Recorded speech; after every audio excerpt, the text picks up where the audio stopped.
Good morning, good morning, good morning, good morning. Hello, hello, everyone.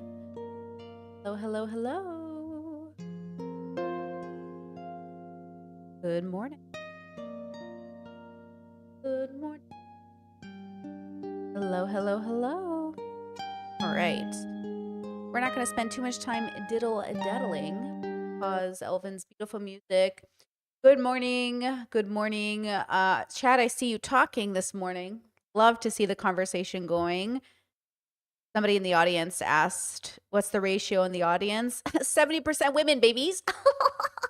And like 2% non-binary, and like the rest are men. So shout out on chat if you hear me signal to the girlies, the gays, and the theys. Just trying to signal the misogynists away. Goodbye, boys. You know, on the internet, as a girl, as a woman, as a man, it doesn't matter your gender. You're going to have a primarily male audience. So I don't mean to brag, but I do love knowing that mostly women watch me. It's a very big deal. I remember being on a debate panel once and everyone was bragging. They had like 26% women audience. And I was like, 70% plus, baby. Even on my Instagram, on my OnlyFans, women, baby.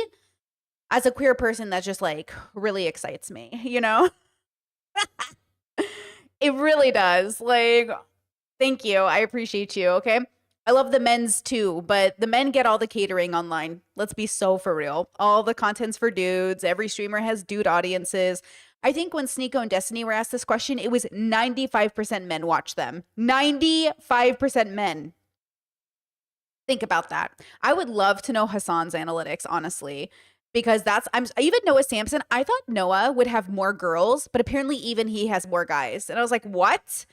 So I am always interested in other YouTubers' analytics, but I work really hard to have a female AFAB non-binary audience. Because men will always be here. Men are great, but yeah, I think the chat would also be very different if it was mostly men. I've only at one time in my career had a primarily male audience, and that was like 15. That was like when I was 20, 22. And I'm 36 in May, so that was a long time ago, and it was horrible. It was a horrible experience. Because at the end of the day, like, they don't give a fuck what you say. I always joke, if I was a man, I'd be so much more popular. It also doesn't help that my personality type, I have a personality type that is like unsavory or unlikable amongst women and men alike. It's that Taurus energy, baby. Shout out to my Tauruses, you know? Just as Hassan is 33% women, I made a point to remember because I'm one of them. Oh, nice. 33% women in Hassan's audience.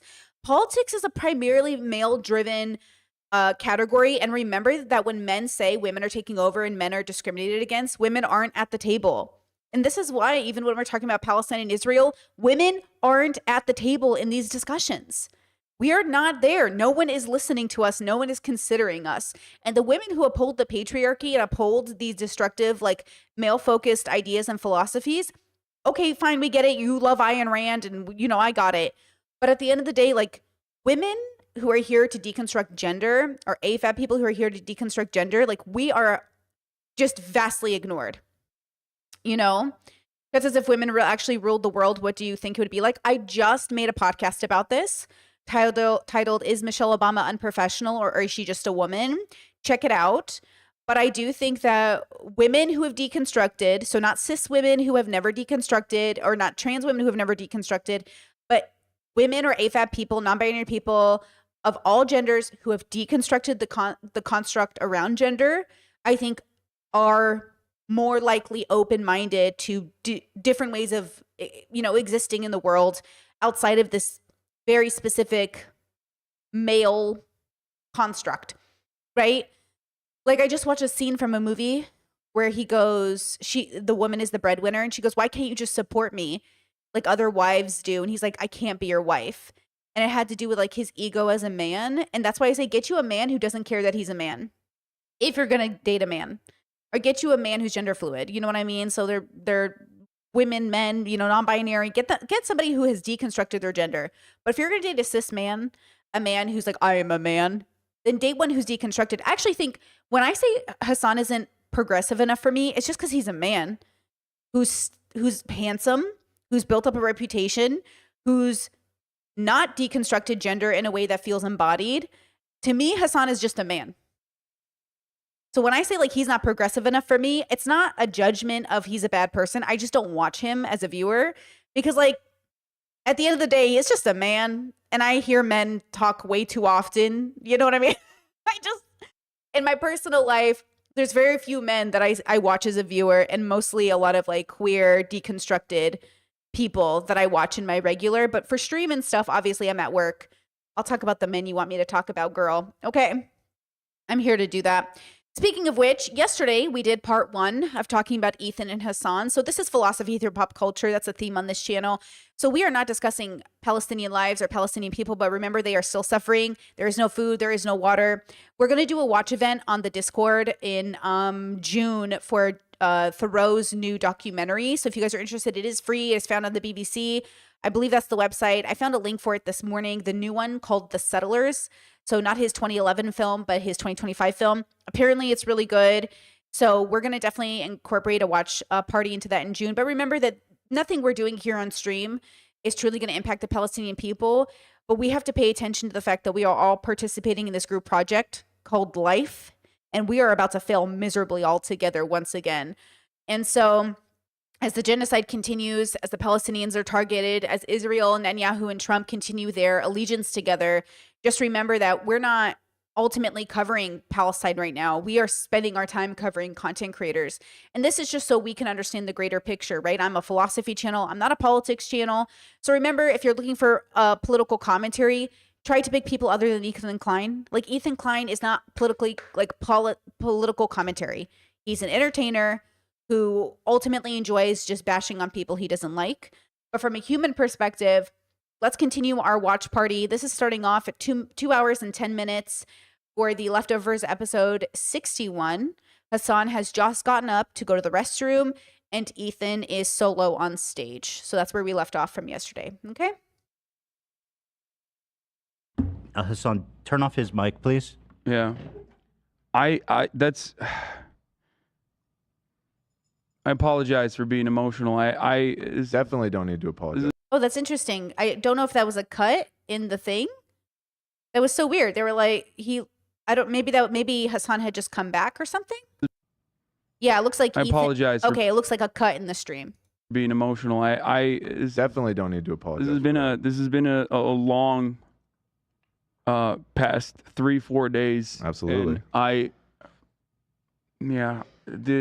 I'm gonna move it up to 1.2 speed, guys. I barely slept. There are certain stories that everyone holds on to. You know, there's always a moment. How's the volume? That is a radicalizing moment for many others. Like I said, Gabor Mate talked about his Palestinian friends who could not return to their homes when any Jewish person can just go and live in that house, whereas those in the West Bank that have left are by state policy not allowed to return. I think that was his radicalizing moment. I don't know. It's really sad. And we didn't even talk about the Canary mission. I want Ethan's perspective on that, especially because there are so many organizations that operate within American boundaries inside of the United States of America that do not have the fucking smoke for Nazis and fascists and anti-Semites, that only have that smoke for random Palestinian nurses, teachers, and students. These are organizations that work to dox and threaten those who have been in support of Palestinians, and we just turn a blind eye to that completely. Most people don't know about it though, and I think that's the reason why they turn a blind eye to it. I think it's ridiculous. Mm-hmm. It's completely ridiculous. Same with the boycott, divestments, and sanctions movement, which was incredibly important in demanding the end of the apartheid in South Africa. I think that the American government has learned its lesson from that former example and has moved very swiftly and very efficiently to make it virtually impossible to coexist or have a job and keep a job while simultaneously holding the position that you can defend Palestinians and demand a boycott, divestment, and sanctions from the state of Israel. Do you know why it is that like, I have to imagine that those laws that are on the books in 35 states about making it illegal to support BDS have been challenged by some groups on First Amendment grounds. Like, how has that not gone to the Supreme Court yet, or has it? Pause. Chat, I'm reading your comments. Can I just say I'm gonna make a video. I decided I'm gonna make a podcast about this idea. Chat said that that's true. There are jobs that are definitely more suited for men. I think gender is a construct. There are not jobs that are better suited for men, nor are there jobs better suited for women. That's how radical I am with my gender theory. I don't think there are jobs that are better suited for gender.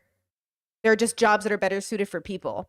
And anytime we uplift the construct of gender, we then build ideas and constructs around how fathers aren't good at child rearing, or that fathers shouldn't change their daughters' diapers because they're men.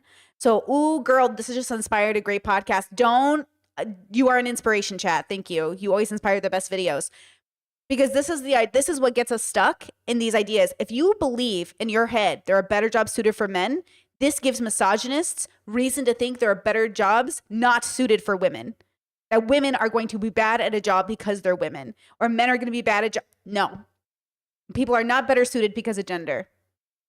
Okay? But I love that conversation. Thank you, chat. Has there been a ruling on that? It just seems so blatantly not. It's been challenged and won. I think Abby Martin was one of the people that challenged it and won. But ultimately, it still exists in, like I said, in a lot of states. 35 is most, yeah. It just, yeah, I don't know. I guess I don't know what the status of any fights over that is, but it just seems so on its face unconstitutional. I'm shocked that so many states have been able to pass that. Jerusalem Post posted this today over this stupid fucking debate, but they said the Jerusalem Post can now confirm on verified photos of the bodies that reports of babies being burnt and decapitated in Hamas's assault on Kfar Aza, the kibbutz, are correct. And that was such a God. There was a lot of fucking people being like, for some reason, they're like, Hamas would never do that. They would only slaughter 1,500 people. They would only shoot a baby with an AK-47, as if that's not more brutal. I said this yesterday. I talked about this quite a bit. I think that the coverage of this has been ridiculous. Like the fact that, first of all, the fact that it was not verified until now is insane to me. And the fact that it got all the way to the president, who said I saw the photos when he had not seen it and just repeated it, is wild. Like, and ultimately, it doesn't matter what method of execution occurred when children were slaughtered, when babies were slaughtered. It literally doesn't matter. Well, that's why I always thought it was so silly when I would see leftists being like, they didn't rape anyone or decapitate any babies. It's like, I guess. Like, there's the thing. If men are involved, someone is going to get raped. And you can say that's a radical stance, but it is it is based off stats. Like, men are involved, some shit's about to go down. That's why Israel prisons are raping Palestinian prisoners. Like, and women might engage in it. There were women who bragged about being a part of the U.S. military in Guantanamo Bay. Remember the woman who was infamously like taking pictures with captives? Do you remember that? But technically, since most men are also raised to see this as a sort of power move, they're more likely to engage in the behavior. I don't even know if they're doing it because they feel an urge or they're doing it as some form of dominance. Either way, I'm not surprised that anytime men are involved and there's prisoners at hand, that they're not a threat to you. It just doesn't matter that it's Hamas, because Israel's doing it to people too. So, you know what I'm saying? Like, the news is Hamas is specifically evil, uniquely evil. What did the Israeli leaders call them? Like animals.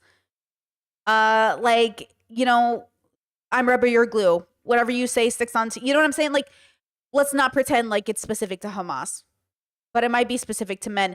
That's why I get annoyed when people are like, oh my God, look at all these like extremists. You mean men who take things too far? I'm less concerned about your ideologies and much more concerned about the arrogance you have in the entitlement you have in regards to your gender and assuming that you have the answer for 8 billion people. Like, that's what I'm more concerned about. And not because you're born this way. For new people to my audience, I don't think men are born evil. I think men live under patriarchy, which convinces them evil is an entitlement they has been like bestowed to them by God. Very King Henry, you feel me?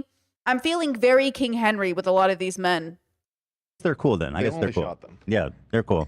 It does But they did, seem actually. kind of moot. No, But Hamas- This is why this conversation is frivolous, and I mentioned it time and time again yesterday.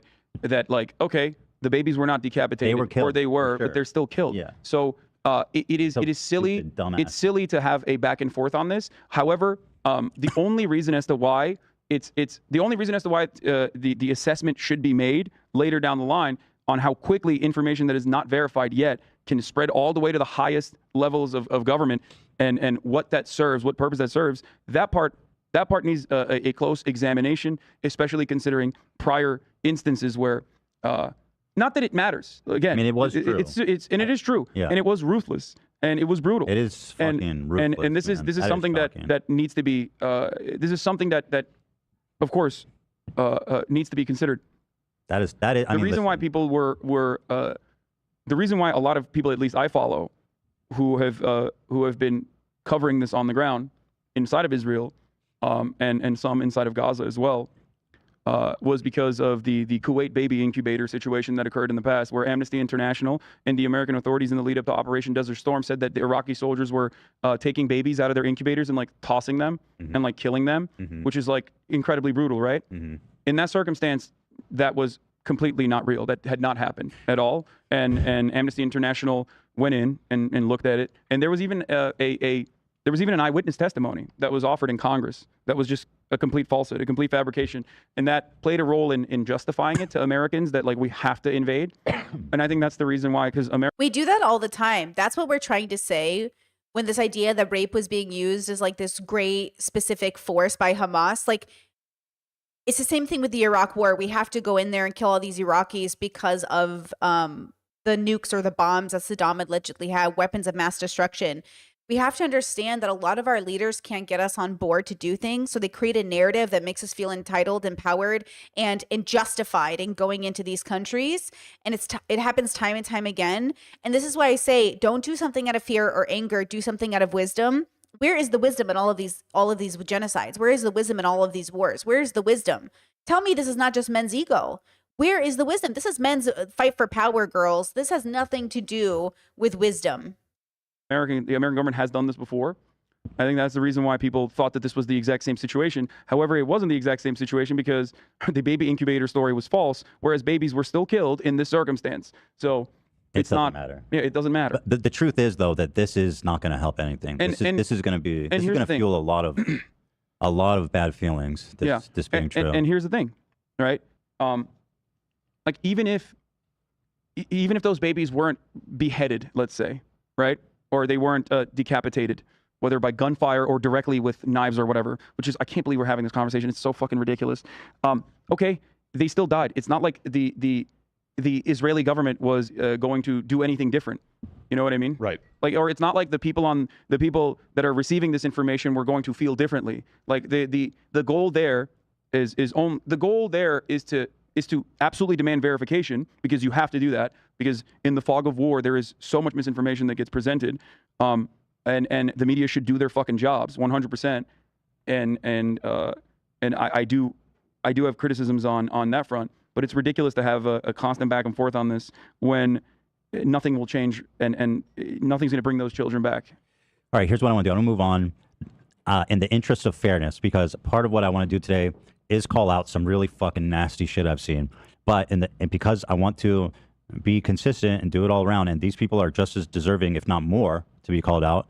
I have a compilation of all the really fucked up shit that Western politicians, mostly politicians, some here like this guy. I mean, this is a rally, you know, this is a pro-Israel protest. Now, we had this discussion initially in my Discord, which sparked the inspiration for doing this stream.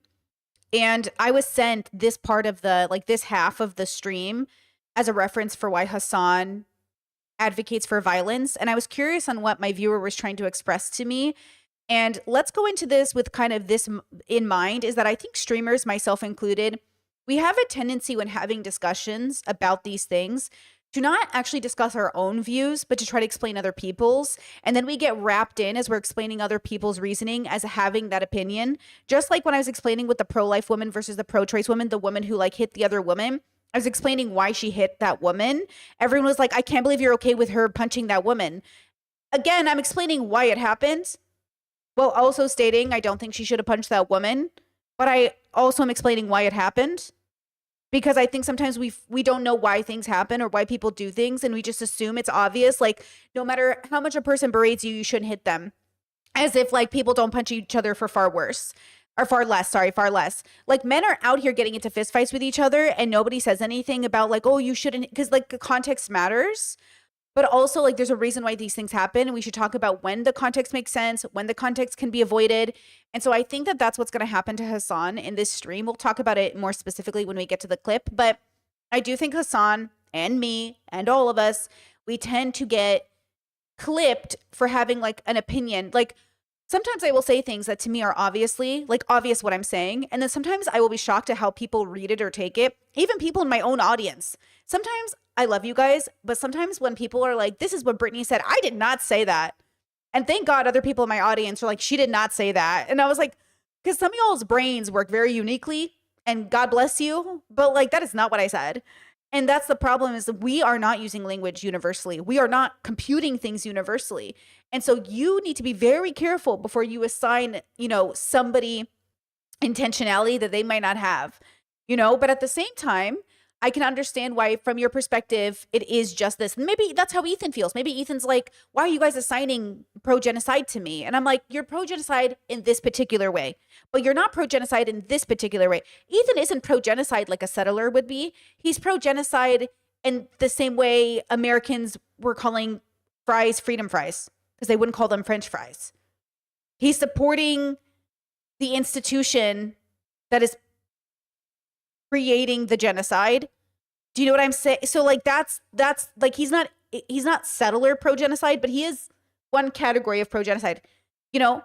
Or, like, we were talking about Amaranth on the Discord. Amaranth was upset. She was on Dr. K recently.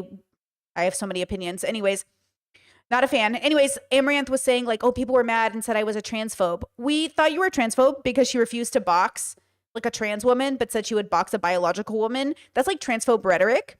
But maybe she's not a transphobe in the way J.K. Rowling is, but maybe she's a transphobe in a different way. It's like, it's all kind of transphobia, but it's a spectrum of where you land. Like, white liberals who are like, I don't see color. Everyone's the same in Jesus's eyes. Okay, girl, you just erased people's history and the everyday reality of their skin color and how people react to them because of that skin color. So again, like, we all fit into categories. And the question I pose to you is, which category are you in? You know, Chad says, really, you're not a fan of Dr. K? I meant not a fan of Amaranth. I'm not a fan of Amaranth, you know. It's in New York. I mean, just listen to what this guy has to say. To my dick! What do you think the response should be from Netanyahu and the military to Gaza? Kill all Palestinians! All of them! Now, So, like, that's crazy, obviously. Thank you. Yeah. I mean, it's The confidence barbaric. to just say that on camera. Yeah. Is I mean, why would crazy. he? Why would he feel? There is a level of comfort in saying that, Yeah. more so than saying, What, kill all Israelis, Yeah, kill kill all all Jews? Israelis. Yeah, of course. there's definitely way more He's like, acceptable no thing to say. hesitation there, right into the somehow. camera. Yeah. No mask. His The thing face is there. He the probably thing got is, a job. Why would Yeah. he say that? Is that might be a Kahanis flag, I think, too, the one that he's What putting is up. that? one left from the river to the sea. I can't see. Palestine will be deceased. And Israel need to do like this. Oh, and then You this see? whole Now, shit. Yeah, I've heard this a million times. But the- anyway, so that was one. you I just know, want to blast through these. The flag that I think he's waving is a Kahanis flag, which is, of course, the psychopathic terrorist cult Super far right. led by Hold on. Chad says, I unfortunately haven't seen many other Jewish content creators talk about this in the way Ethan has. I'm wondering what is the right way of saying his opinions are. Less words, the better. Do you mean, like, what's a better way for Ethan to express his opinions? Because I think he's doing just fine. I think he's making it really clear where he stands. Do you know what this feels like? It feels a little bit like where J.K. Rowling was years ago. And I was like, guys, maybe she's not a transphobe. Maybe she's just going through a phase. And now it's like, okay, she's a full-blown transphobe. That's how Ethan feels to me, where everyone, like, gives Ethan the benefit of the doubt, but he's kind of on that J.K. Rowling path. Is that what you mean, or do you mean something else? Talk about this in the way Ethan has. I'm wondering what the right way of saying his opinions are. Yeah, I think Ethan is saying his opinion's fine. The same way J.K. Rowling is. There is no way that J.K. Rowling could say her opinion's better. It's just transphobic. That's it. There's no way Ethan could say his opinion's better. It's just pro-genocide. Even if it, do you know what I'm saying? It doesn't matter how you say it. You know? by the insane Meir Kahan, the rabbi, which Itamar Ben-Gvir is a part of his cult and is a defender of. Here is Lindsey Graham, the fucking demon. By the way, that's himself. a terrorist organization by American standards. Literally, America has declared that to be a terror organization, as a terrorist organization by Israeli standards as well, and that is the reason why Itamar Ben-Gvir was not allowed to serve in the IDF. So remember that, like, you know, no matter. Ooh, great question, chat. Chat says, do you think it starts as a little thing and the pushback from the public makes them double down? Were they always 100% from, or were they always 100% from the start? No, this is exactly the Anna Kasparian situation. Anna Kasparian had a really horrible situation happen. She was assaulted by an unhoused person, very bad, right? And when she was expressing it, people didn't like the way she was talking about it, which, to be fair. And then she doubled down and went more, quote, friends with the right wingers because they were embracing her. This is why trauma is so interesting. This is why people are so interesting. We will make friends with enemies because they make us feel more comfortable with ourselves. This is why when Kidology went on trigonometry, I was like, no, Kidology, don't do this. Because trigonometry is a YouTube content creation, like it's a YouTuber, it's a YouTube show that platforms people to push anti-progressive ideals. So here was Kidology with a critical race theory was mean to me or ruined me or whatever the headline was. And I was like, ugh. And then what that does, and this is why FD Signifier didn't want to talk to her. And this is why the spectrum is like, I like Kidology, I like Z, but I'm obviously so much more progressive than her. But I see her and I'm like, stop making friends with people who make you feel good. Like, but also you don't have to be friends with progressives, but this isn't the answer. The same way when I hear Not So Erudite or other people talk from their centrist perspective, like, I don't want to make friends with you. Like, to this day, Kyla says she doesn't want to disavow Destiny. Well, then, you know, I get it as a friend, but as a content creator, that's crazy, right? So when we talk about, like, not disavowing your friend for being a predator is crazy. It is crazy. I'm actually kind of disappointed FD Signifier went and talked to Kyla. Like, I don't know why that happened. Like, what are we doing? But, you know, it is what it is. Like, it's just so strange. Like so again, like I don't think they're all 100% from day one. And I do think they feel just like, you know, maybe Peterson felt or something else, like, oh, they pushed him in a direction. But if you were going to be pushed in a direction, you were never progressive. And it doesn't matter. It's okay. Like, I'm not hating on you, but don't like sit there and feel like, oh, like I'm like, these leftists are wrong because I don't fit in there. They're so critical of me. I don't fit in. Like Ethan saying, I'm a leftist. I'm a leftist. Why aren't you letting me call myself a leftist? Because you're not fitting the MO. It's like saying, I don't know. It's like signaling any kind of in-group thing and you're doing the opposite of the in-group. And you're like, I'm one of you. And it's like, well, you know, well, I don't know. It's like not every gay person is queer in the political sense. Like being politically queer is not being gay, right? Like these things are different. And it feels like Ethan's like, I'm gay. And I'm like, that's nice. Okay. And like, you're not politically queer. And he's like, but I'm gay. And I'm like, that's not enough. And they're like, I can't believe that. It's not even enough for me to be gay. And it's like, yeah, that's exactly the discussion that is happening throughout all of our communities. And I'm just saying, know where you are. And then we can see, I feel like half of our fights are over categorization. Everybody just know your categorization and then we can build bridges. But because you refuse your categorization, we have to spend all of these hours fighting about what category you're in because you want to have your cake and eat it too. You want to be in all the categories. You want to have your cake and eat it too. And it's like, I'm sick of it. Just know your category and then we can talk about building bridges. It's like all the homophobes who don't want the title of homophobe, but they refuse to be on board with gay marriage. It's like, just own that you're a homophobe so we can fucking move the fuck on, please. And they're like, no, why am I a homophobe? Tell me why I'm a homophobe. Because I'm a Christian? You know, please. No matter how conservative or no matter how ultra Zionist you might be, even Israeli conservatives are like, that's too far, that's too fucked up. Now that guy runs the police force, and Benjamin Netanyahu gave him a Praetorian Guard, or said it offered him concessions on building out a Praetorian Guard specifically for him. Netanyahu's going to be remembered like the man. He wanted this legacy of being Israel's protector so bad. He served for what, like 13 years? People are going to spit on his fucking grave, dude. Anyway, here's Lindsey Graham on Fox News, international news, the most popular news show in America, I think. We're in a religious war here. I am with Israel. Do whatever the hell you have to do to defend yourself. Level the place. We're in a religious war. Psychotic. So, but the first guy that we showed, and what he's saying is also exactly what's going on in Gaza. So that is why I always say there is no equivalence here.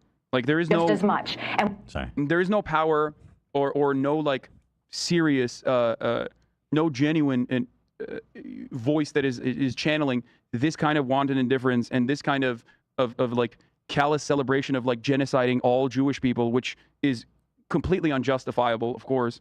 Like there is no equivalent on the there's no equivalent I on know the what you mean. Palestinian side. You're right. You're right. And it's not represented in media or reflected in any way at all. I understand what you're saying. And the crazy thing here is that these people are posting it on their social media. This is Nikki Haley posts this on her YouTube. Lindsey Graham posted that clip. That motherfucker clipped that because he posted it himself. Right? He posted that on Twitter. Yeah, that's so crazy. It's not just Republicans, by the way. Democrats This have is the said worst I've similar. found. Democrats have said similar things as well. I mean, what's his name from the Problem Solvers Caucus? Gottheimer, Josh Gottheimer. They were having a closed door meeting, and he could be heard screaming that like, all Muslims. What was it? That's a Democrat. Oh, here, I'll show you. I'll read. Meanwhile, here, let me play this Nikki Haley video. Message to Netanyahu. And what we have to understand is this is the reason that we have to unite around making sure our enemies do not hurt our. I do have to say, also looking at this, it strikes me as a little bit silly that they're showing. Oh, God damn it, it's so fucking slow. That they're showing like essentially a hole in the ground as evidence for, the Leveling damage, the city? the damage that. It's interesting in this episode specifically, since I know what they're going to talk about eventually. It's interesting to see Ethan be so balanced, like showing Israel's bullshit and showing what he thinks is bullshit from the left. But also it's interesting because, again, it's not one-to-one. It's not like Palestine and Israel are on the same page. It's not like, oh, Hamas and Israel have equal numbers. It's like this. It's like this, So we're like Israel being the one who can stop this and end this, but keeps it going while blaming the other person for keeping it going. It's interesting how in the future, Ethan goes, I'm going to take you guys to Israel because it's so diverse. Like, you know what I mean? Like we're canceling our trips to the US. Like I'm not even going back to America unless they force me to until this whole thing is over. Like I'm not going to go home to America and be like, guys, I love America, bro. Like it's so fucking diverse. Like, no, don't go home right now. They're picking up people. They're targeting trans people. Do not go back home right now if you don't have to. If you do have to, just be safe. Follow, the rules. This fucking fascism regime is fucking crazy. You know what I mean? Like, they're all authoritarian. It's just, like, insane. Like, keep your guard up, but also live your best life. Like, look, there are some people in America who will never... Like, I have a brother who's kind of isolated from everything that's happening.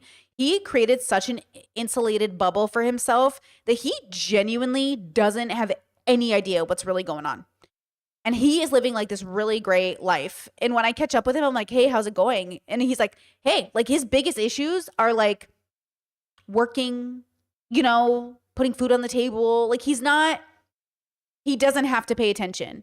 And I think a lot of people can do that. And I need you to know that. A lot of people globally can literally not have to pay attention to anything happening because their life just doesn't revolve around it. Right? It's not going to hit their life. And it might one day, but it's not going to hit. There's a chance you could live to 100 years old as an American and never have to deal with anything because your bubble just doesn't interact. That's why I say like we're all living in bubbles and you would be shocked like how you could be peaceful in one neighborhood and just a neighborhood over, it could be like bombed and decimated and you would never know. This is like the protests happening around the US. I guarantee you could ask like 1 million people, 2 million, hell, 10 million people in the US, did you know there were big protests going? And they'd be like, no.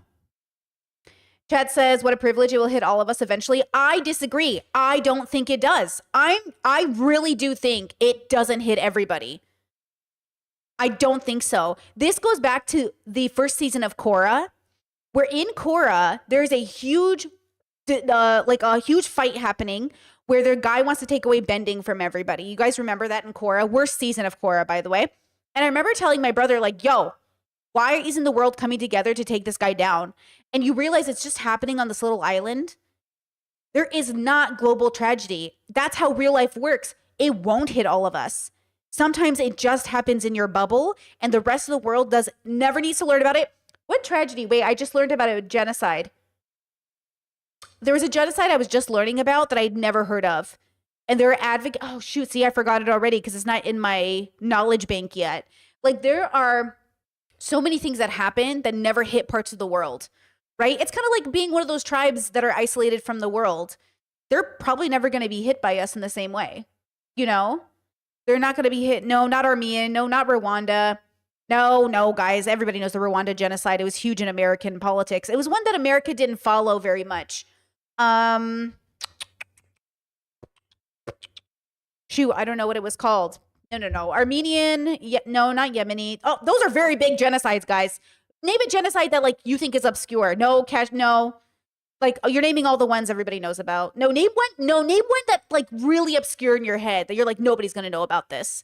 That's how obscure it felt to me. I was like, what is this? No, not Tibetan. What is it? No, not the Muslims from China. Everybody knows about that. See, everybody in my bubble knows all about these. See, you just named 7 genocides that I'm like, those are popular genocides. Isn't that horrible? No. Let me think. Oh gosh, what was it called? I'm so annoyed with my brain. Ooh, that's one I don't know. The destruction of El Duran. I don't know that one. Yeah, not them being popular. It doesn't matter. The point is that look how many genocides we just named and how many more are there? No, not Myanmar. And then there was like ones that we were like, what? I didn't know this. I will find out. But that's what's ironic is like there are just genocides where like, yeah, that's happening. And our life still went on, right? Our life just went on. And that's what I'm trying to say, okay? That's all I'm trying to say. Oh, Zanzibar? No, I don't think so. Oh, the Eldaron is Star Wars. You got me, chat. You got me with your Star Wars meme. I really full on good faith believed you. I full on good faith believed you. Hamas is done versus like the shots of Gaza where like literally entire city blocks are demolished. It does strike me as a little fucking goofy. Sure, our enemies do not hurt our friends. America can never be so arrogant to think we don't need friends, just like we needed them on 9/11. That's why Ukraine needs us when Russia's doing this. That's why Israel needs us when... There's like some playground politics. That is the most disgusting. That is the most disgusting comparison. Like the fact that every fucking Ukrainian official has come out and been like, wow, what Palestinians are doing is exactly what the Russians are doing to Ukraine is so fucking, oh my God, I don't even want to get into it. Okay, I Let me finish this video. Yeah. Dogs. Hamas and Iran are doing this, and I'll say this to... Wait. Chat, you said we can disagree on that. Some events affects us all, like COVID-19. If you asked half of my family what COVID was like, they'd be like normal. Nothing in their life changed. That's what I mean by impacted. If you asked half my family, how was COVID for you? They'd say like, what do you mean? I don't know, fine. Like they wouldn't think about it. If you ask the other half, they'd be devastated. Like the other half is like, it was horrible. It was the worst. That's what I'm trying to say. It's not that everything affects us. It's that people's perception of being impacted is different. You know what? That's what I'm trying to explain. Like there is a phenomenon that happens that is made to humble us. I'm trying to like humble us. That like what feels so big and important to us isn't even on people's radar is what I'm trying to say. Like they might know about it, but they're not going to identify as people that feel impacted by it. They're going to be like, I don't know, it was nothing, you know, and that's what I mean to express, you know? To Prime Minister Netanyahu, finish them. Hamas did this, you know. I mean, that's fucking crazy. And I mean, the result of this shit, of these terrorist attacks is basically, you know, the Western world being like, here's your blank check to kill as many fucking Palestinians as you want. It's so 9/11 again. It's so scary. This only works when only one side of the conflict gets coverage in the eyes of the American population. They would do this on Fox regardless. It only works because of the insanely Islamophobic sentiment that is just so commonplace since the post 9/11 universe that we exist in. And not only that, but also that's why the conflation of Palestinians and Hamas is one that is by design, because the victims are still the Palestinians, not Hamas. And there's no way to effectively neuter or destroy Hamas with an endless bombing campaign in Gaza. The only way to destroy the influence that Hamas has is by starving it out. and I don't mean literally by starving the entire Gaza Strip. Starving Hamas and ridding it of its influence requires you to treat Palestinians with dignity and offer them equality and follow through on the former promises that the international community has made and turned a blind eye to Israel not following their commitments on. Fully agree with what you said. Like, again, it's important for everyone to acknowledge. Yeah, Chad says Hassan seems agitated, exhausted, restless. I can see him going to less empathetic mode soon. Well, keep in mind the stream's been going for like 2+ hours. This is 4 or 5 days after October 7th. You know, everyone's been tired, spoons are low. And like, this is what I'm saying. Like, we're not getting slept. Like, if we're not getting sleep, water, food, if we're not taking care of our physical bodies, our ability to be empathetic and meet people where they are is really difficult, right? That's why medical communities are so insane, because they are so underslept and so stressed. And yet they are made to be, they're like kind of, there's like an implicit obligation to be like empathetic, and you know what I mean? So we have to be so much more compassionate to the fact that people are underslept, underfed. And by the way, that is the part of the US economy that no one's paying attention to. People are tired. It doesn't matter if they have a desk job. It doesn't matter if they're a YouTuber. It doesn't matter if they work at Walmart. They're tired. They're working 2 jobs and they can't pay their rent. They're tired. You cannot run a community like this. You cannot run us into the ground like this. And I know other communities do. The reason I stopped engaging with fast fashion to the best of my ability is because I know those people are over fucking worked. And like, they're doing it to give us clothing. And so like, we have to be, this isn't the ideal world. And I tell you, these are men's ideas. I tell you this right now, this is patriarchy's ideas. This is men's ideas. Men ideas. I said this to a nanny family I was working for. I asked them, you know how the day is 24 hours? What if we created a construct that it was 36 hours instead? And they were like, oh, they just find a new way for us to work more. And they are so fucking right, but that is a man's idea. That's why when men go, well, if women ruled the world, we wouldn't have skyscrapers. Bitch, I don't need a skyscraper. I need to fucking enjoy my life and rest and not fight and feed my kids. Also, skyscrapers could be helpful, though, in the U.S. to actually, like, house people. Like in Croatia, a lot of people live in apartments. They don't live in, like, singular homes necessarily. So, honestly, that actually could be good for us. But that's not the point. The point is, we spent so much time just figuring out ways to get people to spend their life savings. And that's the bullshit. And a majority of men are upheld to this great standard of, look at these amazing men who had made billions of dollars. How did they make billions of dollars? By exploiting the weakness in people. That's not good, bro. That's not good. That Hamas is the result of, Israel. And by the way, I know a lot of people will not my audience, but a lot of conservatives will tune out and be like, Brittany said the trigger word, patriarchy. Brittany said the trigger word, men. You guys don't care about men either, and you know it. If you cared about men's dignity and men's mental health and everything else, you would absolutely deconstruct the patriarchy, not to replace it with a matriarchy, but to replace it with a system that is genderless. Period. Israel's treatment of the Palestinians. And it's just, you're right. And I think it's obvious, but I guess people don't want to confront it, but the obvious solution is to don't give them a reason to turn to terrorists. It's pretty obvious.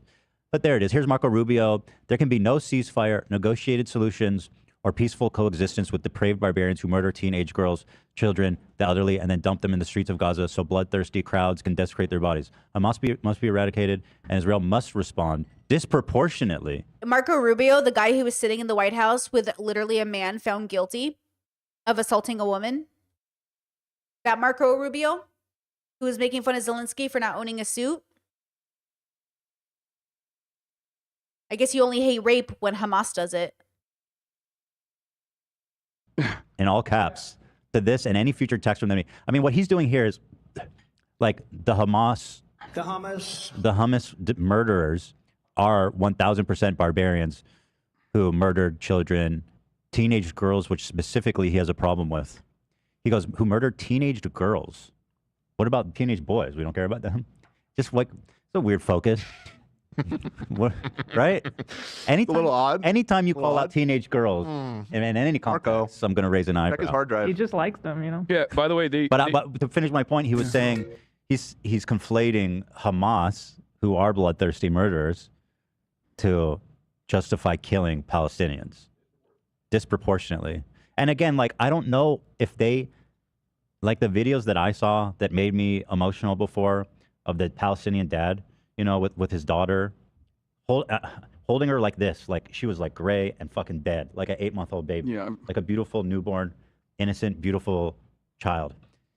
Like, I don't know if and he's this man. I don't know if Marco Rubio has ever seen anything like that, or if it would change him. But I can't imagine that seeing that would not have an impact on these fucking ghouls to see what they're actually wishing for. It might not be impactful for Marco Rubio, but it certainly would be impactful for many people who are completely oblivious to what's going on, which is precisely the reason why that never gets any coverage. This isn't to say that like Israeli civilian casualties are acceptable or good. It's just that there is coverage on that endlessly, understandably, and never any coverage on the humanity of Gazans. I've talked about another aspect of this too. We in the Western world live in the comfort of the imperial core, and we live in a comfortable security blanket. So for us, if we live in like Connecticut or Iowa or whatever, of course we empathize significantly more with Israelis that were attacked by this horde of scary Muslims. Like, of course we empathize with that on a spiritual level because we can't understand the entire building blocks being removed. It is far too alien for us to comprehend the fear and the reality of that kind of devastation. We look at that and we go, oh, this is just like Baghdad. We actually, this is my biggest concern for people, is that they can't imagine it. They can't imagine it. This is why 9/11 was so important for Americans, because we had never experienced it. It was so much like, that's why to this day people are struggling like from the aftermaths. Do you know that? Like, I don't think people are processing. Do you know Palestinians will be dying from this genocide for the next 50 years? Do you know people are still dying from 9/11 to this day? People got cancer. People have lung issues. Jon Stewart has been raising money for firefighters after 9/11 because the government abandoned them. I don't think people understand these genocides don't just exist in the years they're active. They exist in years and years to come, generational trauma. These things don't happen in a vacuum, and they don't happen just, again, within those active years. And that's what people are forgetting. And so again, like, humans are very interesting as people. Again, we're zooming out. As a species that has evolved over all these millions of years, it is interesting that we keep procreating in certain circumstances. We justify violence in certain circumstances. It's interesting that the same people that are mortified, that we might not have as much empathy for a woman getting punched after she, fucked around and found out. They're like, I can't believe you. You're so violent. I bet if you ask them how they feel about Israel and Palestine, they'd say, give him hell, Netanyahu. I bet if you would find something in their moral compass that allows them to wish violence on other people, and that's the thing, none of us are without a desire or without an interaction of violence. This is why veganism is so interesting as a philosophy. You should watch my podcast on veganism for 30 days, because veganism is a philosophy. That's why, you know how they say like Ethan was never progressive? That's why people say like Alex O'Connor was never really vegan, because you can't actually understand veganism and become non-vegan again. Because to have that embodied experience, like, I am not vegan. I am plant-based. That's the right term, I think, for the bubbles. I am not vegan because I am not having that embodied experience of what vegans are experiencing. I'm not there yet. I don't see animal life the way they see animal life, but I, in a philosophy sense, do see the value of the consciousness in the same way that I see the value of anything else, right? So when we're having these conversations, we have to understand, like, when I look at people and I say, that's not really your value, because when temptation came knocking, you didn't, like, when I say Destiny doesn't care about consent, he's a consent violator. I'm not just saying it because I think it's funny or because we had a falling out or because we didn't get along. I'm saying it as a matter of fact that when temptation came knocking, he violated time and time and time again people's consent, and specifically in a sexual context. So when he is sitting here debating Trump voters and people are like, this guy's amazing, he debates Trump voters so good. What does it matter if one sexual consent violator is debating a supporter of a consent violator? Who is Destiny to say that Trump is this horrible person? He's like a sexual consent violator. He's always going after Andrew Tate. You're one of them. You're one of them. This is why I say, like, you know what I mean? Like, you might say it's your values, but when temptation comes knocking, it's not. You were never, ever progressive, and you were never, never actually anti-rape or anti-consent violation. You were never, and even to this day, to see all of them downplayed, Andrew Tate, Trump, now to see Neil deGrasse Tyson be a MAGA person after he has 4 accusers come out. You know what I'm saying? Like, they all, I'm waiting for Destiny to become a Republican. You know, I'm waiting for him to be pro-MAGA. You know what I'm saying? Not because he will, but at this point, and look, there is a conspiracy theory that if Vosh, Destiny, and Hassan are the trio, where's Hassan's accusations? The one thing Hassan has for himself right now is that I have yet to hear an accusation. But believe me when I say I will not be shocked. Men who have not deconstructed, you know what I'm saying? Like, I don't wish that upon Hassan's reputation. I hope that is never true of Hassan. I hope that Vosh and Destiny are just the worst of them. But I tell you with my chest, I would not be shocked. Because at this point, who am I to be shocked when another man, you know what I mean? But again, I hope not. I really, fingers crossed, hope to God not. Okay, there are men I would be really shocked to hear it from. But these debate bros, with this fame, with these, you know what I mean? So I don't know, but I hope not. All of this to say, we struggle to process the magnitude of destruction Palestinian people are experiencing. And again, for Israelis to sit here and pretend they're experiencing the same amount of pain is just so disingenuous. I can still validate Israelis' pain. Yes, you guys are scared. There's rockets coming for your dome. You're terrified of your life. You live with sirens. You have bunkers. All of that is terrifying.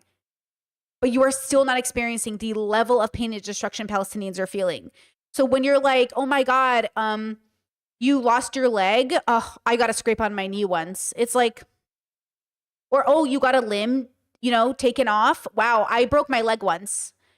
Yeah, like they're not analogous. I feel you, but they're not analogous. Not helpful.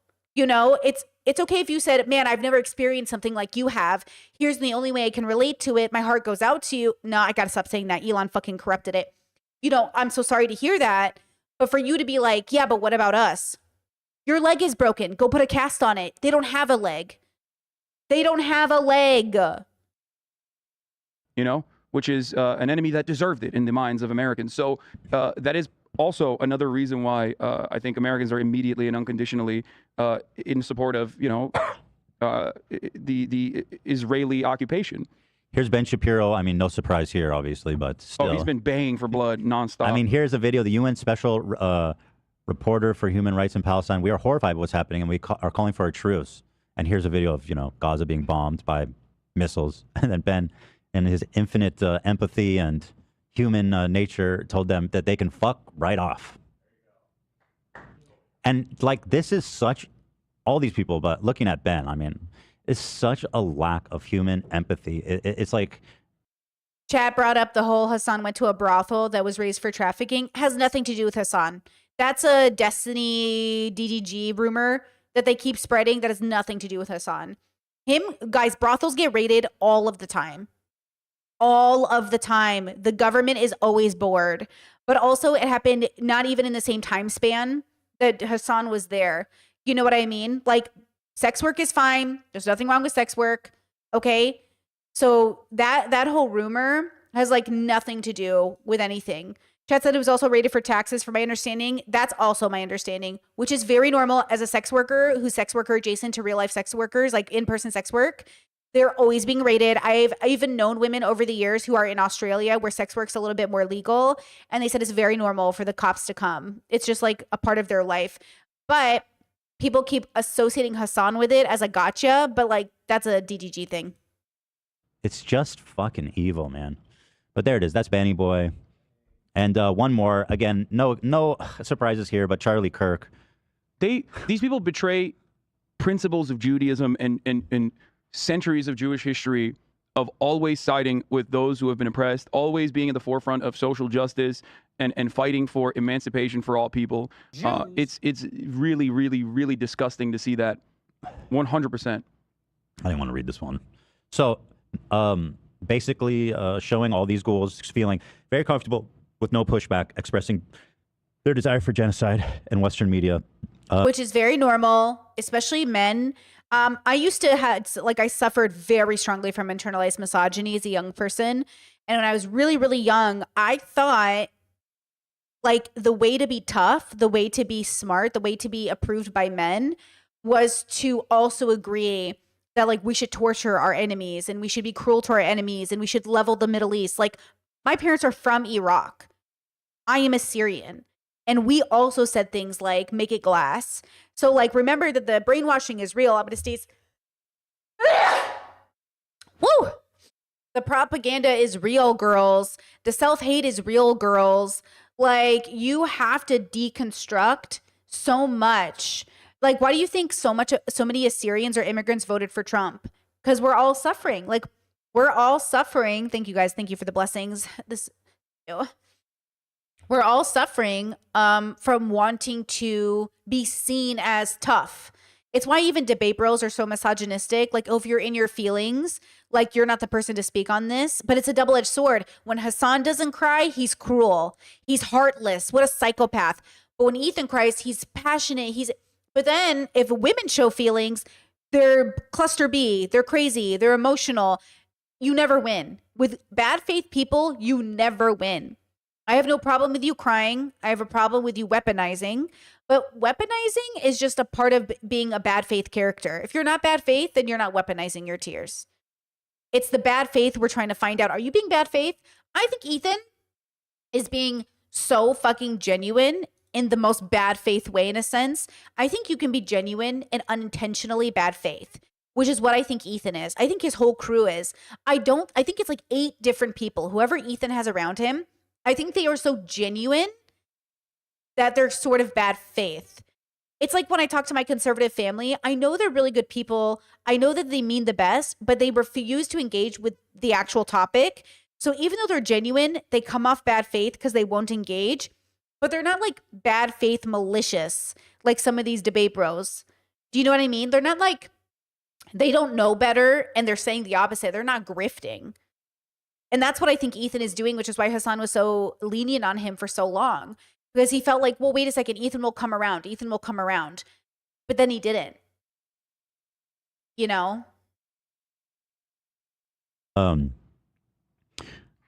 Here is an Israeli, hold on, who said this? Okay, so here it is in Hebrew.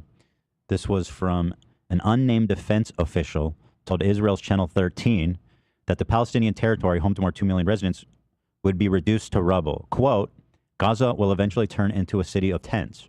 There will be no buildings. The ground maneuver will surprise Hamas, the official said in a stark warning to the terrorist group behind the weekend assault that killed more than 1,200. And now we know 2 years later that they accomplished their goal. Palestine is a tent city now. And what did Trump say? It's uninhabitable. They're going to make it a resort. Nobody can live there now. There's no buildings. This was always Israel's plan.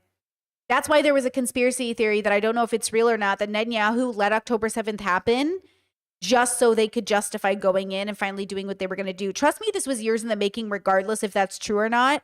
This was years in the making. That Israel always had this plan.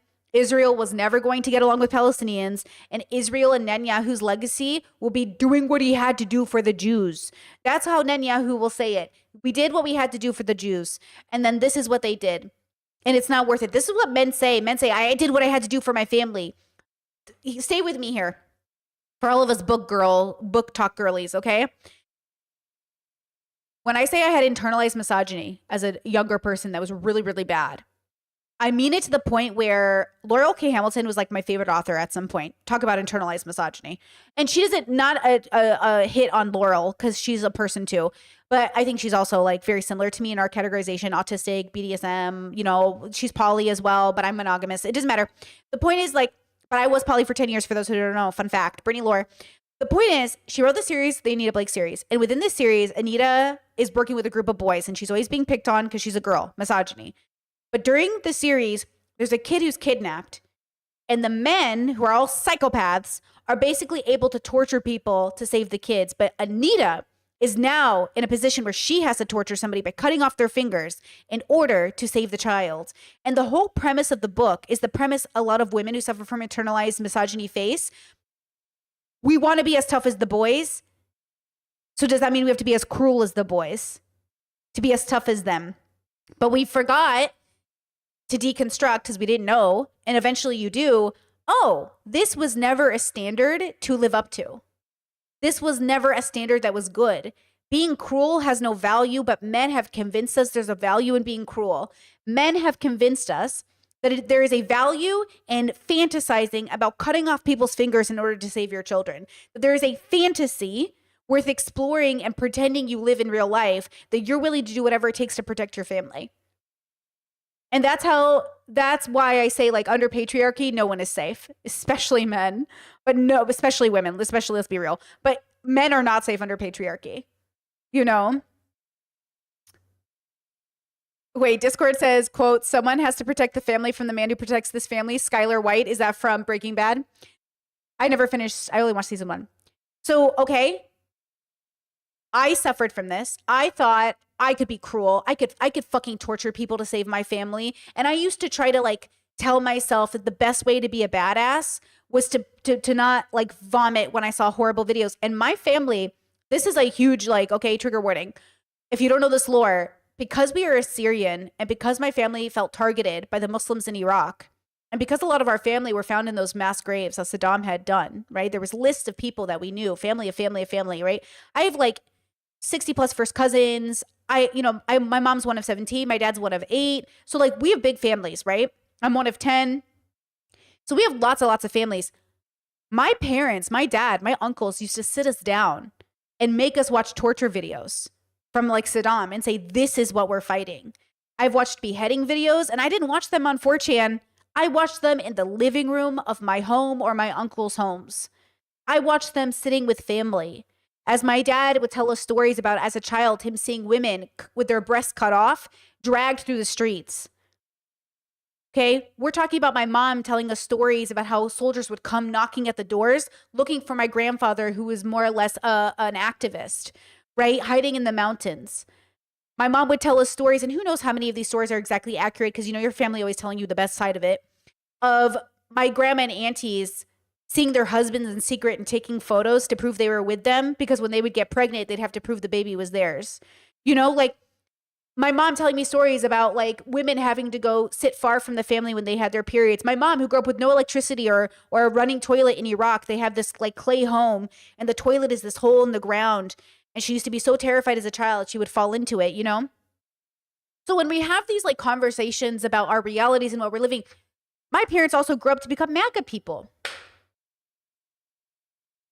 My parents also grew up to become conservative and Republicans.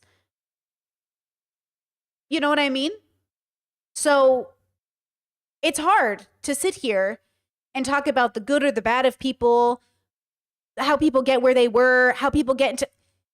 And even, you know, I remember when the Iraq war happened, my dad was like, freedom fries, like, fuck, you know, Iraq and all this stuff. Like, we have to save Iraqis by going in there. And now my dad's like, I can't believe they convinced us to do this.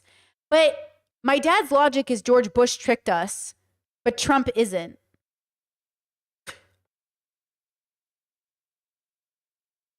You know, it was George Bush, but Trump's a real one, even if he's a bad man when it comes to his marriages.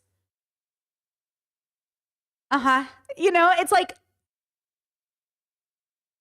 so it's not my job to get people to figure life out. It's my job to figure life out and to hopefully be like a joyful person who lives by example.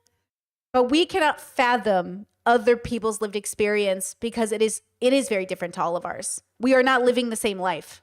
All of us are having different experiences. I think that's why I like categorization. Like, oh, what category are you in? What's your lived experience? What conclusions did you come to? How did you, you know? So yeah, there's some Britney lore for you.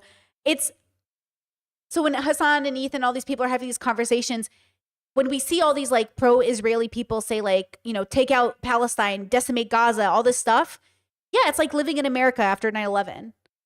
It's just, that's what I think Hassan is trying to say. That's what I'm trying to say. You can call Hamas terrorists, but you could also call American soldiers terrorists. You can say, oh, Hamas is worse. They rape people. Oh, yeah, like the U.S. military doesn't have an incredible amount of sexual assault allegations and issues constantly every year. What about the woman who just died because of another military soldier, or women who end up coming out and saying like, I was raped, and people are like, how dare you say that about the military? Like, at the end of the day, this is much bigger than Hamas or the US military. It's so much bigger than thinking there's like, this is so much bigger than whatever you think is happening.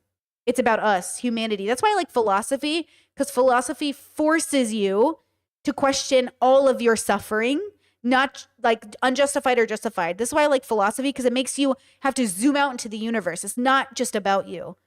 It's about being a person on a planet. It's not just about you, you know?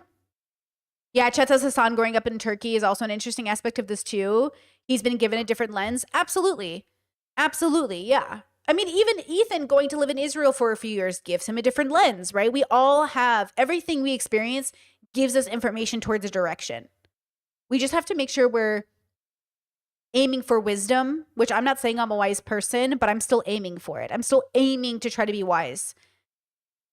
But I'm obviously a person who's still earning her wisdom, right? That's why I say I'm not really the adult in the room, even though I pay my own bills. I'm still learning to be wise.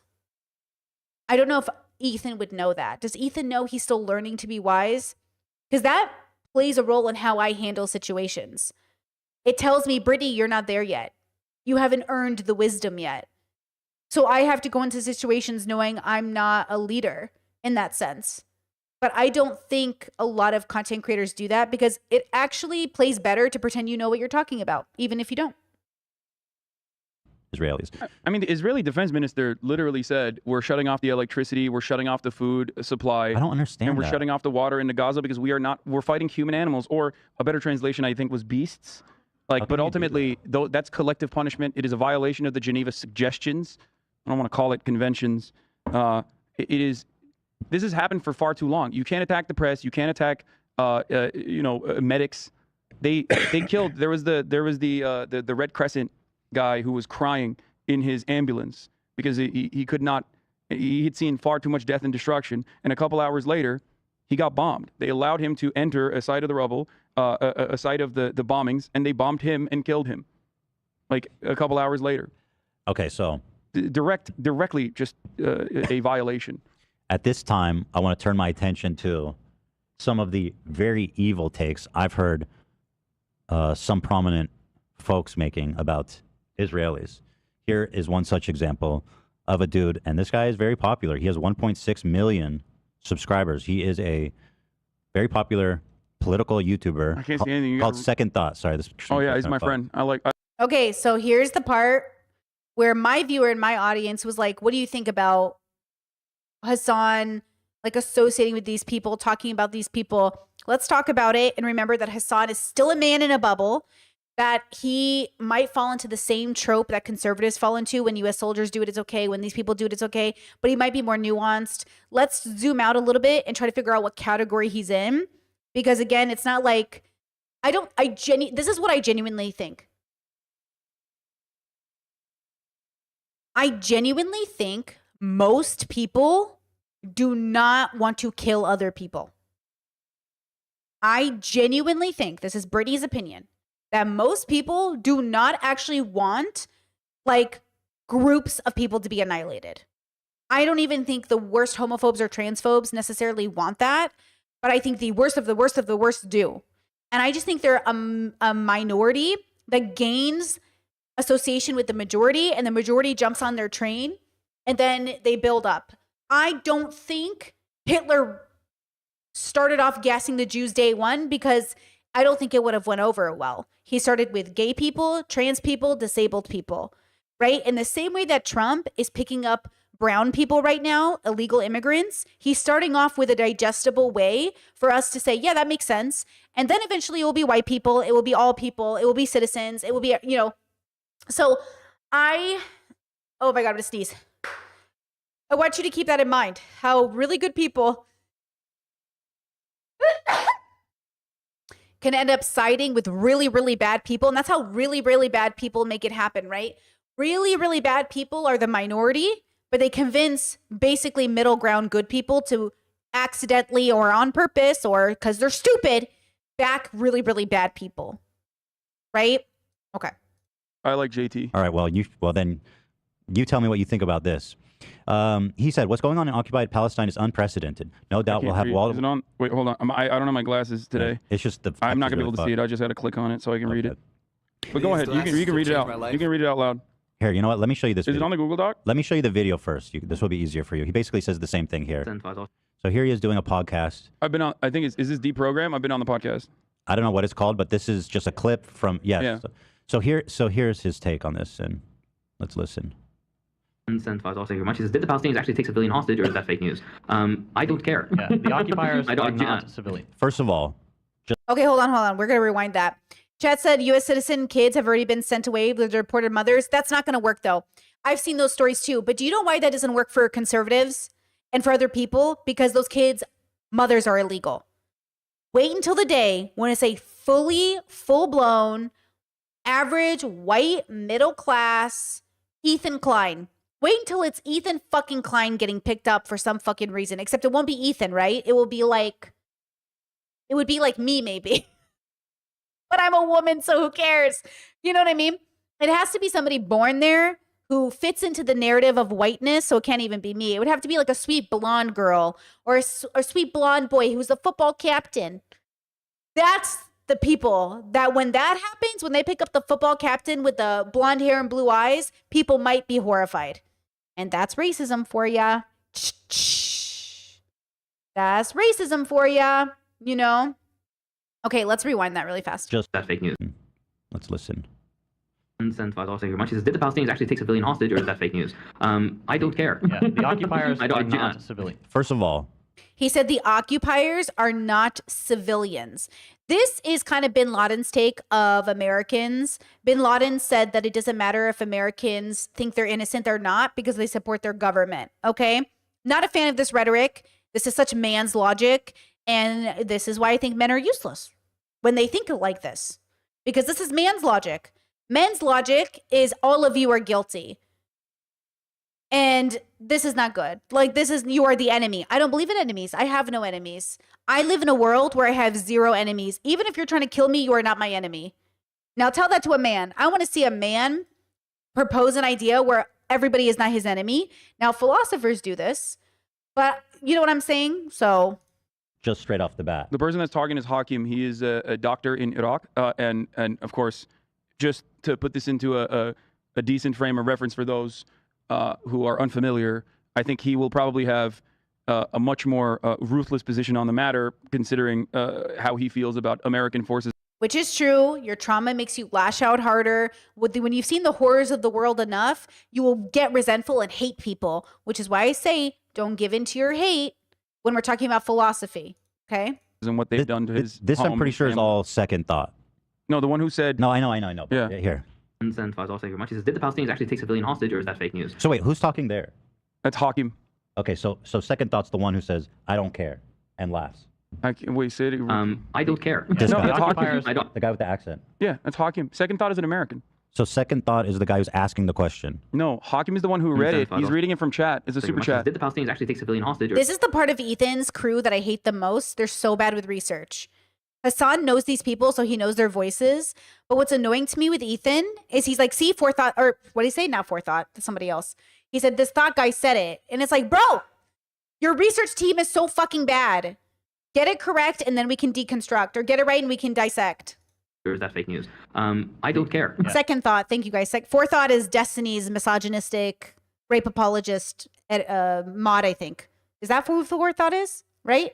Who knows? Something like that. All these boys with their thoughts. Keep it to yourself, boys. Well, anyway, he agrees with him, so let's just fucking Yeah, listen go to the on. clip. The occupiers I don't- are not yeah. civilians. That is what it comes Yeah. down to. Like if imagine French- like if Sorry, go on. Germany, let's say Germany to be non That's him, right? I think. Yeah, Yeah. I think so. controversial. And not that it matters. invaded the United States, and they said, you know what, Cincinnati, Ohio. Okay, and this is equal when people say like I don't care. That's equal to like Jordan Peterson to me saying like give him hell, Netanyahu, or like Israelis who are like, yeah, if your babies have to die, your babies have to die. Better your babies than my babies. That's the same thing to me. You're both pieces of shit. When I hear people say like better their babies than my babies, like you're all pieces of shit. No one's baby should be dying because men have to wage war because you can't talk it out. Ohio is our ancestral home, and everyone knows that's blatantly false. But they take your home, they murder your grandma, they bulldoze like your neighbor's house. Are those people civilians there? No, they're occupiers, and those are criminals. That is, there are no civilians there. In the So- illegal- you wanna So pause it? according to Second Thought, Mm-hmm. he says that every Israeli is an occupier, and there are no citizens there. In response to There are decapitated two babies, which I different. can now say. There are two. It's kind of similar to saying there were no non-Nazis in Germany while there were concentration camps, or not that all a lot of concentration camps weren't even in Germany, right? Like, but it's like saying that, are the German people Nazis? Not all of them, but some of them. But also, do we deserve to kill Nazis? Like, this is a human question. Who deserves to die? That is the philosophical question. Who are we entitled to killing? And I would say nobody, unless you have a direct situation of a self-defense situation happening. And in that case, we have to define self-defense. Do you know what I mean? That's the problem. So then the question is, what are we doing? You know, and Chat said these are bubble clashing too. Absolutely, bubbles clashing. Absolutely. And yeah, the 11 Nazis quote in a room. You mean the one where it's like 10 Nazis and one non-Nazi, therefore 11 Nazis? That quote? Is that the one you're referencing? Two different schools of thought here.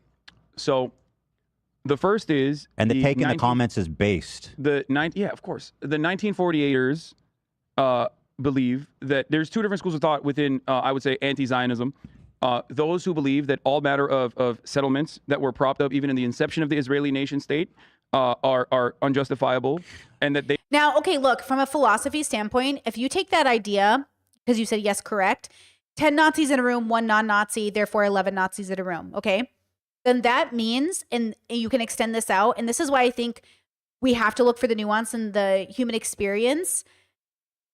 If all men suffer from misogyny under patriarchy, do we treat all misogynists the same? And the answer is no. We don't even treat all Nazis the same. We don't treat all anybody the same. Like, I believe in rehabilitation, restorative justice, prison reform. I believe criminals could be avoided. I believe a lot of people become criminals because of circumstance. I think that a lot of the mess that we're in is preventable, but isn't solvable on a mass scale. It's only solvable on a mini scale. So when we're having these conversations, I think it is right for you to be concerned when a man is friends with a sexual assaulter. Like, I don't think all people who voted for Trump really think they voted for somebody who sexually assaulted someone. Like, my parents don't believe he did it. Now, I don't know if they believe he didn't do it so they could feel justified in voting for him, but in their head, it's a lie. But that's a part of the misogynistic trick, is to believe that a woman seduced her way into the situation to allow her to then accuse him falsely. So the misogyny is like, women put themselves in these situations. Do you know what I'm saying? Versus the men are the common denominator in these situations. Like, Trump's first wife was pressing charges against him for battery and rape, but dropped the charges and settled. That doesn't mean he's innocent, but to some people it does. For some people, they think the fact that they settled is the proof of innocence, right? So under like patriarchy, all men are technically innocent unless it's a man that you decide isn't. But they have to be the one who kind of like decide. And so that's the issue, is like, the entitlement is so ingrained in us. That's why deconstruction is hard. That's why extrospection is hard. It's the hardest thing you'll ever do. That's why I say when you get to level 4 on my levels, it should feel very intense, because you are deconstructing everything you think about the universe in a way that is grounded, reasonable, and data-based, and realize like, wait, I don't think I know this. Like, I don't think this might be true, because what we do usually in 2 bubbles is we deconstruct within the 2 bubble. So we realize like, oh, homophobia is wrong. I'm not going to be homophobic. But like, the journey doesn't end there. The journey never ends. That's why political progressivism isn't the end. That's just a part of the journey. If you're a political progressive and that's it, you didn't go beyond that, cool. You've stopped introspecting and deconstructing. That's okay. But to me, that's not the end. You know? That says, can you post the levels diagram for new viewers? I don't have a diagram. I have chosen not to write down the levels on purpose, because people are weird, and it's also it's ongoing. Like, you're watching me in real time form a philosophy over the next 20 years. I don't have a diagram for the levels, fun fact. But I do have lots of live streams and videos on the levels, including a link in the description for a levels video you can watch about the levels. That might help. Thank you for asking. They are settlers, so they extend beyond your perspective that you agree with, which just is because- West Bank is a settler occupation. I think it's an extremely evil thing to say, what he said. Let me ask you this. No. What do you think what he said is evil? I think it is, one, unproductive, and two, it does not meet the realities on the ground, and it's not a viable solution. I think it's philosophically evil, which is hard because it's not Nazi German evil, but it's evil because all men engage in evilness, all women engage, like, I don't mean man like the gender, I mean man like the people. It's all evil. You know what is also evil? Overeating unnecessarily and abusing your body. But hey, some of us are evil at 2 a.m. in the morning, and I will not be judged. Okay? I found vegan cookies, and I like them. I will not be judged. But that's the thing. We all engage in evil in a philosophical sense. The focus is balance. It's just some people are engaging in large levels of evil. Okay? And please note, the desire for violence and the justification for violence in the name of liberation is often pushed by men who almost wish they were at war all the time so they could feel like they're doing something with their lives. Because God forbid a man figure out how to be a man in peace. Okay? So calling, just to be clear, calling babies No, of course not. settlers. Of course. And they're not even living. They're not. Okay, yeah, good. they're babies. So I just want to say, listen, I just I want have a to question for say you. I have a that this question for guy's a fucking evil piece of shit for saying that. Can I ask you a question? Can I finish? Let me finish the Okay, video. we'll finish this, but I do Yes. have a question for you because I Yeah. think you're going to agree with something I'm about to say. Yes. Let's just finish it and then we'll talk. Invaded the United States, and they said, you know what, Cincinnati, Ohio is our ancestral home, and everyone knows that's blatantly false. But they take your home, they murder your grandma, they bulldoze like your neighbor's house. Are those people civilians there? No, they're occupiers, and those are criminals. That is, there are no civilians there in the illegal military occupation. Yeah. So that's number one. I mean, that's so callous. It's kind of hard to fucking even believe just how flippant he can be about calling babies militants. I think this sounds like bullshit to us because we know Israelis do this. We know a lot of Israelis think Palestinian babies, a lot of anti-Arab sentiment. Heck, even within my own family structure, a lot of people think babies born into Islam will always automatically be on a natural pathway to terrorism, right? So I think it can feel dishonest for us to sit there and look at Arabs who feel this way as if this isn't the rhetoric we've heard from white people about black people our whole life, or white people about Arabs, or like we literally had racism in the United States. 1 drop of blood made you black. 1% made you black because they believe you were born inferior. And Ethan acts like this is the most, like, yeah, he's a horrible person. But I think it's the way that he wants Hassan. Like, I think Hassan is explaining his ideas, not Hassan's ideas, this guy's ideas, but it's making it sound like it's Hassan's ideas, and this is the trap. I can explain to you the narrative without agreeing with him, but this is so difficult. This is so difficult. I feel like this is very similar to what happened, and again, I'm going to make it about myself. When I was friends with Abba, Destiny, and Sneeko at the same time, and Abba would be like, why aren't you going after Sneeko? And then Destiny would be like, I can't believe you're going after me, but not Sneeko. And I was like, I go after all 3 of you, but none of you want to see it. And then Abba's like, why are you coming for me? And Sneeko's like, Sneeko never cared, by the way. You know the irony of it? You know Sneeko never once complained if I made a video about him? He never cared. And I don't talk to any of these men anymore, but he never asked me to take it down, never asked me not to. He never once gave a fuck. But both Abba and Destiny would get their feelings hurt if I said something. Usually Abba was really good at mediating, though. He'd call me and be like, hey, what's up? Like, talk to me on stream. What do we disagree about? And we'd talk it through and it was fine. Destiny threw a fit and never talked to me again because he's a, baby boy. But like all these men kept fighting against who was better than the other. You're all at the end of the day men who built platforms on misogyny. And I think Abba is probably the best of all 3 of them. But that's not saying much when Abba still took Destiny's side when I put out my video.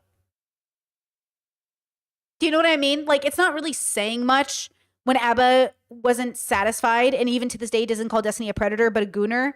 That's still misogyny. You're downplaying his predatory behavior because you don't want to accept your friend was a predator. Like, I don't know how close they were, but like, that seems kind of silly. You know what I mean? So I feel like that's what's happening here, where we're throwing the baby out with the bathwater. But I'm saying, could people with really horrible ideas also be people who are redeemable? And I wonder if Hassan feels like these people are redeemable, but because of their circumstance, they're like giving into the hatred in their hearts, which is bad. But what if they didn't have that hatred in their hearts? Would they be, do you know, that's the conversation that I think is nuanced and really difficult to have. I genuinely think it's really hard to have. Why do people come to these conclusions that X group of people are all bad, all groomers, all this thing, all this? Why do we do this with our brains? It's obviously a spectrum. And then the worst part is when people are like, call it out, call it out. Doesn't Ethan understand if Hassan calls out this guy, he also has to call out Ethan? That's what Ethan didn't understand about the content cop. He's like, why isn't Ian supporting me? Why aren't my friends supporting me? Why isn't anyone? Don't you understand if that we're calling people out, now I have to call you out? If we're going to call people out, I'm going to call you out. And that's what Destiny didn't understand. That's what Sneeko didn't get. That's what Abba didn't get. Like, I don't think these people get it. If you ask me to call out the misogyny or the horribleness I see in people, okay, this is what you've done. And they're like, no, not me. And I'm like, what? But why not? Why not you? And that's kind of what it feels like to me, where Ethan's like, not me. You call out other people, but not me. And it's like, no, girl, you too. Dr. K just did a stream with Amaranth I saw this morning, and his audience was really mad that he didn't call out anything Amaranth said or questioned her about telling her the truth. Because I don't know why Amaranth went back to her abusive ex-husband, but you know, women be trapped in abusive relationships. It was very disappointing to see. I remember crying my heart out for her when she was talking about being abused by her husband, and now they're still together, and I am shook to my core. I hate to see a woman choose a misogynistic, narcissistic man, but here we are. And Dr. K told his audience, I'm not here to call people out. I am here to let them tell their truth and then to see what we can learn from it. I tried to do that during lockdown because that's when I became a full-time streamer. I tried to be that compassionate towards the men I was talking to. But once I put my foot down, because the men were like, Brittany, call people out. Okay. And they were just mad that they were on the chopping block. Don't you understand that if you ask me to call people out, you're next? I'm being nice to you because I think we could build a bridge together. That means we're not on the same side, bitch. If I have to build a bridge with you, it means we're not on the same side. These men, literally, even though I told them I'm progressive, I'm very left, they kept thinking I like approved of them, even though I kept saying like, I'm trying to build bridges here. What do they think a bridge is? So anyways, with Ethan and Hassan, I think there's a miscommunication here happening when we talk about building bridges and understanding people's perspectives, right? It's like, do you understand by building a bridge, it means we're not on the same side? Ethan is trying to establish that him and Hassan are in the same side, but they're not. We're all building bridges with each other. Now, Hassan might not be where these guys are, but he's not where Ethan is either. You know? That are deserving to be killed. Very Oh, beautiful. I love that. Chet says they want to build bridges, but not cross them. Exactly.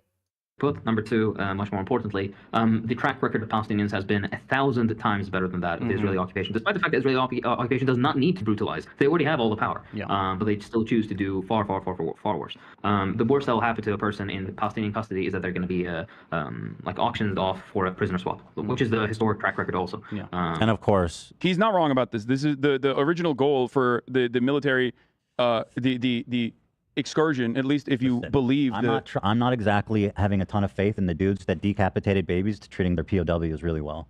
But the irony is that it happened. This is the nuance. Yes, some of the captive, this is the same thing with America. He's saying, I'm not going to trust Hamas to treat their prisoners of war good, but yet we expect that of Americans when we know it's not true. We expect Americans to treat our POWs but we don't. We know we don't from Guantanamo Bay. We know we don't. I was just talking to a progressive friend of mine, and we were talking about how we're anti-El Salvadorian prisons in general, or prisons in general. We don't want men to be thrown into these prisons. We don't want men to be picked up and abused. But who's doing it? Who's running it? Who's promoting it? Who's saying with their chest, this is where awful criminals deserve to go? Men. Men. Men, men, men, men, men, men, men. Men are literally excited knowing men are about to be sent to be tortured. You are so fucking hard thinking about it. Men. It's bullshit. It's bullshit the way you guys are so fucking excited to see people get hurt. But that's the thing. It's like you have to ask yourself why. But they don't. So Ethan, I understand why he's like, I don't trust Hamas to be good to people. I don't trust men in groups to be good to people. Because time and time again, y'all show you are not. Whether it's sports stadiums where you guys beat each other up for wearing different sports memorabilia, or it's prison systems, or it's fucking war, or it's fucking anything. Whether it's a church meeting or the White House. Groups of men come together and you guys are horrific together. Okay? There's a reason they say a naked man could walk through a group of women and he will get clothed, and a naked woman walking through a group of men, she will be raped. Okay? This is why you're terrified of your little girls being in the same bathroom as a man and not with a woman. Okay, so don't fuck with me today. Thank you. I think that's kind of a psychotic take too, where it's like it's like, why are you trying to give Hamas the benefit of the doubt on this one? You know, being like, oh, they treat their prisoners fucking awesome. You know, let's not try to do that. Okay. So but anyway, and that combined with just the callous, Chet said, do you mean men as in male or as in people? Are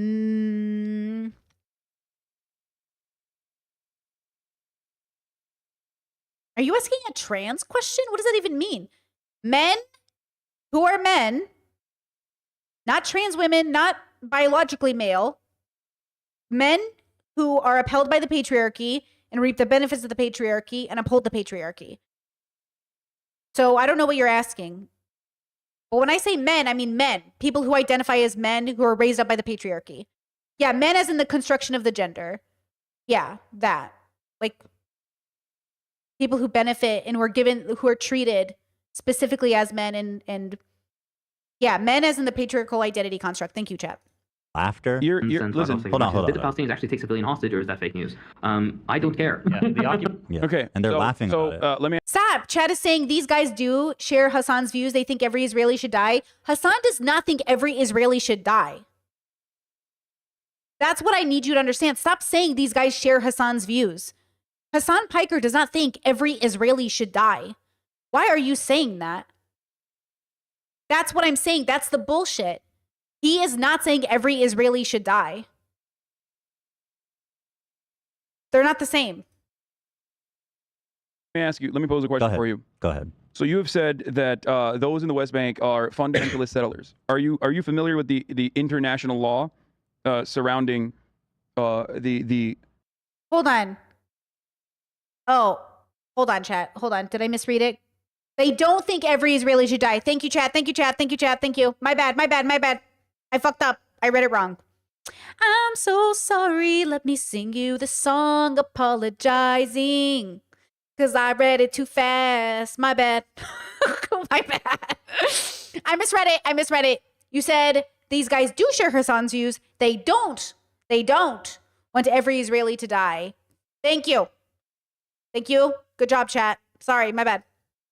The justifiable forms of violence towards. So first of all, terror. I don't put any stock, frankly, in whatever these quote international laws are. Yeah, it's. But no, I'm not familiar with whatever that says. Technically, the reason why the IDF has to exist in the West Bank and behave in the oppressive manner that they behave is because Palestinians, and this is going to sound very radical and possibly very violent, but this is a matter of law, and maybe even if you agree with this, a matter of morality. Palestinians have the legal ground to violently seize back their own homes from the settlers. You know what Israeli IOF soldiers are? They're cops.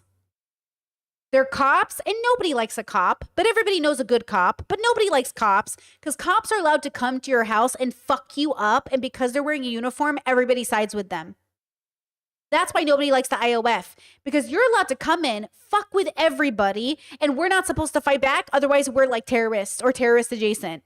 We're not allowed to fight back against cops. Like, this is why I don't think cops should have immunity or cops should be seen as something different. I don't think as a cop, I don't think running away from the police should be a crime. Okay? I don't think that should be something you should be able to be penalized for. Okay? Okay, there are plenty of reasons to arrest you. You murdered somebody, you're arrested for being a murderer, not for running away. Okay? That's why I don't like people in uniform being treated like they're better than us. Just a reminder, they shit in a toilet like the rest of us. They are not better than us. So you building up this relationship with people in uniform as they're better, that's why nobody fucking likes the IOF, because you get to go around and terrorize people And then you're always seen as like, well, I'm entitled to, I'm allowed to. That's why people get resentful against you. That's why people start to resent the police, because you misuse your power time and time again. And then you think people are just going to stand by. You can't expect people to do that. This is a reality, and that is precisely the reason why they have to exist under endless occupation in the West You know Bank. what? And that's why I say if it was settlers, that would be a lot more understandable. But let's not obfuscate. Okay, I understand what you're saying, but this dude just called babies militants. No, I understand. And there are baby settlers that's as well. But there are baby settlers as well. There are babies in the settlements. But the babies that killed were not. I know. Okay, so Now that we establish that, no, hold on. Now that we establish that, the other school of thought here is that all matter of Israelis living on Israel proper are they're also doing the exact same thing in the eyes of some. I do not agree with that, because I don't think that is a reasonable solution, and it's not realistic anyway, and that only will lead to the complete evisceration of Palestinians, and far-right Israelis will use that to continuously radicalize just regular Israeli citizens in their endless bombing campaigns and ethnic cleansing campaigns and the brutal occupation. This is why many thinkers, I believe even including Norm Finkelstein, who has dedicated his entire life to speaking the truth about... You know what? I shouldn't give my opinion on Norm, but I think Norm is such a debate bro. Mr. Borelli. I just think he's, like, yes, dedicated his life. He's not my favorite, but whatever. He's such a debate bro. He's obviously so dramatic as well, but, like, he did dedicate his life to it, so, like, shout out. But, like, not my favorite, but, like, okay. About Israel's occupation, and Noam Chomsky and many others, even Edward Said, as I brought up earlier, believe that the de-Zionification or the displacement of Israelis from Israel proper, Jewish Israelis, is it's not justifiable, and it's not realistic. It's more so a single state solution, at least one that I advocate for, because I know a lot of people advocate for a two-state solution. I'm a one-stater, which Was there a question? What? I thought you said I have a question for you at the beginning of that. God, Ethan is so impatient at this point. I gave you the question. You already answered it. You said I know your position on like violently seizing back your land from settler occupiers. Yeah, that's not what they did, though. And that's these who he's guys. talking No, these guys, or at least I assume Second Thought has the perspective that all matter of Israel is all matter of Israel proper is considered settler occupation. And he's evil for thinking that. He is. Right after babies were murdered and decapitated. All I can say that now. let me read this further. If he said this in 1949, I'd have a different opinion on the matter. You can't say this in 2023. I agree. Let me read this. Thank you for agreeing. What's going on in occupied Palestine is unprecedented. No doubt we'll have wall-to-wall coverage of atrocities now that it's the genocidal settlers on the receiving end. This is what liberation struggle looks like. Solidarity and victory to the Palestinian people. Again, just to put the timing in frame here, he says, no doubt we'll have wall-to-wall coverage when Israel responds. This is while bodies are still bleeding. Oh, I guess. Yeah, I don't agree. This is, you know, for a while now, my audience has wanted me to make a video on, like, justified violence. It's really hard to have this conversation about justified violence, because justified violence is I can justify anything in context, but that doesn't mean I actually justify it. Like, just because we can debate our way into a corner or, like, into an idea doesn't mean we did the right thing. So I think there's two conversations at hand here. What do you do within the context, and what do you do outside of the context in general? Like, in an ideal world versus within the literal context. The dilemma is that within the literal context, you can justify anything. And that's where philosophers ask, like, what is the meaning of man? Like, what are we doing here? Like, these are very difficult questions to answer. What is love? What is goodness? And the reason these answers are hard to figure out is because we don't know. We think we know, but very good people are justifying very bad violence.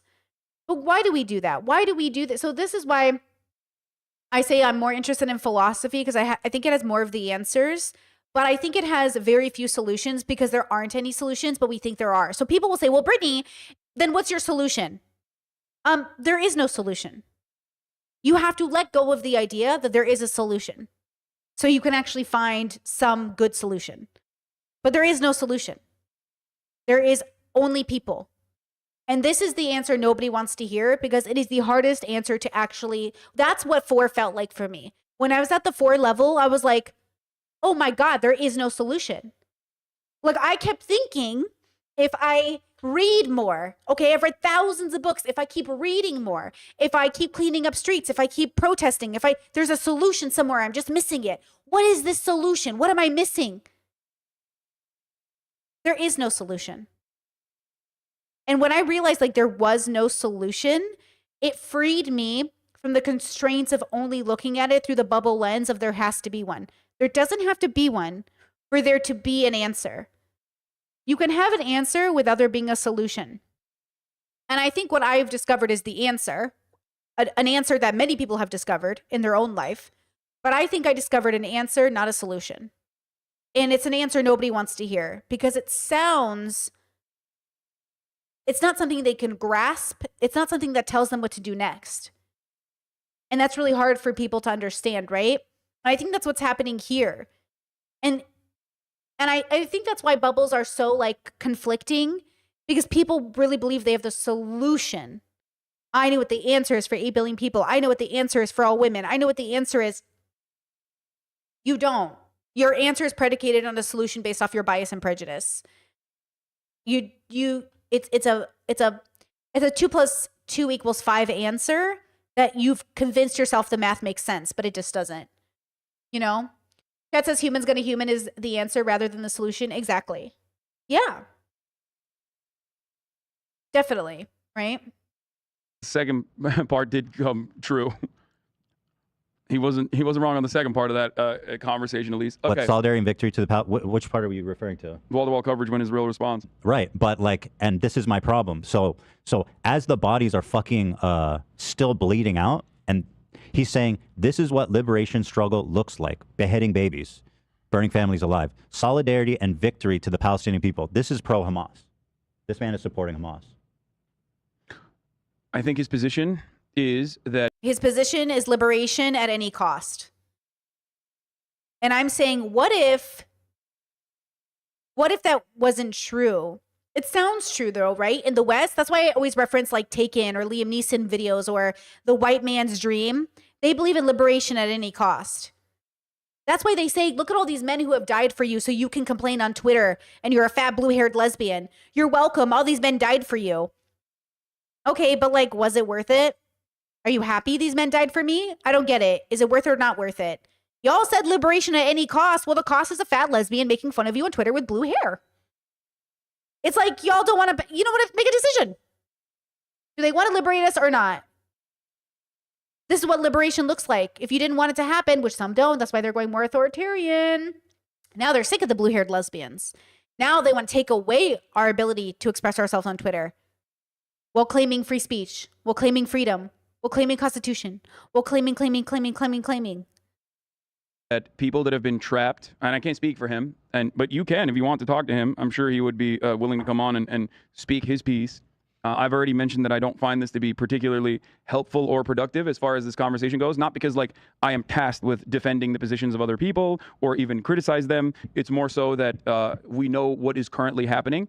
We are now 3-4 days removed from October 7.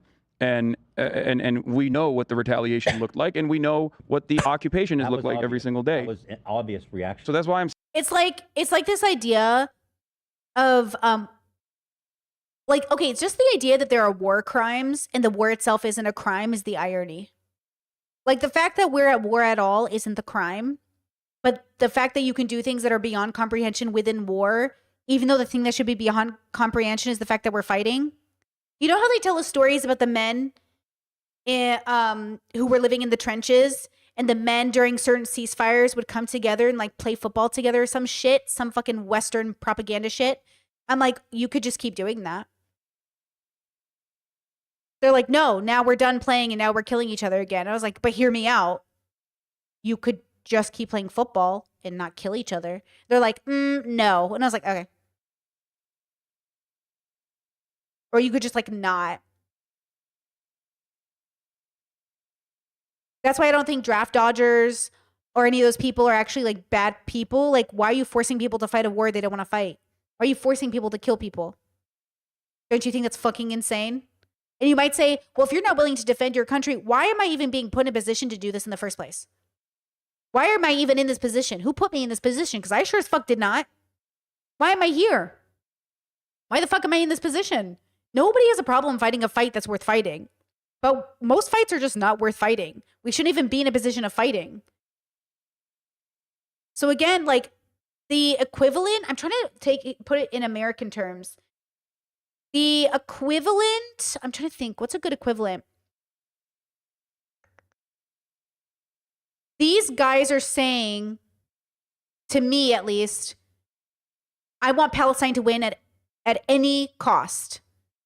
Just like you'll say, I want America to win at any cost. The way I've heard Israelis say, we want Israel to win at any cost. I'm afraid for my family. I'm afraid for my friends. I will kill anybody to save my family.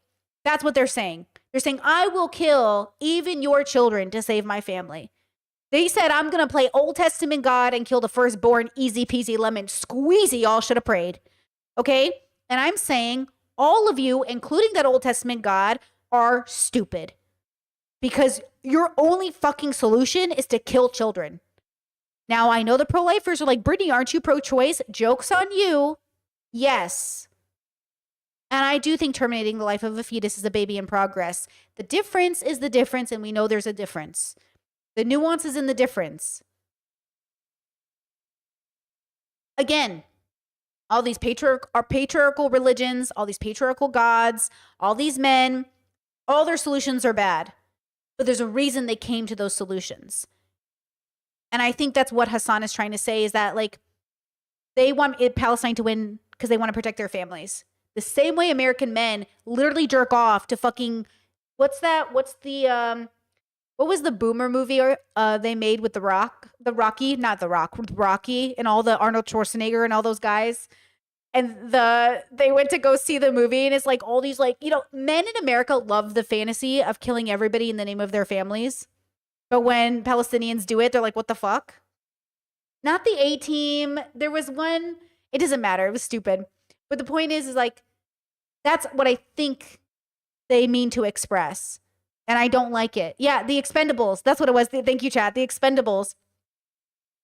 You know what I mean? Like, I think that's what they mean to say. And I think that's stupid too. I think it's all bad. I love a fantasy. Give me Bruce Willis walking away from a blowing up building. But yeah, people are dying. When you watch Marvel films, all I think about is all the people dying as everybody is fighting. But this is men's fantasy. Men love fighting at any cost. At any cost. Saying again, that's what I'm saying. Like a YouTuber with hold on, this guy's influential. No, I know, Ethan, but his influence is nothing in comparison to the multi-billion-dollar media operation. I just want to call this guy out. That's what I want to do. You can call him out. I just spent and you can ask 2.5 hours calling out Israel. So now this guy, second thought, he's supporting Hamas. He is pro-Hamas. That's what hold on. Okay. Solidarity and victory to the Palestinian people. Again, the timing that I keep mentioning, as bodies are being counted, is pro-Hamas. That's it. Chad said, why do men love violence so much? I think it's a cope. I don't think they do. I don't actually think men love violence. I think men are made to believe that they are nothing but the violence they can inflict on others. I actually don't think men are very violent. I think all human beings engage in a level and a spectrum of relationship to violence. All of us engage in violence, right? We kill things to eat. Are you guys meat eaters? You're violent. You might not kill your own food, but you're certainly happy to eat the dead bodies. So none of us have a problem with killing things, right? None of us are fucking Buddhists over here not killing anything. Okay, you squash a bug, you killed an animal. Congratulations, right? So I don't think it's like men or women are specific. It's just like everyone's having a biological experience and everyone has a different biological experience. But I am convinced that a lot of men feel socialized because, like, what happens to men who aren't violent, who don't play sports, who prefer dolls or makeup? They get kicked out. So men will pretend they like these things. Men will pretend they're rough and tough just to adhere to standards. If human beings were given an opportunity to be exactly who they were, I think a lot more people would be gender fluid. I think a lot more people would be gay or bisexual, pansexual. I think a lot more people would be soft-hearted. I think there would be people who love exhibiting like aggression in a way that's healthy, but we only allow men unhealthy ways to exhibit or have a relationship with that aggression. And we also all stop deconstructing at a certain point as well. So you know, the dilemma we all run into is that we're dealing with billions and billions and billions of bubbles, all interacting with one another, all adhering to some standard of existence that makes sense for where they are in their journey. So, you know, again, I used to be a person that wanted to be a Republican president, who wanted to, you know, turn the Middle East glass, who believed violence was the only answer, who believed that I was weak if I couldn't torture somebody for my family. I internalized that message as a girl, as a person raised as a girl. I internalized that message. Now imagine if I was raised as a boy. Now my dad always says he raised me as a boy, which is sort of ironic. Do you know, fun fact, Brittany lore for new viewers, my dad asked me when I came out if I am gay because he raised me as a boy. No, it wouldn't have mattered how you raised me because my sister's also bisexual and she was raised as a girl. So joke's on you, okay? Like, no matter how you raise your kids, they're just going to be who they are, okay? So when we have these conversations, we have to first examine ourselves. We have to examine ourselves. And people mostly examine others. Like Ethan, he's really good at calling out these other streamers, but he never thinks of how he has also said things that are very similar in his own way that these streamers are saying now. He never considers that maybe he's had his own hummus tier list in his own way, but doesn't realize it. That he's defamed people, but it doesn't count when he does it. That's why you have to learn how to apologize to people without pointing out what they did wrong. Once you can learn to apologize to people without bringing up what they did wrong, and you can just apologize for what you did wrong, then we can start about healing. We can start talking about healing. But isn't it ironic that Hassan and Ethan can't figure out how to get along, and then everybody's on stream talking about their solutions for Israel and Palestine? Nobody has the solution. Everyone has bullshit answers. I want to know what the real answer is. And the real answer is there is no answer. The real answer is humans are going to human. It's like, you know, some bears won't eat you and some will. Some bears will literally leave you alone. That's why women choose a bear instead of a man in a forest. Because we know it's not guaranteed that a bear will hurt us. It's actually more or less likely. It's just like literally in some ways less likely, depending on how you count the statistics. You know? Anyways. That's it. There's no other way to interpret that. And it's evil. He continues, imagine someone comes to your town, murders your neighbors, kicks you out of the home your family lived in for generations, and relocates you. Are those occupiers civilians? No. They're criminals and accomplices in genocide. Once again, referring to babies who were decapitated. At least, but again, that doesn't matter. 40 babies died at this kibbutz. Okay? Kids also, children, families. Peaceful kibbutzim. Many of them actually pro-Palestine advocates. He said that they are criminals and accomplices. Okay, we don't know if they're pro-Palestine advocates. Okay, so this goes back to Japan. Does Ethan think it was wrong what we did to Japan? And what would Ethan do if he was in that situation? Because remember when I talked to Rashad? I talked to Rashad Crenshaw about this. And Rashad's really young, so let's give him that benefit of the doubt. Rashad was saying we had to bomb Japan, right? He's a political commentator, if you guys don't know. And I like Rashad. We have a good working friendship, right? Good working relationship, okay? And I was trying to explain to him how, like, it might be justified violence within the construct of that bubble, but is it what we want for humans, right? We killed a lot of babies because it is what it is. They're Japanese. They're our enemies. They want to kill us. We have to win this war, right? But is it right? And so that's the conversation that these people are having. These people are just Americans. Like Hamas is America throwing the nuke on Japan. Right? What? Chat said, isn't he pro-Israel now? Rashad? I don't know. I haven't seen that. I don't think so. I don't know. I wasn't under that impression. I don't watch every single video. I haven't seen it. If he is, very Democrat position of him. I don't know. He's a Democrat, right? He's not a progressive. So Rashad and I differ on that, right? I don't know. But I will say, like, that's what I'm trying to say to people is that when you hear people say this, it's just like listening to American soldiers talk about how they had to kill the Japs. I hate it. I hate it. I hate that this is the only solution human beings could come up with. When I hear these people, that's what I hear. When I hear Jordan Peterson saying, give them hell, that's what I hear.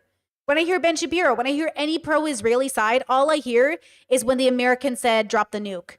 When Americans buy people beers because they served in a war. When you buy a military soldier a beer, you're buying a murderer a beer. Do you know that? Now, that's quite controversial to some people, but it's really not. If you've been paying attention, some people say all military soldiers in the U.S. are complicit in the genocide that happens and America's destruction of other countries. I don't think that's literally true, but I kind of think if you join the military, it's like becoming a cop. But then if no good people join the military, no good people become cops, what are we left with? Chat says, I don't think you're supposed to use that term for Japanese. You're not. That's the point. Like, well, it's what the term was. I think you can say it. It's not a slur, right? It's just the derogatory term they used for that time, right? That's the point. That's why I'm using it, because that's the word. That's the derogatory term they use. But I don't think it's a slur. If it's a slur, I won't say it. But I wasn't under that impression. I think it, right? I'll stop saying it if it's like not, but I thought it was just the people. That's like, I was quoting people. That's what I'm trying to say. Whatever. It's like saying Arabs or like, I think it's equivalent to that. And I'm pretty sure people can say that in conversation. Who knows? It's all a construct. Chat says it's a slur. Okay. If it's a slur, I'm not going to say it. I love that. Thank you for telling me. I appreciate it. Okay. The point is they use that terminology, okay, to demoralize and say they're less than us, okay? Bad. Yes? Okay. Bad. Yes, we even had internment camps. Thank you, chat. We even had internment camps in the US, which, by the way, they want to do again. Okay? Chat said it's amazing how deep bubble programming went. I initially winced at your buying a murderer a beer comment, but it's so true. And I'm not saying every U.S. soldier. I had 4 brothers sign up for the U.S. military. I walked into a recruiter's office. I wondered if I was to join the Air Force. Would that be my... And then I was like, nah, I can't follow orders like that. I would be one of the soldiers who would be like, I'm not doing that. I would. I can't follow orders for bullshit. Yeah. That's why I didn't sign up, because they're like, you have to follow orders no matter what. I was like, I've never followed orders no matter what. I can't be in the military. Okay. So I'm not saying this from a person that doesn't know that there is a complexity to this, but also knowing that like humans aren't even given that many options. You know how many people of color will say, well, I'm in poverty. I have to join the US military. What else am I supposed to do? There are so many other things you could do, because the irony is the US military is poverty. They're not paying you, girl. The only thing you might get is a college, is college paid for. But is it worth it? Is that worth it to you? Because I'm telling you right now, I don't think it's worth it. It might have been worth it at a certain point, but it's not really worth it right now. Okay?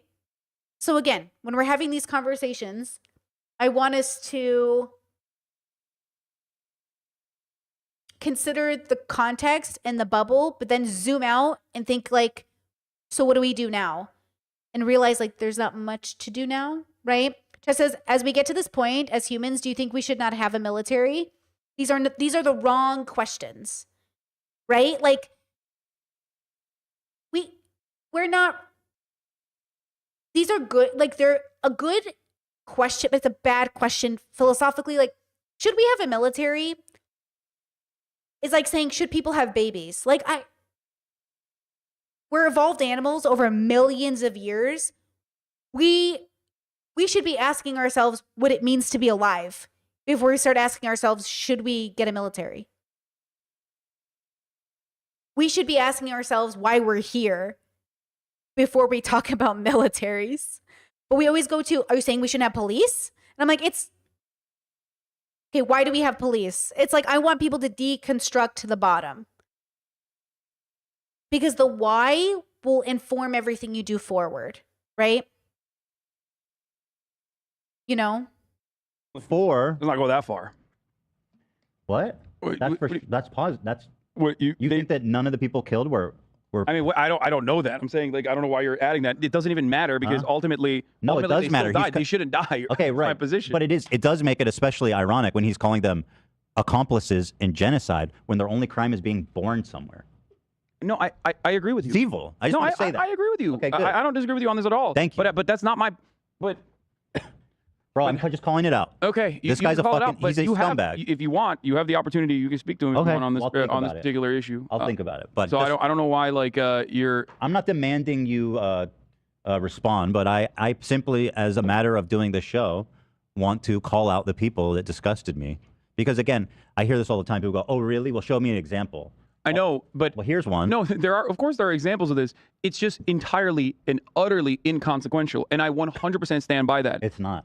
He's an influential man. When you're Yeah, expressing these kinds of okay, let's walk through that. What do you think is the negative consequence of this?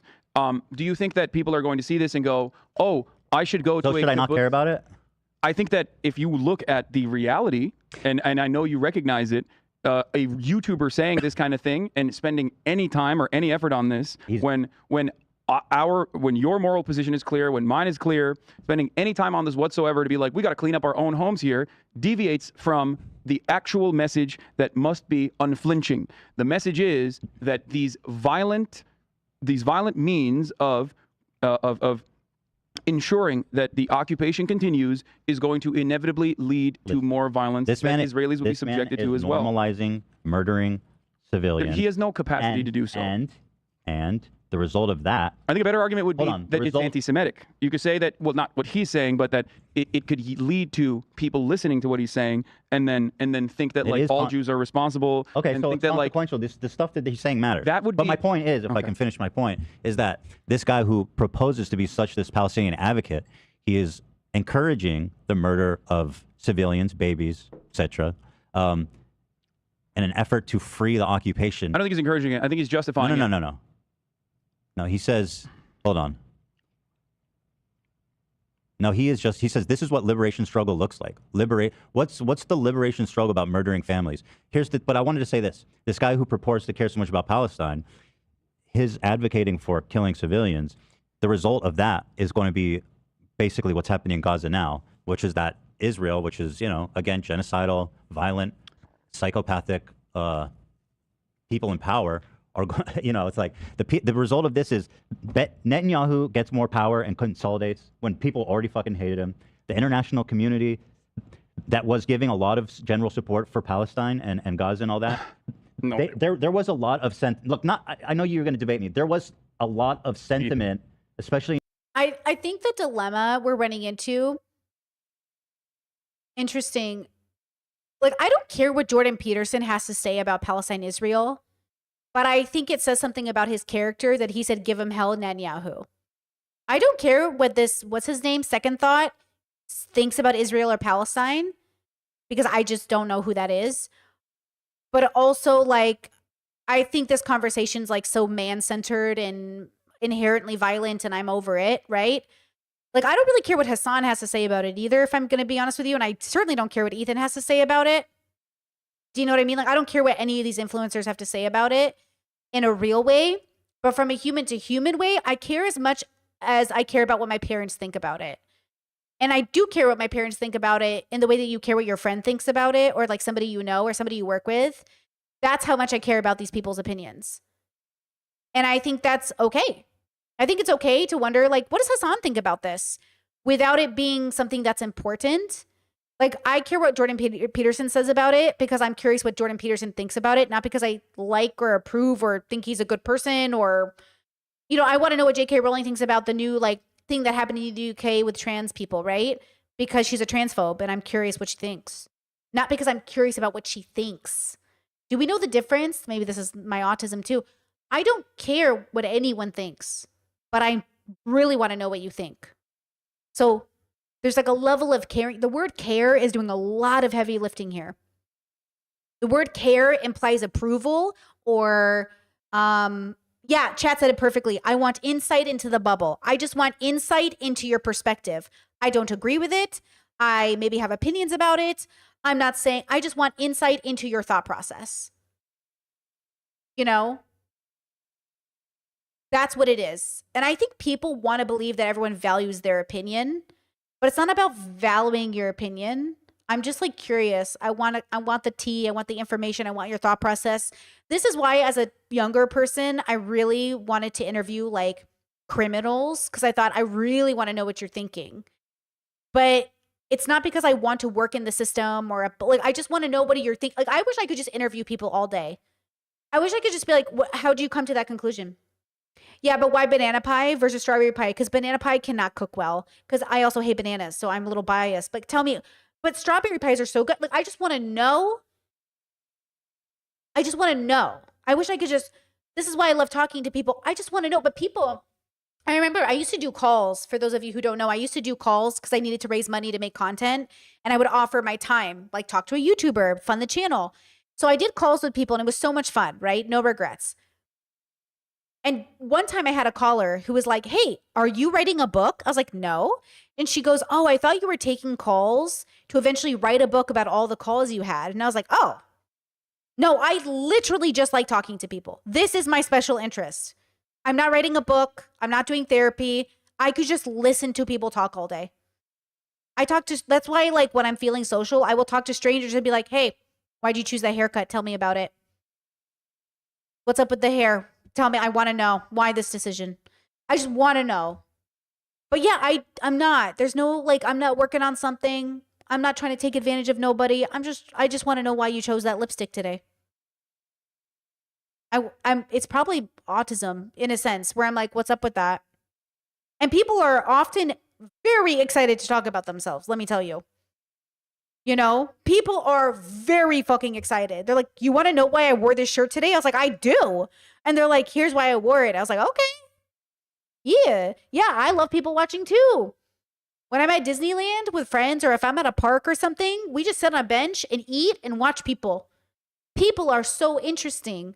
And you might feel like animals at a zoo, but aren't we all, girl? That's why I like watching ants. Have you ever just watched ants? They're so interesting. Sometimes I just watch birds. Sometimes I just sit on my balcony and watch people.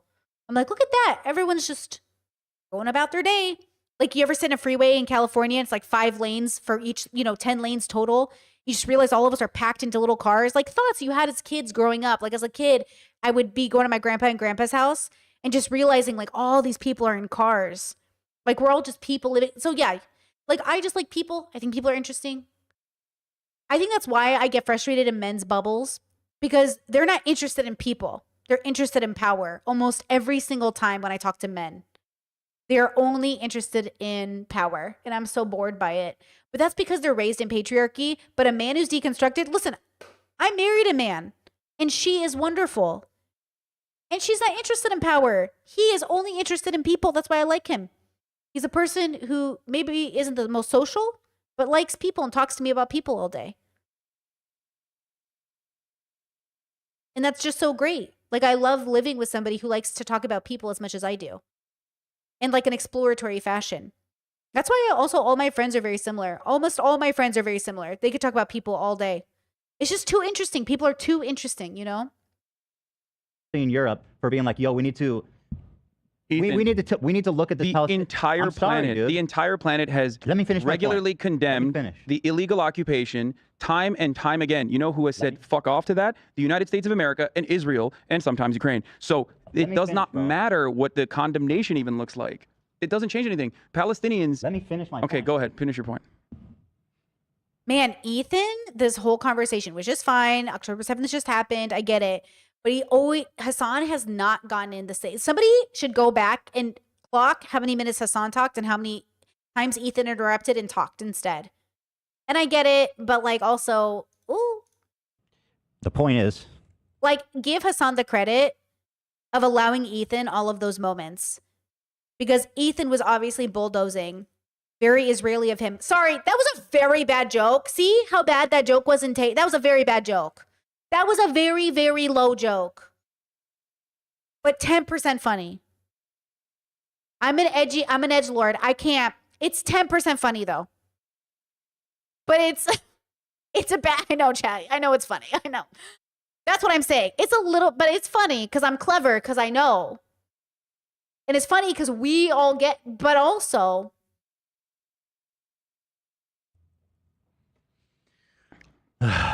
That the result of this, these people are pro-Palestine. The result of this is literally the opposite of any possible intended consequence, which is A, Netanyahu gets more power internationally and domestically when people already fucking hated him and his government. the Western countries are basically backing up Israel's genocide and encouraging it and sanctioning it. The Gazans are now being bombed. Their food, power, water is being shut off, although that happens regardless at times. Always. But so like if the argument here is that if Second Thought had not tweeted this, or if other YouTubers and other people on Twitter had not tweeted their celebrations, that do we think that the world's perspective would be different on Israel's bombing campaign currently? If you think that, like, legitimately, if not a single person had tweeted this, do you think that the situation on the ground would be different? Does it matter to you that this might be anti-Semitic? Oh, wait, what do you mean? Well, you're saying you're treating this as if it doesn't matter at all, and that's yes, you're not. I don't think it matters at all. And you're not Israeli. Yeah, I don't think it matters at all in the grand scheme of things whatsoever. So you're saying because the question hold on. Your point, answer my question, go ahead. please. Let's say JT and Hakeem or any number of different Twitter users had not been so callous in their indifference for civilian casualties in this situation. Not a single person had tweeted anything. Do you think that there would be more support for Palestinians? Obviously not. But listen to. So what why I'm are we saying, having this bro. conversation then? He's influencing people. He's not. Is this tweet going to change what's happening on the ground? No. No, of course But these not. opinions being broadcast by respected people in politics is going to contribute to fucking more violence. He is. In what regard? Because people Like, do who you think sympathize Palestinians with him are gonna be like, yeah. I mean, he's basically. Do you think he's Palestinians are going to see JT's no, the tweets? acceptance of people, and that's fucking anti-Semitism, bro. The acceptance of what people? The acceptance of people internationally who look at this guy saying, let's fucking kill all the Israelis because they're all occupiers. I don't agree with that take that he's making. I'm being here. hyperbolic. Yeah. It's not that far from what he said. I mean, he's called every Israeli an accomplice in genocide and an occupier. It's like freaking out. It's like freaking out when the Iranian leadership like fucking burns an American flag or whatever and be like, they hate us. They're going to come for us. They're going to kill all of us. Like there is no conversation to be had here that is like serious because. Bro, like, I just disagree. I mean, you were telling me today how much influence I have. Why does it not matter? It's the same. Yes. Like it's like going after Jordan Peterson and thinking he wants to kill every single Palestinian. I don't think he does, but I think him supporting Netanyahu ends up being that result in the same way that Ethan pushing Israeli propaganda is pushing the genocide of the Palestinians. I think it's the same. The problem is people won't admit it's the same, but it's the same. Okay? It is literally the same. And Ethan doesn't want to. Jordan Peterson refuses to believe it. But it's all these men pushing up the same rhetoric on each side. And I think that is the problem, but it's not an isolated problem. And yet, even though the rhetoric is bad, one side is still more right. And that's the hard part to swallow. If both are bad, why is one more side more right? Because one side is being genocided. And one side with the power has the right to stop it, has the power to stop it, and won't. So two things can be bad, and one person can be more right. That's why in a toxic relationship, two people can be toxic and one person is the abuser and one person isn't. Palestine and Israel in a toxic relationship, but only one of them is the abuser. Or the people use this. The influence you have is upon your fan base. The influence you have upon your doesn't matter? The influence you have upon your fan base was specifically in regards to okay. Let me dial it back real quick and explain something. This is a basic fundamental that I believe in. I believe that our culture and our attitudes are entirely reflected on the material realities on the ground, that our material realities guide our culture and our attitude towards certain things. I don't believe that you can move the needle in the other direction. I don't believe that you can tweet a revolution. As a matter of fact, many people laugh at hashtag activism and whatnot, but I do think that it goes in the opposite direction. I do think that you can't make a super sweet YouTube video that ends up destroying the white supremacist court structure in the United States of America. However, right, there's no video, there's no activist, there's no a speaker, there's no dream of Martin Luther King Jr., the most perfect. There's no version of any person who gets out here and stops racism or stops the Palestinian genocide or like, oh, they said this most beautiful thing in their video. Okay, I guess we'll stop killing Palestinians now. It's not like that. It's not like influencers have that much power. And usually they just kill them anyways, right? Like they kill philosophers, they kill activists. We don't have that much power. And so that's the part of it too that I think Hassan is trying to say, like, you have influence even if you don't have power. And if with enough influence, you can empower people to do the right thing. But Ethan, even to this day, 2025, is empowering the wrong group of people. He is using his influence to empower the wrong group of people. That's the problem. I do believe that if you go in the other direction and promote more of the state-sponsored violence, you absolutely can motivate people to feel more justified and demand more from their governments. Which is what he's and to doing, do this. right? So if and only if there was a real, legitimate, well-established military machine that was capable of going and fucking killing every single Israeli citizen, like you said, he is justifying for, this would be as damaging as the average Israeli defense of the Israeli occupying force. Only then. I just find it odd And that you even have to do then, the and whole what even about then, thing about this. but Ethan, even then, there is no comparison because guess what? What he is saying as a singular YouTuber is represented by our elected leaders, is represented in the reality on the ground in the way that Israel is continuing its occupation and its bombing campaign in Gaza, which is why I think it is utterly and entirely a distraction to have assessments, to make assessments I mean, over. listen, I'm sorry that I care about it. I guess I'm just an emotional fucking idiot. I'm not saying that at all. I perfectly understand why you But care about it's important to me. I understand why you care about it. He's lashing out, but Hassan's being very like, this is a very beautiful moment as a human moment. Because Ethan's like, I guess I'm just a fucking emotional idiot. He's just not getting it intellectually or factually. But I appreciate that Hassan is being comforting towards him. But this is why I say you can't force people to eat the cupcake, guys. Cupcake emoji in chat, guys. Cupcake emoji in chat. You can't force a person to eat the cupcake. You can only offer it to them. And life is always offering us cupcakes, and we always pick and choose, right? But like, you can't force Ethan to eat the cupcake. And so people will say, why do you give up on these whole groups of people? I'm not giving up on you. The cupcake is still available. I am never going to take the cupcake away from you. But I'm also not going to stand there holding it. I'm going to put it down and walk away. You can eat it or not eat it. But I am not going to be the one holding it. Hassan right now is like, here, Ethan, I have a cupcake for you. And Ethan's like, I don't want your cupcake. I want you to understand what I'm saying. And Hassan's like, great. Could you like eat this cupcake though? So we can like, so you can understand what I'm saying. And Ethan's like, no, I'm not going to eat this cupcake.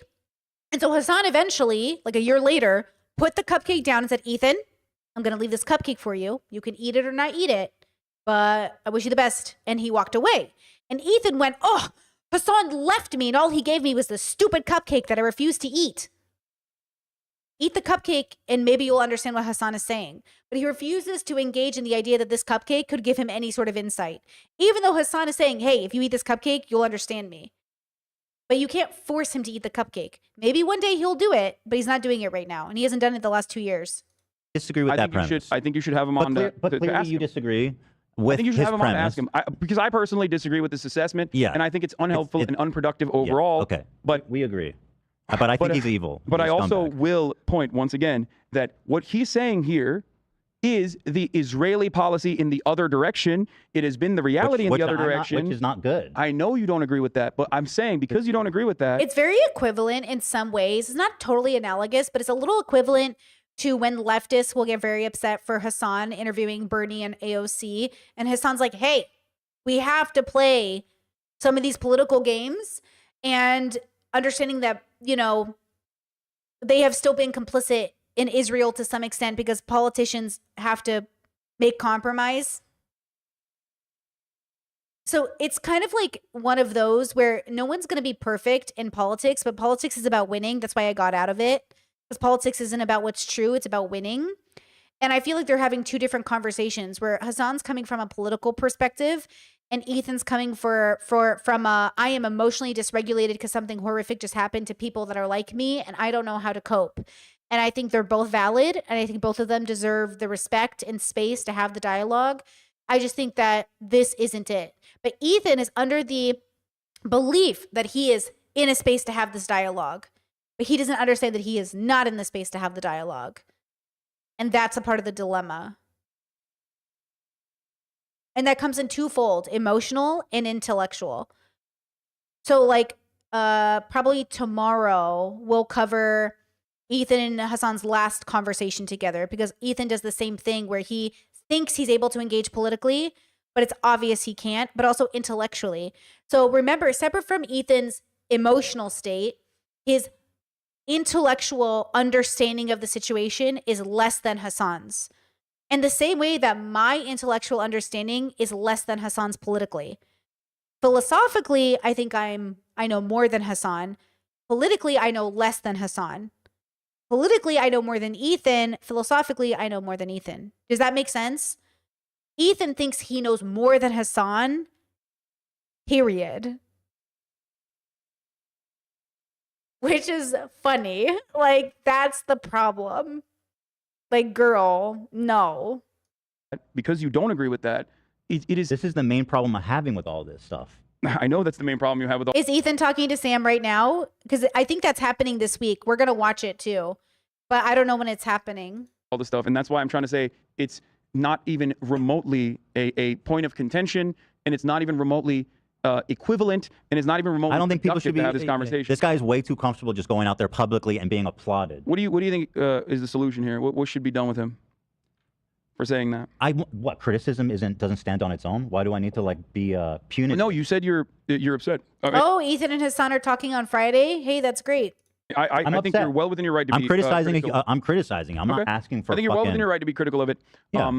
Like I said, though, I will reaffirm my position that if he was saying this about Palestinians instead of Israelis, that would not only be not condemned at all by a singular person, that would be the specific policy position of the entirety of the Western world. Israelis and the Western world are monsters, then we shouldn't care when the opposite people are monsters, because it not doesn't necessarily. Matter. Well, I think because seems like what you're arguing. No, that's not what I'm saying, because I don't agree with what he's saying. It is so the Black Panther argument. Did miniature liberation groups get to stand up against the oppressive, racist America, even if it led to violence? Or no, are they the same as the oppressive racists who hung Black people? People will think that. Conservatives think Black Panthers are terrorist organizations that are like worse than the white people that oppressed Black people. I need you to understand that. In certain conservative bubbles, they think of the Black Panthers as like Hamas. The way America feels about Hamas.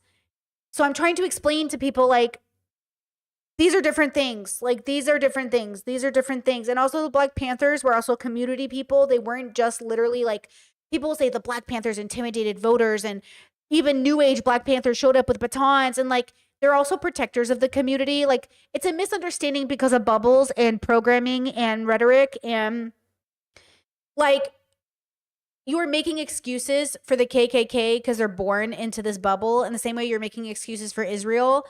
You can explain it, but it doesn't justify the action. But can't you understand why Black communities would want to stand up for each other? That's why they say an oppressed group, the oppressor will never validate your way of seeking liberation.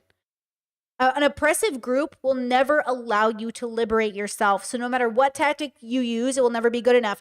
They told Black communities, do it right. Don't be violent. So they created a banking system, and then the white people destroyed it. They said, make sure fathers are in the homes, and then they arrested fathers and put them in prison systems.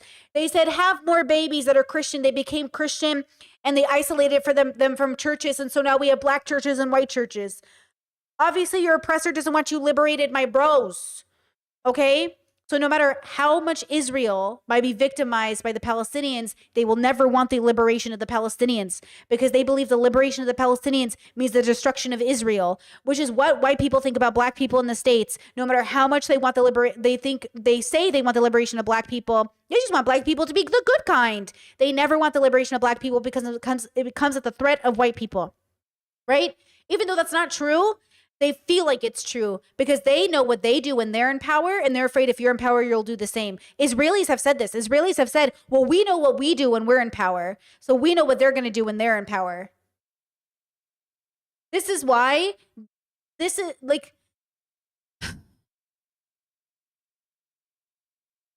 why we need to deconstruct our bias and prejudice in all of us, and we need to raise our children better.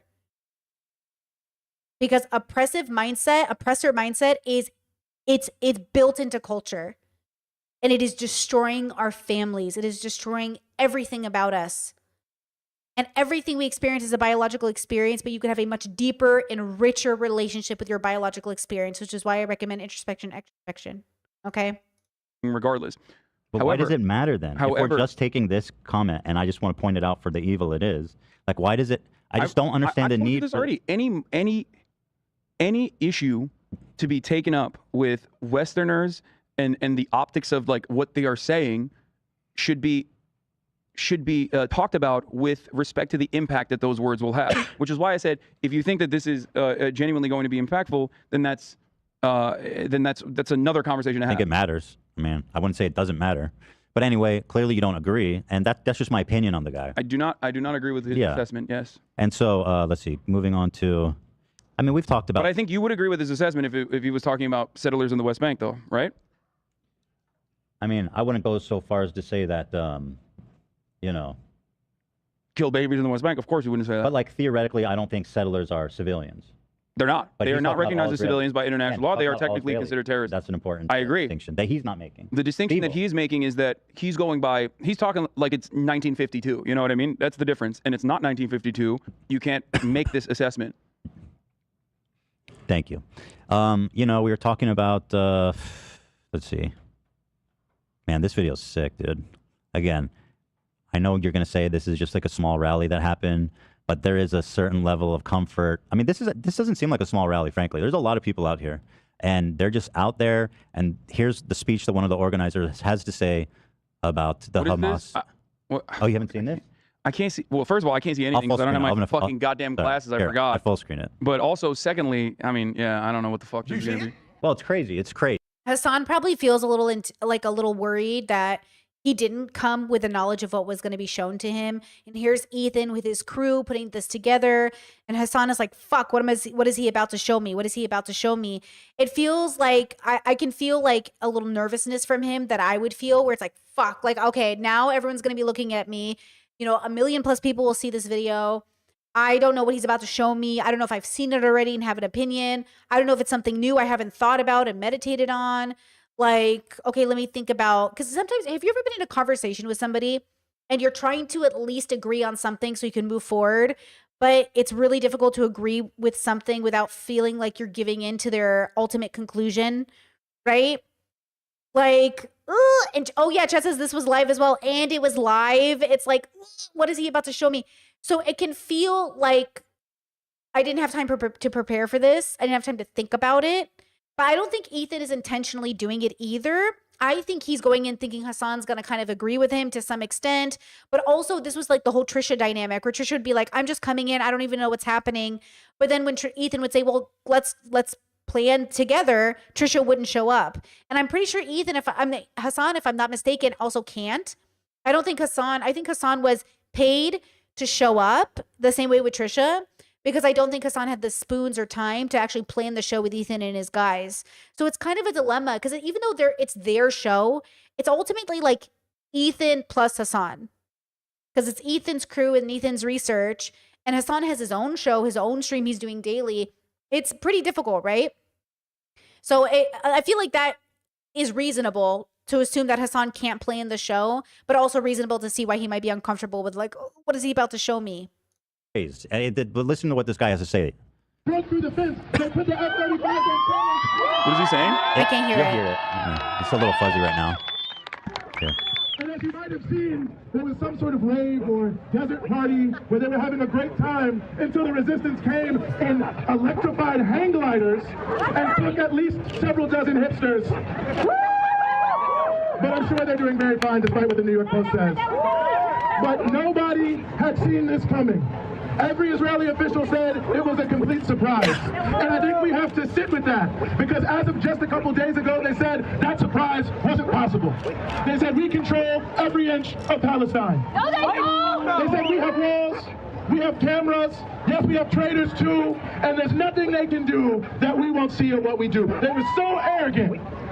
But just less than 24 hours ago, on the land, from the sea, and from the air, the people of the Gaza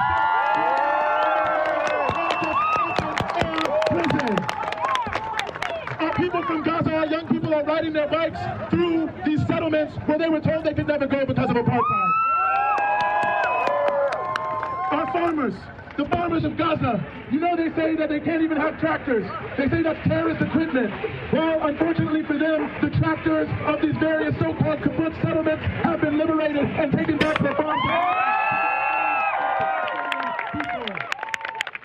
I mean, that's insane, right? I don't even. Yeah. Okay. Like, yeah, the first part sounded crazy. The second part sounded less crazy. The audio wasn't that great. The first part, he was mocking the people at the festival who were killed. And I think that's obviously horrible. Those videos were horrible. I don't like that. The second part of it was talking about liberating people from settler oppression. Like we destroyed their tractors or something. So that kind of sounds okay, I guess. But like, I'm a little confused with the full context. I also think, yeah, I'm not sure what to say here. Like, I feel a little lost too, but let's see what Hassan says. Okay. I don't. I'm just criticizing people. You don't have to comment if you're not comfortable about it. Okay. I mean, I have no. I mean, he was just like, I don't like this shit. Okay. It bothers me. I understand why. I understand He why goes, you don't like the it. electrified hang gliding heroes flew in and killed a bunch of hipsters partying. They were having so much fun at the party till these fucking heroes showed up and mass murdered everyone. Yeah, that part was crazy. Like that, but it's not. Okay, Brittany, zoom out, guys, zoom out. This is not my opinion. This is my observation of the bubble. That is exactly the rhetoric the U.S. has normalized when bombing Arab weddings and Palestinian funerals, and when Israel has taken over Palestinian funerals. Yes, it's very bad. And this isn't a but, like, I agree, this is not my opinion. But this is the same. And because it is the same, it's like, it's the same, but fighting for the oppressor. It's like, this goes back to my freedom fighter argument from yesterday about Luffy. The freedom fighters in, Guys, the Sand, the Middle East part of the series, what is that, season 2? I don't even know, with Crocodile. The freedom fighters were fighting for the right reason, the wrong tactics, but they were also doing the right thing against the establishment because the establishment wasn't doing enough, but they were still not doing it perfectly, but that doesn't mean their intentions weren't the right intentions. And that's how it feels with Palestine, where, yeah, maybe it's not perfect, but they're more right than they are wrong. Israel is so wrong and so imperfect, it feels weird to compare them, so they're not the same. What's actually the same is when you hear violent rhetoric from one side, equate it to the U.S. violent rhetoric around the same equivalent. So it feels like what... Yeah, it feels like Ethan is like... They're not the same. And yeah, because like my opinion doesn't matter in this situation. But Ethan wants his opinion to matter, but not to see the bigger picture. And Hassan's trying to see the bigger picture. Yeah. Something like that. Okay. One Piece conversation done. One Piece done. Okay. One Piece done. Okay. We're done with that because I don't want to do spoilers for people. The whole point of what I'm trying to say is like freedom fighters are neither establishment nor are they the people fighting establishment. Freedom fighters are they're different. They're not even in the middle. They're different. Right? So if you're a freedom fighter, it's different than being a part of an established army. Like two armies fighting is not the same thing as the groups, you know, who are the, you know, Harriet Tubman was like freedom fighter. She's not a part of the armies. Do you know what I'm trying to say?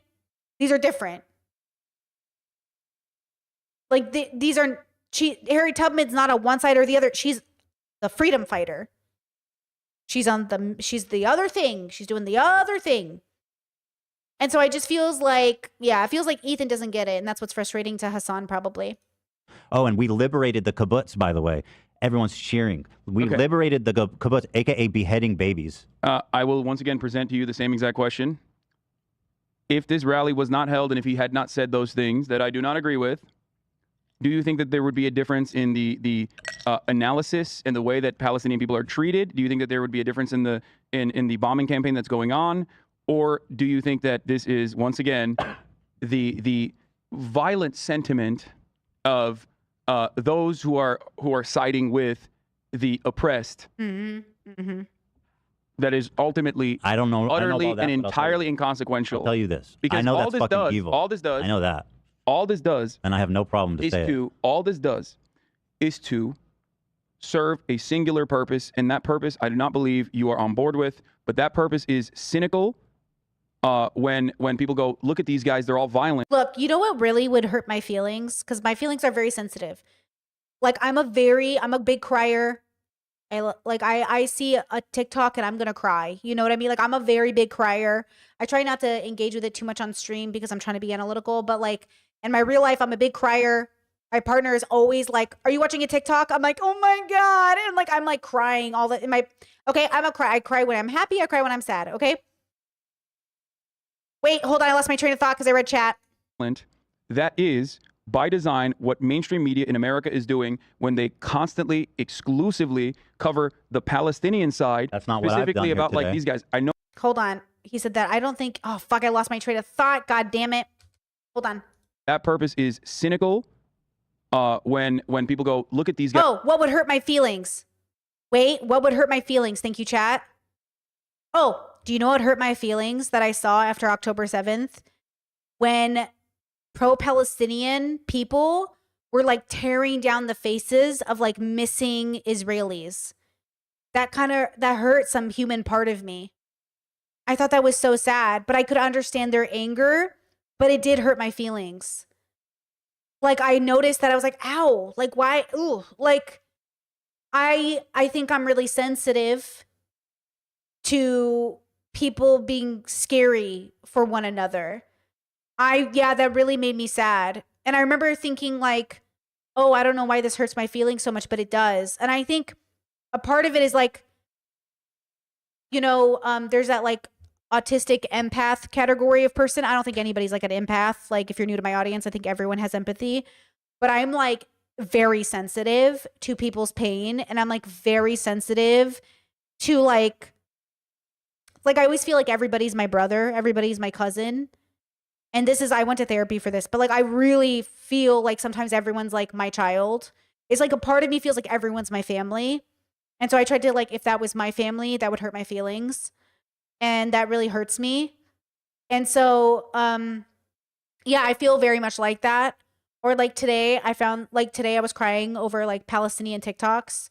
I was crying. I was just like, I'm very sensitive. I'm very sensitive. Like I will ugly cry when I watch families being united. I will ugly cry when I see parents with their kids. Like it's very easy for me to be like, that's my brother. Like my brain kind of thinks like everybody is family, even though we're not all related.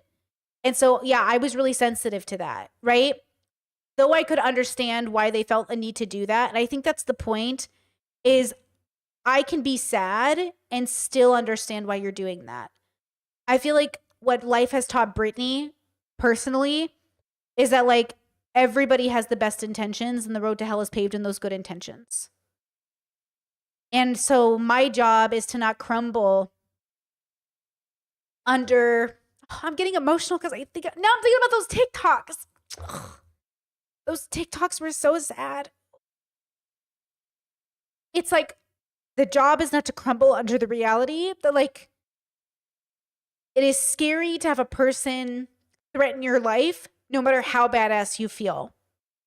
It is so scary holding your baby in your arms and knowing like there's nothing as a parent you can do to change this situation. It is scary knowing no matter how many posters you put up, your family's never coming home. And it is scary to know that all of us feel it universally. This is not a feeling only for your family to feel.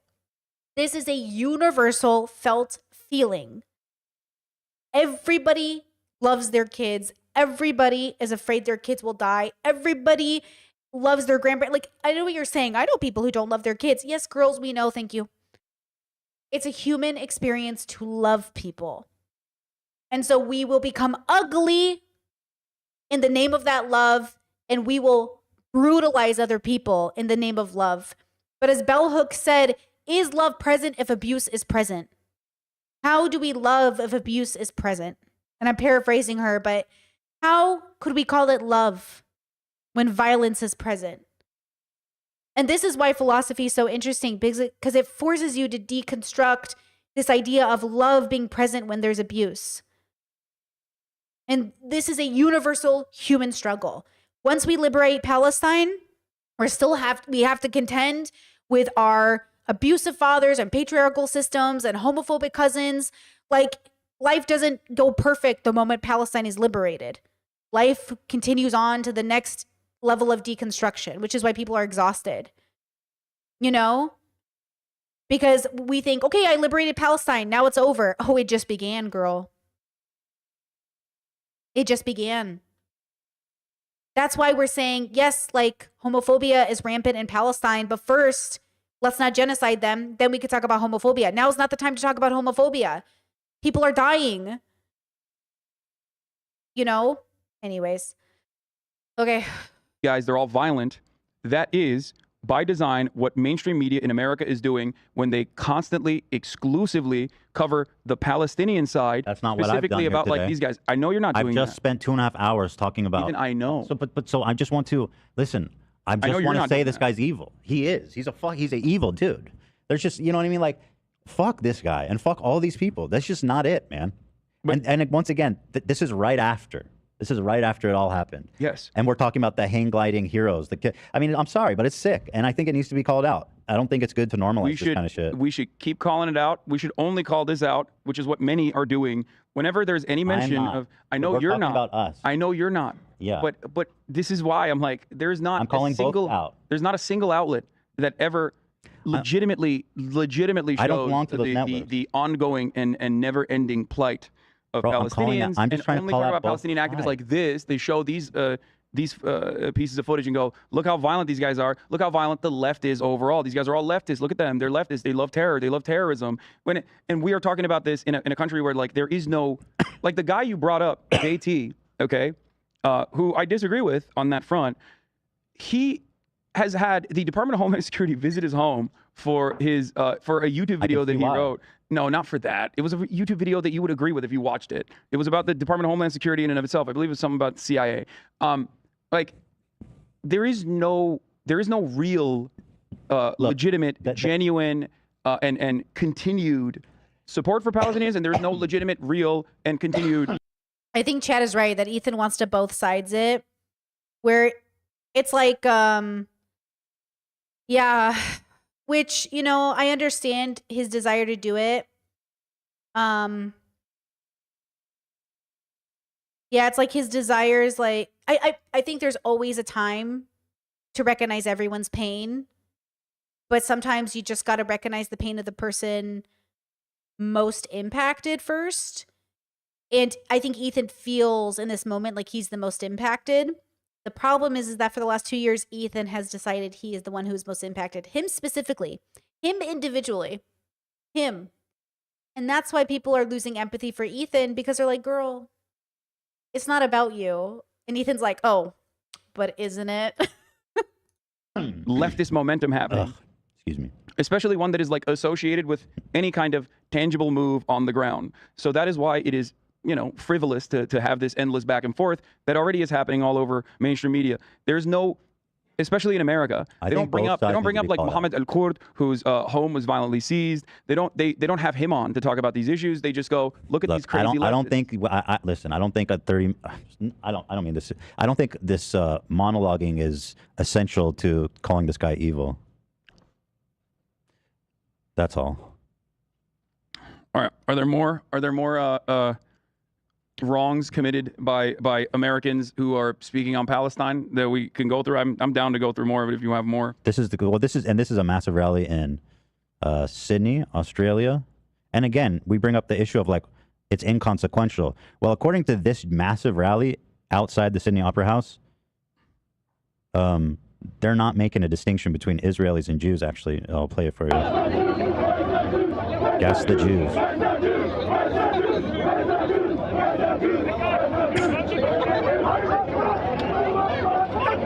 Yeah, like saying gas the Jews is crazy. It like saying like make the Middle East glass or kill Iraq, like Arabs, or like I'm joining the military to kill. It's all crazy. Like super brave of me, guys. Saying gas the Jews, super not okay. I'm very brave. Thank you. Thank you.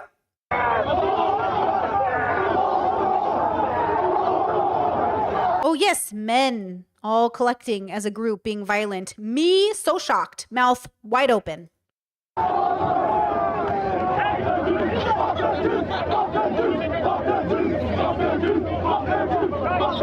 Etc. Etc. This is the out of everything that you've shown me, this is demonstrably the worst. Yeah, this because is the this worst. Has genuine impact on the ground in whatever nation that we're talking about. That is unequivocally and uncritically anti-Semitic, completely indefensible. No additions to that Can I ask you whatsoever. a question then? What? Let's say that one of this. And that does lead to, I think, furthering anti-Semitic, and it not only is it unproductive, but that does, I think, lead to. Oh my God, before Hassan says that, chat, you're so good. Ethan is doing the equivalent of listening to sad music when you're depressed, only to make yourself more miserable. There's a limit to the catharsis. At some point, you're just hurting yourself. Oh my God. That is so fucking good. Do you know when I went to therapy and got my healing done, I don't go back and listen to certain soundtracks because I used to listen to them when I would self-harm or get really sad. And I'm learning to recontextualize my relationship with those bands so I can listen to them again without it triggering my sadness, because like, you know, you put a feeling, you bring music to life, you bring rhetoric to life.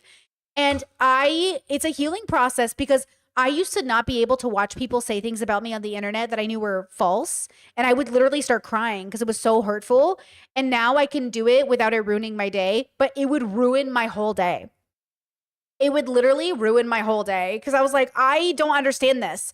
And then I eventually got to the point where I could read Reddit and I'm like, that's interesting. I wonder how they came to that conclusion. I feel so good about it. So like, that's so true. Oh my God. Yeah. Ethan is like, that's what Dr. Kirkonda was trying to say to him in that deleted video. He was trying to say, Ethan, don't read the snark Reddit.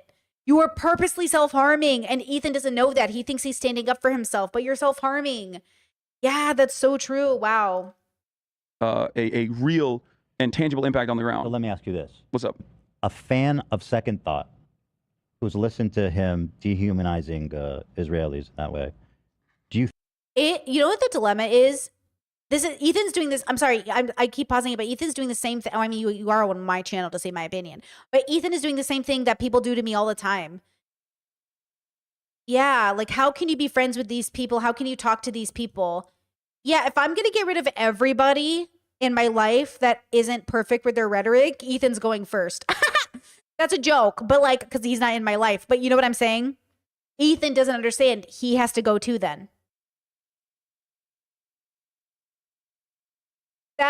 I'm telling you right now, that's the irony of all of this. How many people have said, like, you can't have these people in your life? Okay, bye to all of you. That's the joke. If I really held people up to my standard, I'd talk to no one. That's why I didn't marry all of you. I married one person. So I don't have to do life with everybody, because there is, like, I don't align morally with most people exactly. My friends and I are close. We're all on basically the same side. But still, you know what I mean? Nobody's perfect. But yeah, Ethan doesn't understand. He's a part of the group of people making space for him, even though he's wrong. Do you know what I'm saying? You think that listening to him might inspire one of those people to be like, hey, I'm going to go join this, What, Hamas? Well, no, I mean, it's a pro. Oh, Chad is saying that video is like most likely doctored. Is it like the Gas the Jews one? You can never tell on the internet with these deep fakes, girl. I fell for a deep fake the other day. I'm such a boomer. What was it? And I was like, is this real? And then my partner's like, no, Brittany. And I was like, okay, but it looked real in my defense. What? I wish I could remember what it was. Australian police say no evidence of offensive slogan at pro-Palestinian protests, Reuters, February 1st, 2024. Oh, I could believe it's doctored. Yeah, he's bringing up the Second Thought as if he was the one screaming, gas the Jews. Yeah, as if Second Thought was saying that, huh? See, that's the thing is like, it was an audio. It was an audio. We were watching a video of dogs playing at a park. And I was like, oh my God. My partner's like, this isn't real. This audio was used for something else. I've seen the original video. And I was like, oh shit, I fell for it. I literally thought that was the real audio. And he's like, it would make sense for that to be the real audio because of this, this, and this. And I was like, oh, I didn't even think about it. Yeah, that's the dilemma is like, I watched this video, but like, we can't know if that's what they're really saying. I wouldn't. Yeah, interesting. According to that, it's a pro-Palestine. You think a fan of Second Thought is going to see? Okay, let's walk through it. You think a fan of Second Thought is going to see that and be like, "I'm going to go to Gaza. I'm going to join Hamas"? That's not what I said. I said he's going to go down to the Upper Sydney at this location and be like, "Hey, yeah, fuck, let's gas the Jews." Everyone's saying it. Okay, hold on. Give me a second. Whoopsies, poops. 2 days after the October 7 attacks by Hamas, anti-Israel sentiment erupted at the Sydney Opera House. As the sails shone blue and white, flares were fired from a pro-Palestinian rally. Some in the crowd chanted anti-Semitic slurs. But it was this unverified Wait, did he say fuck the Jews or gas the Jews? Either way, you can't be out here. I don't think that's appropriate. video that appeared to take the hatred to a potentially criminal level. Now, after months of analysis, investigators say there's no evidence those specific words were said in that clip. Emphatically, our expert has said that it is "Where's the Jews?" Police Where is the Jews? What? Let me see. Emphatically, our expert has said that it is "Where's the Jews?" Oh, where are the dues? Where are the dues? Oh, where are the dues versus gas the Jews? I wondered, it didn't sound like gas the Jews, and I was like confused. Okay, interesting. Interesting.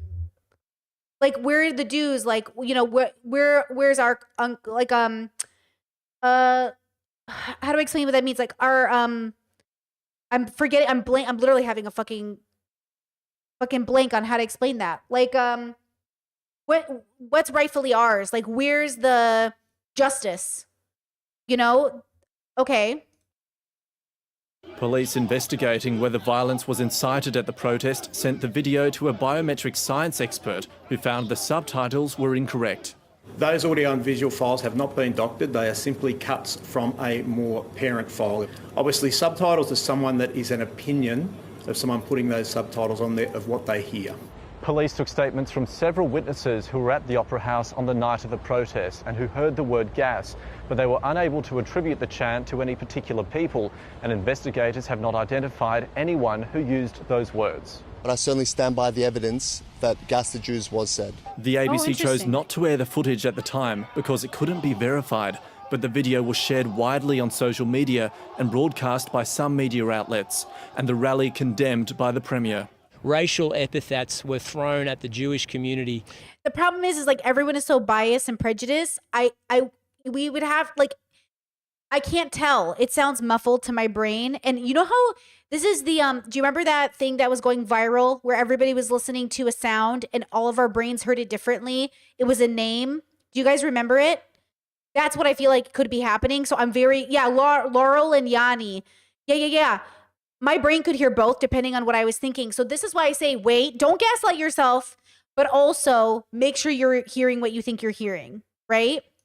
By the mere fact that they were members of the Jewish community, which is shocking and abusive and potentially a crime if there was an incitement to raise violence. Today, Chris Minns said his views on the rally have not changed. The protest was violent and racist. The Palestinian Action Group, which organised the protest, has criticised how long police have taken to clarify whether the word gas was chanted in the video. The way that this whole matter has been dealt with has not helped with social cohesion. A lawyer who represented the organisers said police told them they had doubts about the video's veracity within days of the protest. 100 days is far too long.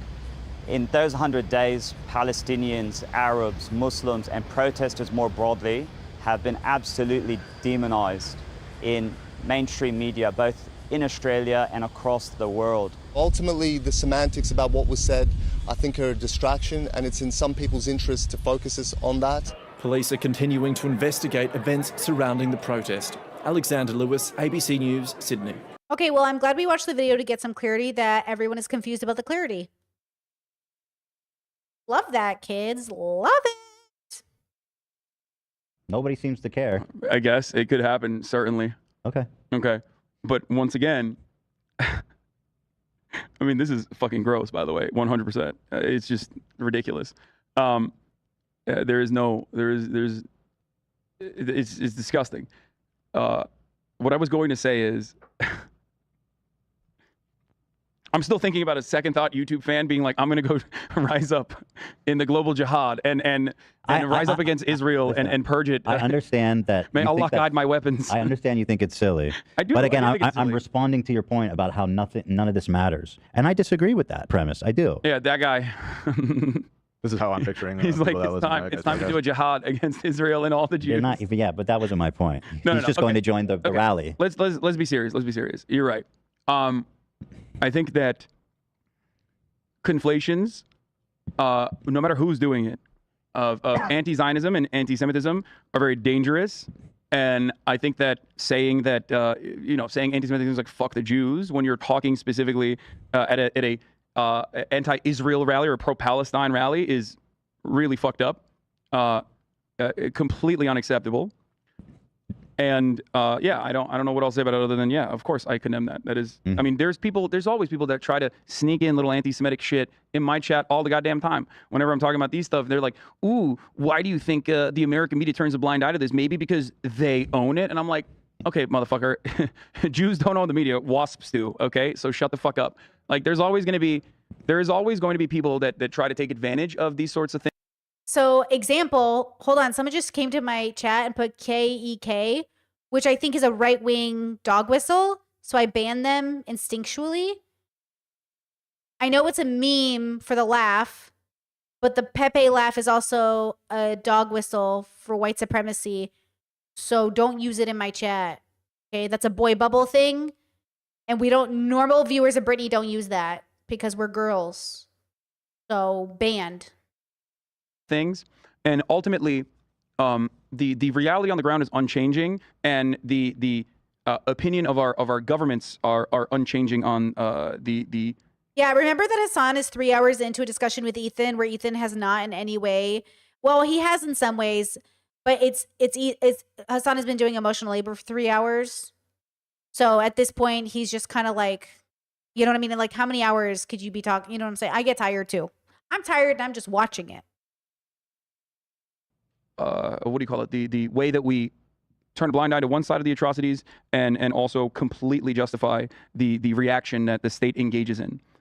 But yes, I All do that think being that could lead true. to. I do think that that is anti-Semitic, and that will lead to anti-Semitic sentiment spreading. It is. You guys are right that the Pepe laugh in general can be memed without it being racist, but I think, I don't know, the KEK, I don't hear that from other bubbles. So I'm just being overly cautious. You know what I mean? I'm being overly cautious because like that never shows up in my chat. It's just, you know what I mean? It never shows up in my chat. And the only chats I see it in are boy bubbles. So like I'm being a little hesitant. Okay? I'm being a little cautious, especially since we are talking about Jews and anti-Semitism is so rampant. You know what I mean? Completely unacceptable, and it should never be normalized, and it should be fought against. That's all I'm trying to do, That is man. not what You know. that is not what being a defender of Palestine is about. Right. That is not what being a defender of the emancipation of all people is about. It's completely ridiculous. And so here, this is one more. This happened in Brighton, in England. I'll just play it real fast. Another rally. Dude, there's gonna be. It's like that dude who like. There's some random fucking guy who like Googled swastika and like pointed. Yeah, it at I'm not the fucking, showing that one because that one's silly. It's just No, one I dude. know, but my point is this, right?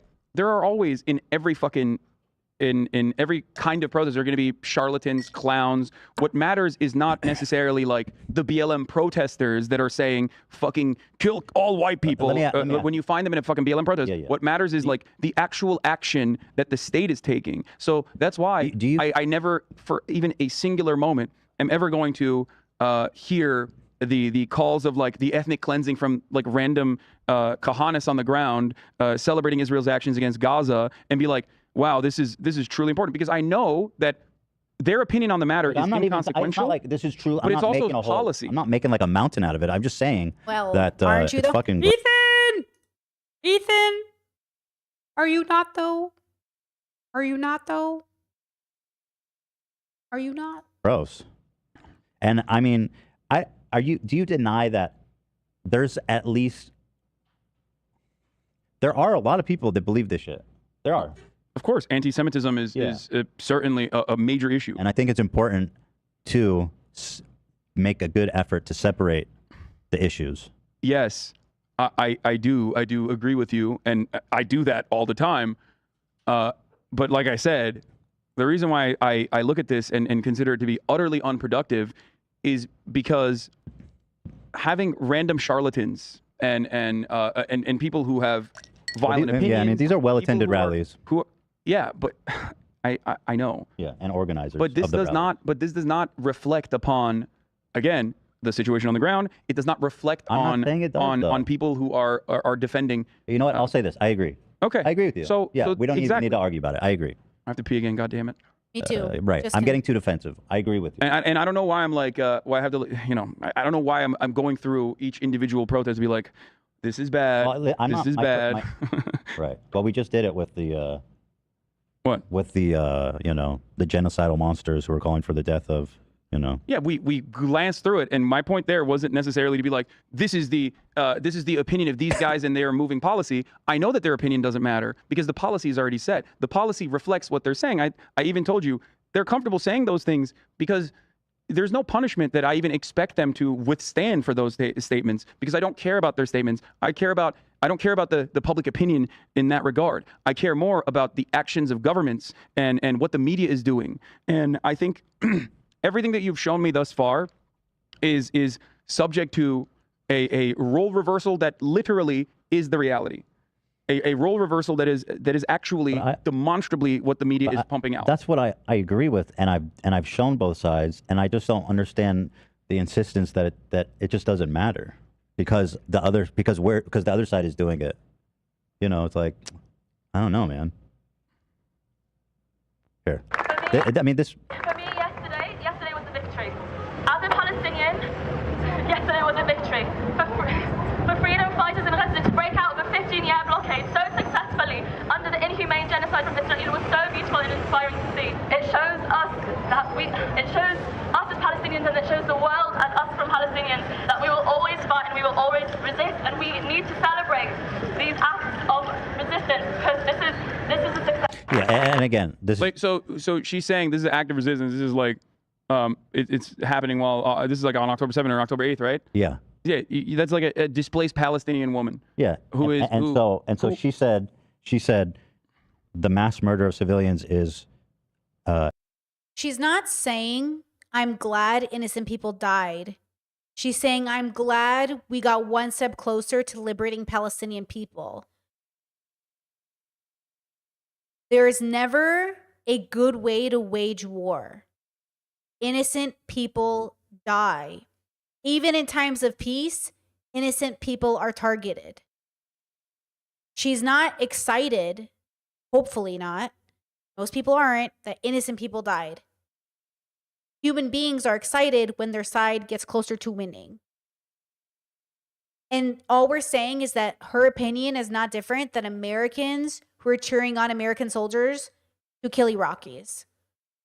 And we're saying because they're the underdog, it's never great to be excited for violence, but Palestinians deserve liberation. That's what Hassan is trying to get him to understand. That's why it's difficult. Again, I still think the pro-life lady is the perfect example. No one's happy she punched somebody. But also she was more of the victim in the situation, even though she's the one who walked away with no blood on her hands. Even though there were blood on her. No, sorry. Even though she's the one who walked away with blood on her hands. And that is the nuance that's really, really hard to understand. How could the woman who walked away with blood on her hands be more of the victim in the situation? It takes a very specific kind of brain to understand that. And so that's what Ethan can't understand. That's what most people won't be able to understand. And that's humans. That's, you know what I mean? And again, now separate from that, she shouldn't have hit. It's like a level of, hold on, we're doing it. We're gonna do it. It's coming. Wait for it. It's happening. We're doing it. Okay. Let's pretend life was linear, even though it's not. This is where we want to get to. The X marks the spot. Okay. The pro-lifer is here. The pro-choicer is here. The pro-choicer is here. Okay? Here's the pro-lifer. They had a moment where somehow they met, and now they're in this shared bubble together.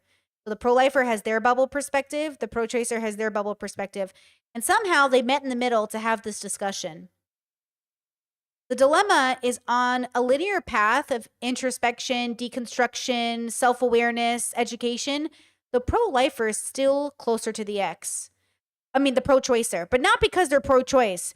Being pro-choice wasn't enough. This particular woman just was more educated in a lot of ways. She understood why people have abortions. The pro-lifer refused any reality where there could be a reason for an abortion. So when we have conversations about why humans do what they do, you can't take somebody who refuses to engage in a reality where abortion could ever be justified and talk to a person who could come up with plenty of reasons on why abortion might be justified. And then when you pop out of both those bubbles, you get to where the other side is, where though it is justified, it's still a form of violence that should be mourned. So Brittany's personal opinion is, I think abortion is spiritually damaging, but could still be the right answer that causes less harm in the long run. So I can agree with a pro-lifer that having an abortion is the termination of a baby in progress. But I disagree with the idea that terminating this fetus in progress, that I think at a certain point in utero is a baby, is it sometimes necessary in very certain circumstances. And that's the difference. As a pro-lifer will say there's never a situation where it's justified. And I'm saying, well, but I think there are. And they're saying no. And I'm saying, okay, fair. And spiritually, I kind of agree with you, but also in the long run, I disagree with you. And this is the problem, is I think two things, maybe the duality of it all, if you will, two things can be true at once. You know, I'm with Sextina Aquafina, yes, girl. And that's the thing, is like when we're looking at Palestinians, okay, the dilemma, again, this always comes back to oppression. Okay, this always comes back to the bubbles version of oppression. This always comes back to people at the top keeping people at the bottom down. And when people at the bottom try to come up, people at the top try to push them down. And then there's this line in the sand that gets drawn between people on the bottom who think one day they'll be on top, even though they never will, and people at top who never want to be at the bottom because it's scary to them. And the dilemma is like, again, where is where is the actual truth of it all? The truth of it all is over here. But nobody realizes there's an option over here because they're too busy doing this. But like, what if we do this instead? You know? But that's the problem, right? Now, everybody within this bubble thinks they're in this bubble over here because they know what the Matrix is, man. They fucking know what the Matrix is, man. But they're not. They're still operating within this two bubble. And this two bubble encompasses all these other beliefs. Okay? The dilemma is, even though it's all two bubbles, ultimately, even though some of them are definitely not right, some of them are kind of correct. It depends on the context of the reality of the bubble. So again, like, we all live in bubbles because bubbles are perception. And that's why we use it to attack people. You're in a bubble. You can't see outside of your bubble. Newsflash, none of us can see out of our bubbles. That's the premise of my philosophy. None of us can see outside of our bubbles because we're limited by our biological perception, which is interesting. So when we have a relationship with that biological reality, we're only having a deeper one with this construct. And this construct is constrained by a limitation of our biological experience. So that's what people don't want to believe. Now, I think what's kind of cool about the human brain is we are able to actually have a deeper relationship with our biological experience. So now we can be here and pop a bubble and be here, and pop a bubble and be here, and pop a bubble and pop a bubble and pop a bubble and pop a, and then now the universe is its own experience, right? I think what ends up happening, though, is that nuance is lost because, one, we're not taught it, and two, it doesn't fit into politics, especially. It doesn't fit into team sports. You know, nobody has time for nuance when we're in team sports. This is also why, generally speaking, you'll notice as a content creator, I can only collab with people so long, but eventually I don't fit into anyone's groups because like I'm not here for, I don't want to be on your team. But I am happy to call out things that I think are bad. But like ultimately, I just want to be left alone to do my solo research. I am an introvert at heart. You know? Chris says, do you think some people's bubbles are more clear than others? Define more clear. I think some people exist in bubbles that are more introspective and extrospective. Yes, because ultimately I do believe there's a larger depth of introspection, extrospection you can have. And I think it exists. So most people think of who they are within the context of the bubble. And I think it's who we are in the context of the universe. And that's the difference, right? Ethan only knows who he is in relation to the bubble. Hassan seems to only know who he is in relation to the bubble. And I'm saying, who are you in relation to the universe? And they're like, who cares about the universe? Palestinians are being genocided. Yes. But also, two things can exist at once. The dilemma is that we are genociding the Palestinians because we refuse to ask ourselves, who are we in relation to the universe? The only reason Palestinians are being genocided is because Israelis are thinking, who am I in relation to being Jewish? Who am I in relation to my survival?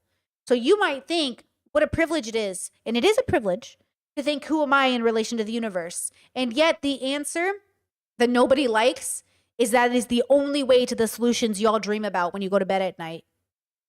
That all of these bubbles have decided to wage war against one another because they are never asking themselves, who are you in relation to the universe? Only, who am I in relation to the bubble? Who am I in relation to the culture I was raised in? Who am I in relation to my parents? Who am I in relation to my job? Who am I in relation to my religion? And yet, those bubbles are beautiful and add a lot of really great things into the universe. It also adds a lot of destruction because they're limited by the way that the script is written. Who am I in relation to my religion? Well, my religion itself is a bubble that has limitations. And my bubble tells me based off my religion that God put me here. So God gave me a sense of being. Like Christians will say Muslims are so scary because their religion is scary, but refuse to see how Christianity is scary to non-Christians. All y'all are scary, and all of y'all are fine. Humans are scary, though. We just watched Heretic in the Discord, and it's kind of amazing how people can be so scary without even doing anything that's too scary. And yet you can feel afraid. It's like when you're in a conversation with someone and you finally get a feeling of like, oh, this feels bad.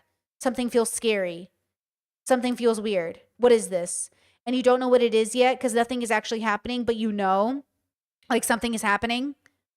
Do you know what I mean? Like you just don't know what it is. Humans are pretty scary, you know? That says, have you read philosophy that you think is pretty close to examining the concepts of bubbles, introspection, extrospection? All philosophy engages in introspection, extrospection. If you mean a philosophy that matches my levels, I think like it depends on how you view it. I think like Maslow's hierarchy of needs is a really good example of a philosophy that could either be had in the 2 bubble or the 5 bubble. So I think I'm the first one to put it into words exactly like I mean it, but I don't think I'm the first one to talk about this conversation because I think all philosophy talks about this conversation. Even religious philosophy talks about introspection, extrospection. 2s can be introspective. It's just limited based off the bubble, right? If that's what you're asking. Inspiring and beautiful. She said that. Okay. And then she also said, Didn't you originally maintain the position that like, yeah, displaced Palestinians are going to have, they're going to say things that in the heat of the moment are impassioned and oftentimes not empathetic to the civilian casualties on the other side? I mean, it's just, the point is that people see this stuff and it matters. Especially, you know who it really matters to is like, you know, the demons that fucking want to actually kill the Palestinians because this is like the perfect. The demons, the monsters, the animals. Joke's on you. There are no such thing as demons or monsters. Just people. Just people.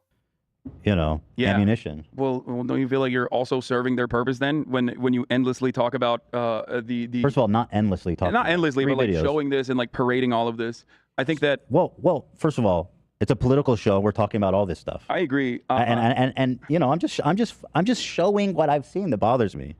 I understand. Does it help the conservative apparatus? I don't think me watching this now.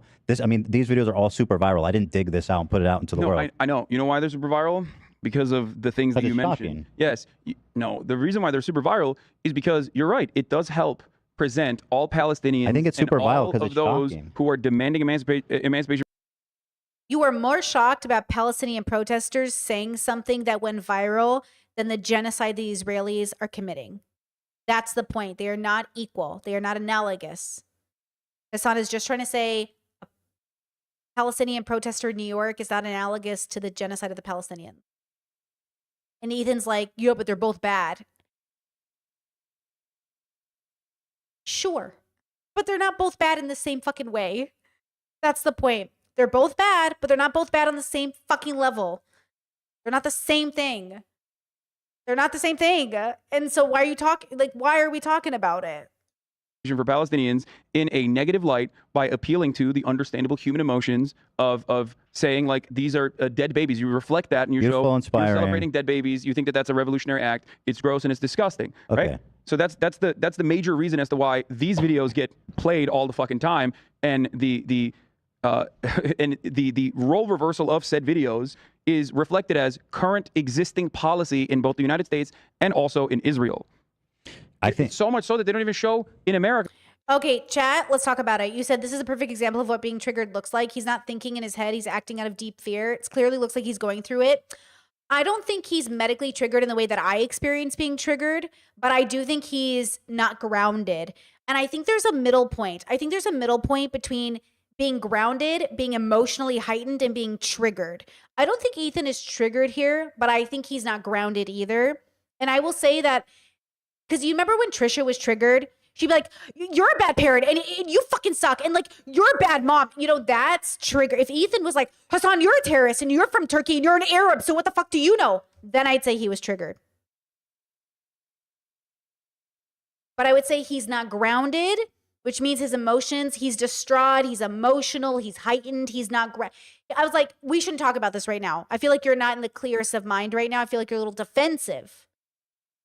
But when I'm looking for a medical trigger, or even like a heightened sense of emotion that could be like internet triggered, I'm looking for something that also doesn't make sense in like even from his perspective. Like it wouldn't make sense for him to go off on Hassan right now about being, and I know Turkish people aren't Arab. I'm saying that's what he would say if he was triggered, because it wouldn't make sense. He would say something that like maybe doesn't, or it's not the way. Well, hold on. That's too reductive. You can be triggered and say things that make a lot of sense, but you're saying it in a way that doesn't make sense for the grounded version of you. Because I've been triggered and made some really good fucking points, but I didn't say it in a way that grounded Brittany would say it, and therefore triggered. Because triggered Brittany is like trying to make a point that she knows is good, but it's not good. Or triggered Brittany is making a point that's not good, but she thinks it sounds good. You can be triggered in both ways. So that's what's interesting is like when I'm dealing with family members or people are upset, I'm like, okay, pause. Let's start from the beginning. That's usually what I do. I'm like, let's start from the beginning. What are we disagreeing about? What are we saying? Because sometimes I think like the conversation gets too muddled. And by the time, that's why that pro-life lady got to the point where she was like, fuck, fine, kill middle schoolers. And the pro-life lady's like, oh, you want to kill middle schoolers? And it's like, no, that's not what she's saying. So like when I say the best thing you can do for a child sometimes is abort that child, I'm not saying kill your kids. When I'm saying the best way sometimes to break a generational curse is to have an abortion, I'm not saying the best thing to do is kill your babies. But that's what people are like. They're like, oh, so you think people should kill you think people should kill their children? And I said, whoa, I didn't say that. They said that, but that's what abortion is. That's like rhetoric that's being weaponized in a way that like, that's not what I mean. And you know, that's not what I mean. But maybe I'm angry enough that I'm like, yeah, sure, kill your kids, bro. And now it's like, oh, now this girl said to kill your kids. But that's not what we're saying. You know, Chet's saying put them up for adoption. No, that's also not an option. It's better to have an abortion than put your kid up for adoption. I think that's true. I think it is more true that it's better to abort your child than put them up for adoption. But some people don't believe that, but I believe that. I think it is less harmful. I think it is harm reduction to have an abortion than it is to give your kid up for adoption. And that's what that pro-choice lady was trying to say as well. And that's when the pro-life lady said, oh, so you think babies are better off dead than adopted out. It's like, why are you doing that? Why are you saying that? Like you're making it inflammatory unnecessarily. Like, that's not what I'm saying. I'm saying if you look at, but you have to know something about adoption. You have to know how bad adoption is for babies to know why that might be better. And then you have to have conversations about that. But people think adoption is good. Adoption is so bad for so many reasons. Way worse than having an abortion. Better that I never existed than should I exist in that circumstance. But that's because I, Brittany, as a consciousness, am indifferent to existing had I never been born. Like, I want to exist now. I'm alive. But had I not been born, I wouldn't have cared. My mom says that. What would you have done if I aborted you? Cool, dude. Your choice. I wouldn't have cared. You know? Kat says, I didn't mean medically triggered. I mean the threshold of what can impede his ability to logic through this has been shortened to this point that he spends more time in the anxious space than not. I agree with you, chat. I agree with you. 100. I think that's true. I agree. I agree. Israelis who are literally pushing back against the administration and say that the violence is caused directly by the Israeli administration's positions. Like, that's how fucking bloodthirsty we are here in the Western world. Yep. Like, and the audacity of the Western world to be so fucking violent then blame Arabs. Do you know schizophrenia is experienced differently in America than around the world because we are so violent? Our schizophrenics have violent thoughts versus schizophrenics around the globe don't have violent thoughts necessarily. America is so fucking violent, we choose guns over children. And for them to point to Arabs and Muslims in particular and to act like they are more violent than us, shut the fuck up. Shut the fuck up. You are so fucking brainwashed. With peace and love, with peace and love, with peace and love. The condemnations only work in one direction, and I have done it over and over and over again, and I will continue to do so if presented with this kind of thing. But the reason why I think this is an unserious or frivolous conversation to be had is because of rallies being conducted, ultimately not yielding any sort of serious results in general, and certainly not on behalf of Palestinians. If you look at the 75 years of brutal occupation. Right. Like, and I don't think Palestinians on the ground give a shit either, for the record. Like, they don't, like, this is not going to, if this footage did not exist. It is going viral because it is shocking, though. Yes, if this rally did not exist, like, would one singular baby not be obliterated in the Gaza Strip? No. So I don't have a, like, I don't give a shit. You know what I mean? Or if more, if more rallies existed on the other side of people, because there's tons of counter protesters. I disagree. Like, the first footage that you showed were literally counter protesters of a rally where people were talking about solidarity with Palestine. Remember the Kahanas guy who was like, obliterate all the Jews that we move past, because I think it's frivolous and inconsequential in the grand scheme of things, because the American government is going to do what it's going to do, and Israel is going to do what it's going to do, regardless of whatever people fucking say on the ground. And that the overarching consensus view on the Palestinian front, due to things like this being highlighted and not necessarily the voice of activists who do not say things like this, is already entirely and deliberately on behalf of, like, all Palestinians being terrorists.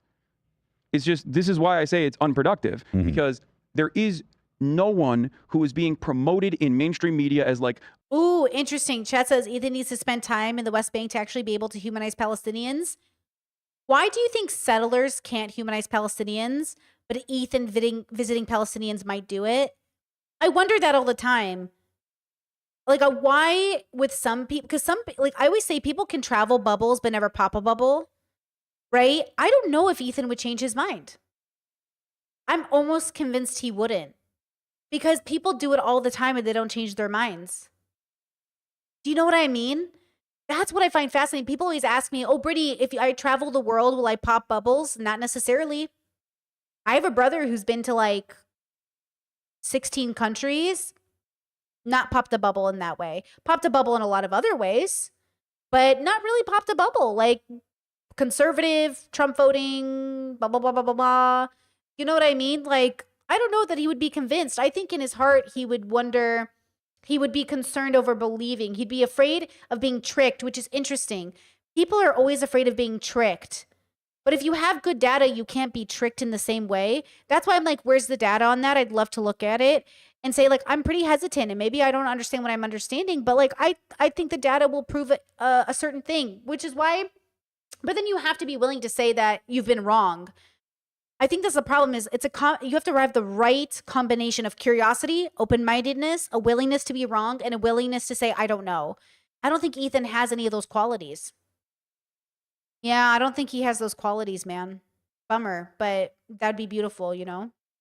A good voice for Palestinian people and those who do actually say, I condemn the violence, but here is the reality of why this violence occurred. They weren't all Palestinians that I showed, but listen. No, I know. But I understand. But you understand what I'm saying, Yeah, I do. right? Like I do. this is a deliberate way in which you look at. But I also think that a this person or different rallies and you cast a negative light on the entire Palestinian liberation movement. That's not why it saying you're matters. doing that. That's why it matters. Like, I this know, but stuff all it's matters. optics. It's an optics conversation, and in the grand scheme of things, having an optics conversation about like, oh, I can't believe they said this. Look at how violent they are, while simultaneously, you know, I'm not they. This, you know what I mean? Like, I know what you're saying. Okay, how but it feels violent these personal 'cause we're specific having a individuals conversation about are, it. but like at a certain point, this doesn't. Wait, that was really important. It feels personal because we're the ones having the conversation right now. See how I said Ethan wants a feelings conversation and Hassan's having an analytical one? This happens in your marriages, kids. It happens in your friendships. This is why my partner and I always say, are we having an emotional or an analytical conversation? Both are valid. Emotional conversations are incredibly valid and very important. It's like in therapy, your feelings are valid, but let's see if they're rational. You know? Now, I feel like some ways Ethan and Hassan should have had this conversation in private about their feelings and maybe come to stream with the analytical. But I think sometimes, and hear me out when I say this, content goblin brain makes you realize if you're emotional on stream, you will make more money. You know? Like sometimes I think people want those real moments on stream because they know that it's like people want to see you humanized. How many people humanized Hassan because he cried on stream? How many people humanize Ethan because he cries on stream? But there's something really beautiful about that too, because you do get more humanized. You know? Because as Britt, do you think things would have gone different for them if they had an emotional convo first, then an analytical one? I think the only thing that could have been different is if they were different people. All of life can only be different if we're different people. That's why I say you can't, the world is perfect the way it is because it's the way people are. You can't be anyone but you. That's why hindsight's 2020. We can't go back and change things because we weren't the people who could see it at the time. We have to become the people who can see it. And then we wish to go back, but you did exactly what you thought was right in the moment. You did exactly what you did in the moment. Whether it was right or wrong, you did it. And it only would have been different had you been a different person. That's why I don't believe like right person, wrong time. Like it's not the right person. You have to become that person, right? So I don't know. I don't think so. I think it went the way the only way it could go.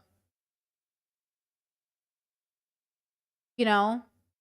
Just as they alluded to having a phone convo before in the first part, I think, and to me it was clear that there was tension, but they still decided to do this, thinking they can convince the other. Yeah, well, there you go. This doesn't serve any other purpose than what Ben Shapiro would do, to be like, look at how violent they are, and that is the mechanism of manufacturing consent, working in unison. Yes, there are people that say condemnable shit. This does not change my mind on Palestinian emancipation, and it should not change your mind. No. If you're watching at home, I know it doesn't change your mind. But it probably does have an influence on people being more hateful, more dehumanizing to Israelis, and in some extreme cases, anti-Semitic. Ethan, when you see a video, you're in support of Black Lives Matter. She says we need to celebrate these acts you're of in resistance. support of Black Lives Matter, right? You're in support of Black Lives Matter as a movement in general. You are. I know you are. Okay. I mean, come on. When you see videos when right-wingers in America present videos of Black Lives Matter supporters and activists and even leaders saying, that cop died and it was good that that cop died. And they show that and go, look at the situation. These guys are all violent. They all want to fucking kill cops. They all want to kill white people. Mm-hmm. They show wanton and callous indifference to the death of whites in general. When they show footage like that, does that change your perspective? Do you also think... Not mine, but maybe some. Okay, it changes some people's perspectives. Do you think that those videos or the weaponization of those videos is what serves a purpose in changing people's minds, in propagandizing them against Black Lives Matter? Yeah, it's part of why it matters. No, do you think it's the singular act itself, or is it the propagandizing and the weaponization of those videos that serve a purpose in creating anti BLM sentiment? I don't think it's you know, BLM, you're talking about different situations. I don't even know. What do you mean? I don't know if it's comparable. I mean, we're talking Palestinian about emancipation. I mean, they're Palestinian like, emancipation hold on. and BLM, we're talking about like riots. We're talking about like breaking into buildings. In Israel, we're talking about murdering 1,500 people, decapitating babies, burning families alive. That she called beautiful. We need to celebrate. So the severity of it is not the same. Okay. Black Lives Matter is an emancipatory movement to stop the disproportionate killing and targeting and stop the disproportionate killing and targeting of black people in the hands of the police. Right, under a white supremacist criminal justice system, these issues have gone unnoticed for far too long. Palestinian liberation is identical as far as the struggle goes, which is This is why the conversation of like, is it justified for slaves to kill slave owners and their children?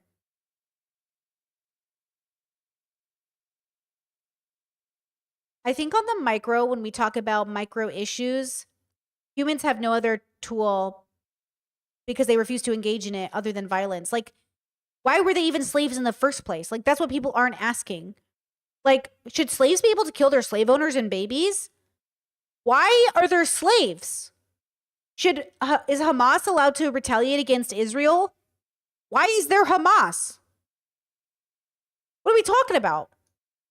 Like, nobody's asking, why is this even happening in the first place?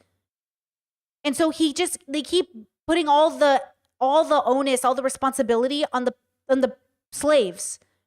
And none of the, like, oh, I'm supposed to feel sorry for the slave owner. Sure, I feel sorry your kid died, bro. But why are we even here in the first place? That's the problem and all. Like, we're never asking the right questions. We're always asking the wrong fucking questions. And it's a gotcha. It feels like a gotcha. Oh, you think like people should kill? Why are you asking me this question? Chess says, why the babies though?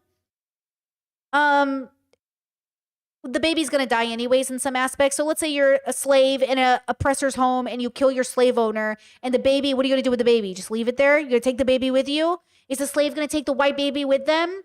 Some would say kill the baby rather than let the baby starve to death. Some people think kill the baby so it doesn't grow up to be a slave owner. It doesn't matter. The point is it's all fucked. It's all fucked. It's all fucked. And like we're sitting here like, oh, but save the baby. What baby? Like, it's all fucked. You know what I mean? Adopt the baby. Yeah, slaves should adopt the babies of their slave owners. In a time when there was slavery, like we're not having the same conversations. I think because it's hard for us to imagine the reality of it. This comes down to the Jewish question. How many stories of people who tried to hide Jews eventually gave them up because they didn't want their families killed? How many of you would actually hide Jews? Hopefully, in our realistic fantasy, we're all hiding the Jews. That's the dream, right? I would hide a Jewish person, right? But there's a reason why other Jews turned on other Jews during the Holocaust. There's a reason why humans at the end of the day, like, they might turn somebody in to save their family. I'm not saying it's good. I'm explaining a situation of human psychology and human beings being completely imperfect, raised in a very imperfect world. All of us are at fault, but not all of us are at the same level of fault. But yet we need to hold ourselves accountable without placing blame. This is very difficult. I try to do this in my daily life without blaming. I'm going to point out why this happened, and I'm going to say we should stop doing it. But without blaming, we can still hold people accountable. Without torturing, we can hold people accountable. Without being evil ourselves and engaging in evil, we can make society better. People really believe the only way to help people and to make a good world is to be evil. People believe that. People believe they have to engage in evil. Often men under the patriarchy believe they have to engage in evil to make the world a better place. And I say no. I'll give an example. Somebody posed this to me once. They said, you see a dying animal on the side of the road. Do you kill the animal or keep driving? In one way, you would kill the animal to release it from its pain. In other ways, you would now have to live with the fact that you killed an animal. But we kill animals every day. If not personally, we do it by buying meat at the store. So really, what's the difference? Well, the difference is the hands-on experience, my girls. And this is the conversation. This is philosophy for you. That's why we never get anywhere, because we sit all day around a couch and go, do you kill the raccoon or not kill the raccoon on the side of the road? You kill the dog on the side of the road. You see a dog on the side of the road that's wounded. See a raccoon you would think about killing, but a dog you would take to a shelter. Because it would be crazy. If you got out of your truck and killed a dog, it would look crazy. But it wouldn't look that crazy if you killed a snake, if you helped kill the rat, if you were like, I'm going to put it out of its misery, it's already dying. Because these are bubbles. These are constructs we create about the value of which animal life is more important. And then we ignore the fact that we are animals. We are evolved animals over millions and millions of years. Because some of you believe in a God and you don't think humans are animals. You think we are gifts from the heavens, put here to be tested. Is extended beyond the treatment of black people under a white supremacist police force, but literally is a legalized apartheid structure. Okay? So these are both emancipatory causes. Do you think that when people bring up random... Hold on. Chat said, I think governments convince people that they have to do evil. I don't think people overall think evil is necessary without some institution saying it is. This goes back to the Nazi conundrum. If there's 11 people in the room and 10 of them are Nazis, that means all of them are Nazis. If you're in a country with a corrupt government and you outnumber the government, then are you not as corrupt as the government? This is the Bin Laden argument. Bin Laden says Americans are just as guilty as the governments that control them. How do we let the government control us? The reason we were talking about this on the Discord, because we watched Heretic. We were watching a movie where 2 outnumbered 1, and yet the 1 convinced the 2. Actually, technically, there was multiples in the room. Actually, technically, 1 person convinced multiple numbers of people as the movie progressed to do what he said, even though he was literally outnumbered. Why do we do this? Because we are at fault in this group project, because we ourselves are not deconstructing. We ourselves are so convinced we're not being tricked or taken advantage of. When you literally get taken advantage of at Walmart, when they convince you it's 10% off when the price has literally not changed, they just put a pretty color next to the tag mark. And you're not bad for this. You're good. You're great. You're a wonderful person. You're human. You're not even a bad person. You're just a person. You're just a person. You're not bad. Everybody's just people. And we're all just doing what we think is good. And I'm trying to say this from a perspective of not pointing fingers. Give yourselves a break. Give yourselves a fucking break. And give everybody else a break. And then hold people accountable by realizing that everybody has a very limited relationship with free will. We are not making choices the way y'all think people are making choices. They're making limited choices based off limited tools. There's a reason why in certain places around the world, the people with the most tools are doing very differently than the people with the least tools. And yet, the people with the most tools are still missing the element of philosophical tool that I think everybody's looking for.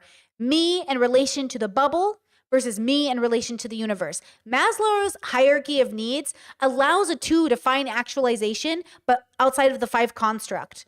So when you look at Maslow's hierarchy of needs, right? In case you guys haven't seen it in a while or at all in your lifetime. Let's pull it up, girls. This is a philosophy channel. Let's pull it up. This is philosophy channel. Okay, we've got the bottom needs, right? This is where everybody's usually at. Food, water, shelter, clothing, sleep, safety and security, health, employment, property, friendship, family, intimacy, moving up to confidence, achievement, respect for others, all the way to self-actualization, which is a specific word. Morality, creativity, spontaneity, acceptance. All of this happens within the 2 construct and happens within the 5 construct, but at different levels. Like when you beat a video game and you get to the 2nd level and you're back at the bottom again, that's what 2 versus 5 is.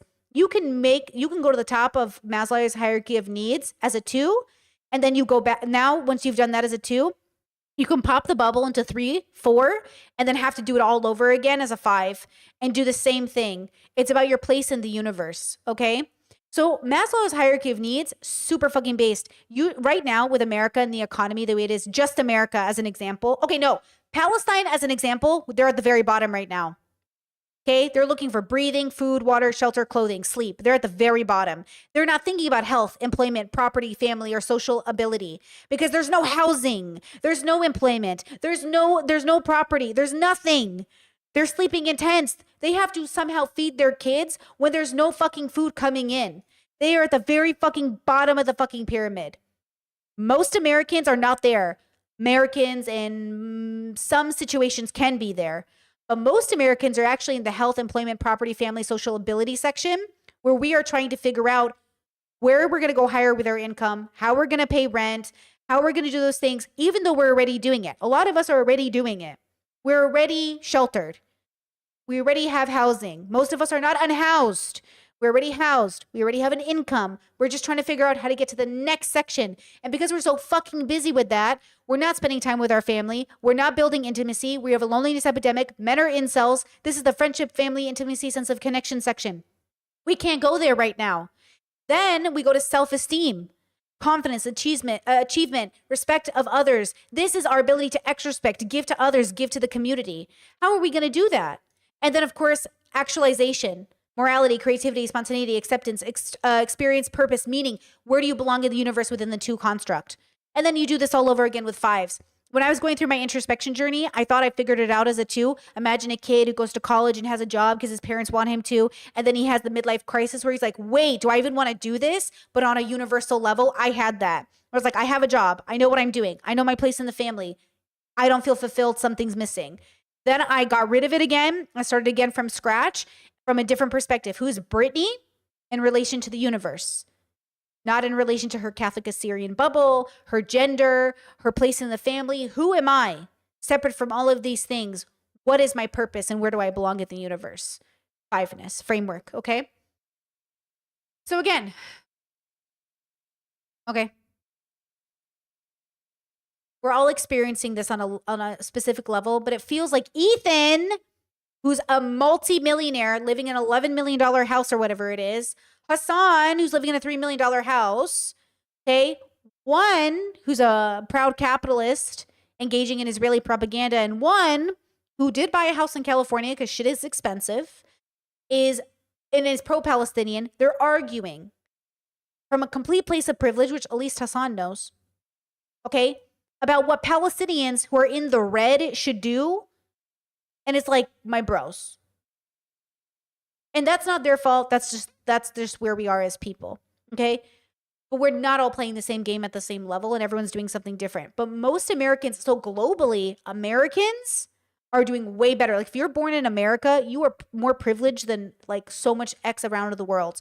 Like, what's the average global income? I actually forget, right? Like, I think that's what people are forgetting. We have to humble ourselves, be grateful for where we're at, and then realize we can still be better. It's okay to say I'm struggling no matter what amount of privilege you're born into, but to understand that you're still universally, everyone is privileged. Every single person on the planet has a level of privilege compared to somebody else. But when you get to the point where you stop comparing yourself to others and you compare yourself to the universe, changes happen. Now, you don't have to. It might not make sense to you. You might only find your joy within the construct of you versus the bubble, meaning you versus other people. Right? That's possible. You can find joy there. For me, I could never do it. For me, I could never find joy comparing myself to others. I just don't care what you're doing. I never cared. I would prefer you make peace, but I can't identify who I am because of who you are. And I was never happy doing it. So I stopped. And now I only compare myself to the universe. Who is Brittany and compared to the universe? Not what are other people doing? Who am I in reaction to? I don't want my identity to be reactionary. But a lot of people are raised to form an identity around what other people are doing. Reactionary. We're raising little reactionaries. Isn't that funny? Anyways, okay. Let's go back to boop, boop, boop, boop, boop, boop. Footage of like Black Lives Matter activists, or even the Hamas thing, the BLM, the BLM Chicago account that's like unaffiliated with anything, posting a photo of the Hamas parachuters, right, and saying this is Palestinian emancipation. Do you think that when people do that, they're doing that because they genuinely think like, oh, we need to clean up our message here? Us BLM supporters, we need to clean up our message here. I think it's more about like influencing not just the people who are there, but also the people who constantly see this kind of language and think that that's the language of like of the resistance, or this is the way that we should be talking about this. Okay. So the more positive situation in that regard, if you were faced with that, if you were faced with someone showing you this kind of footage, and you as a supporter of Black Lives Matter, you would say, yeah, this is silly, this is ridiculous, right? Like, yeah, it's bad, but also this is not what is reflective of the actual modus operandi of the movement in and of itself, and their cause is just. I think, I don't know if we're getting lost in the woods a little bit, because I agree with you in that it's not an accurate representation of like the people as a whole. It just bothered me, and I wanted to call it out. Okay, but you understand why like it can be, not saying you're doing this, but it can be used to effectively propagandize and neuter any kind of emancipatory movement. Yeah, of course. Okay, good. That's all I'm saying. Yeah. You're not doing this because you do, I think, I know you are empathetic to Palestinians and their plight. However, Chet says, wow, Ethan is almost making me feel bad for him, or is it willful ignorance? I think this is above his head. This is why I agree with Hassan when he says, like, we agree on this. This is where Hassan and I do align.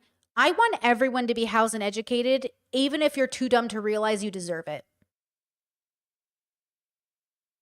I want nothing bad to happen to people, even if you're too ignorant to see it. I do feel bad for Ethan. I feel bad for everybody. I can find empathy with the worst person on the planet. I still don't want anything bad to happen to you, even if you don't realize it's for your own good. Now, how much emotional labor do I have to put out? How many times do I have to meet you in the middle? Never. And I could still advocate for you to be housed, clothed, educated, and so on and so forth. My desire to see you taken care of goes beyond my ability to meet you in the middle at all times. I am still going to fight for you to be given resources no matter what. Even if I'm not talking to you, know that I'm fighting for you. Even if I don't invite you to my wedding, know that I'm fighting for you. Even if I don't want to be your friend, know that I want to see your family fed, clothed, and educated. Even if you think I'm your enemy, I have no enemies. I can be your enemy, but you can't be mine. I have no enemies.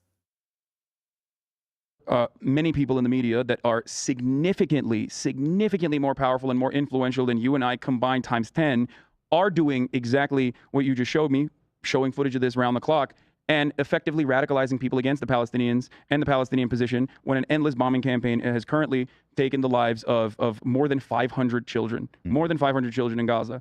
This is why I find this conversation to be... And this was 2 years ago. This was 2 years ago. And by the way, what about all the casualties over the last 75 years? You know what I mean? Chat says, honestly, I feel guilty for not wanting Trump to die during his assassination attempt. Is that crazy? No, I am not pro-Trump. I don't wish death upon anybody, but I also wouldn't shed a tear.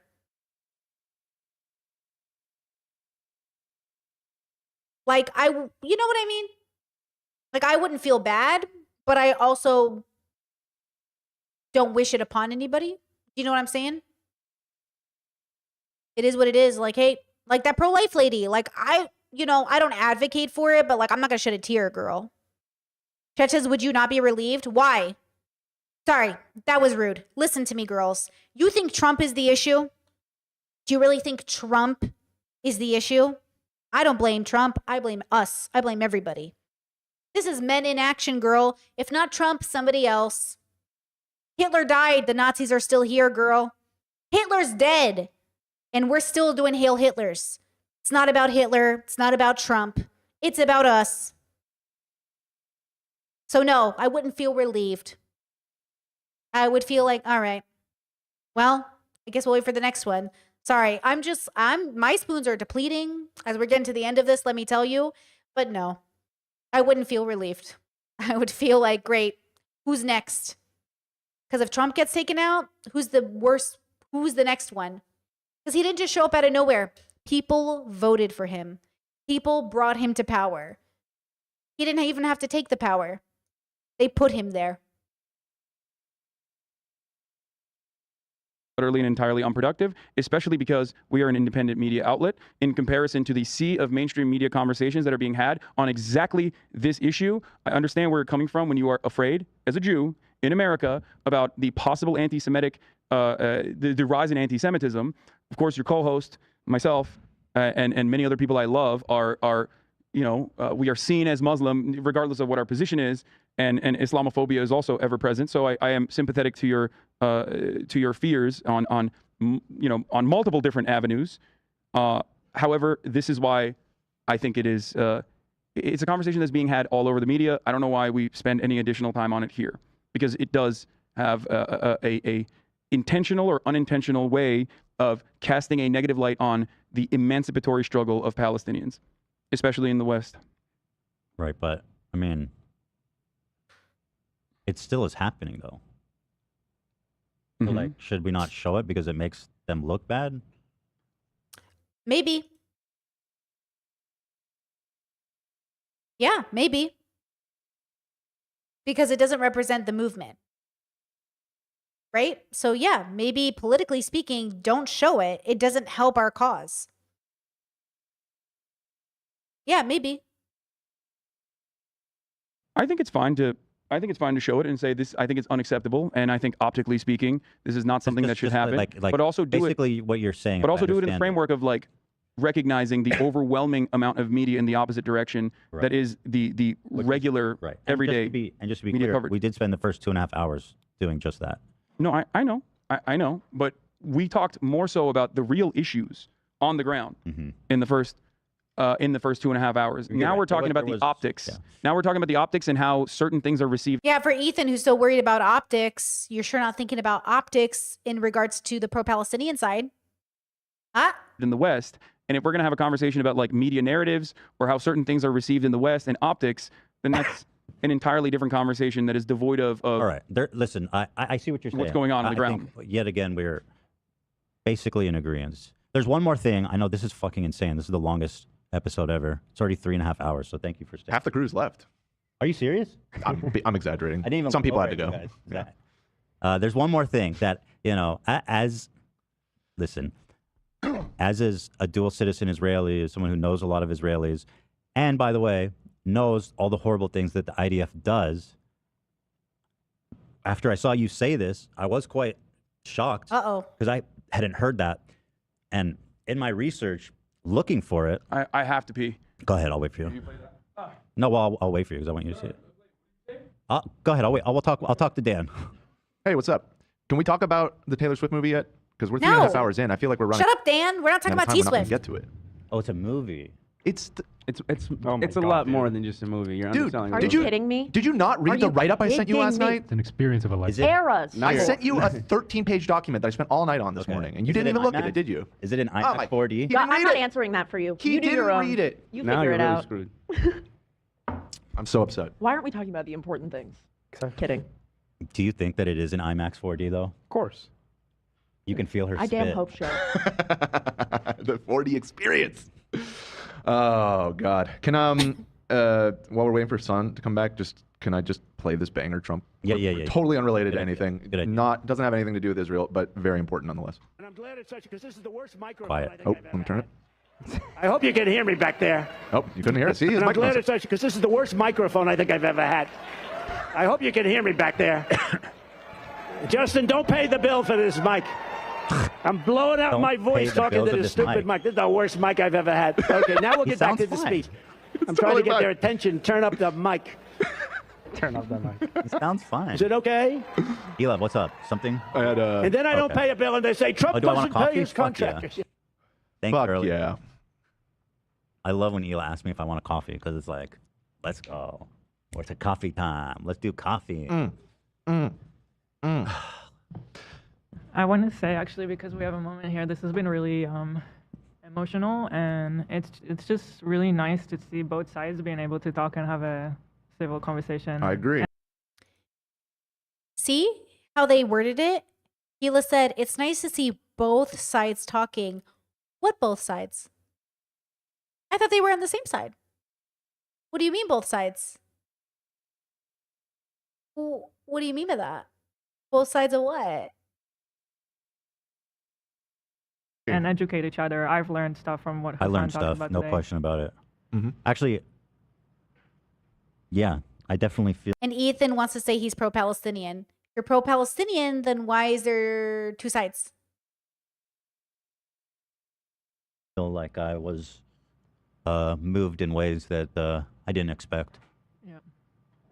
That's nice. And I hope that people see, and I hope the audience agrees and doesn't ascend into dumb fucking. No, well, obviously we had the chat off, but we do have our members Discord, and I've been monitoring that for the discussion that's been going on, and yeah, I think there's a lot of appreciation for the conversations that have been had today. In fact, there's so much appreciation that We just ticked over to 2. Really? People We're are studying? H 2.94, baby. Wow. We're almost back to H3. We're almost back to H3. Well, 60,000 is a lot at this pace. Yeah. What were we talking about? So Hila was just saying, first of all, that she appreciates that we're able to have this conversation. And I was saying that I've definitely been moved in ways that I didn't expect in having this conversation. And further, I said that I hope that people, it's a hard conversation to have, and I don't think a lot of people are sitting down and doing it in this way. And I respect you, immensely. And I really appreciate that we can do this. And I hope that people in the comments don't descend into dumb fucking name calling and that actually can just like be civil like we've been, if you're, you know what I mean? Okay, here's the last thing, Hassan. All right. If you're ready. No, I'm ready. Okay. Holy shit, it's 2 p.m. Sorry, bro. It's all good. It's definitely going longer than I thought. But so I saw this and my first thought was like, that's horrible. But I couldn't really find a lot of evidence to back it up. And like, well, let me play the clip. I saw on the news today a guy who lives in Gaza said that Israelis are raping Palestinian women. Yes, Israelis raping Palestinian women is a well-documented part of Israelis' apartheid apparatus. So that part is not. That part, of course, comes with. Anyway, that's the heart and soul. I mean, I don't necessarily have to. There is I don't have to watch the rest because there's a gag order that was recently released on an Israeli soldier that had raped a Palestinian woman. And there it is. The IDF removed the gag order in 2016. Was arrested. Yeah. And he was publicly shamed. How is this systemic rape as part of the institution of Israel? The same concept exists in the American police force, where any kind of sexual act under the coercive institutions of like being incarcerated is understandably and also technically and morally considered sexual assault. Mm-hmm. There are reports of Palestinian women in captivity. Oh shit. Talking about that experience.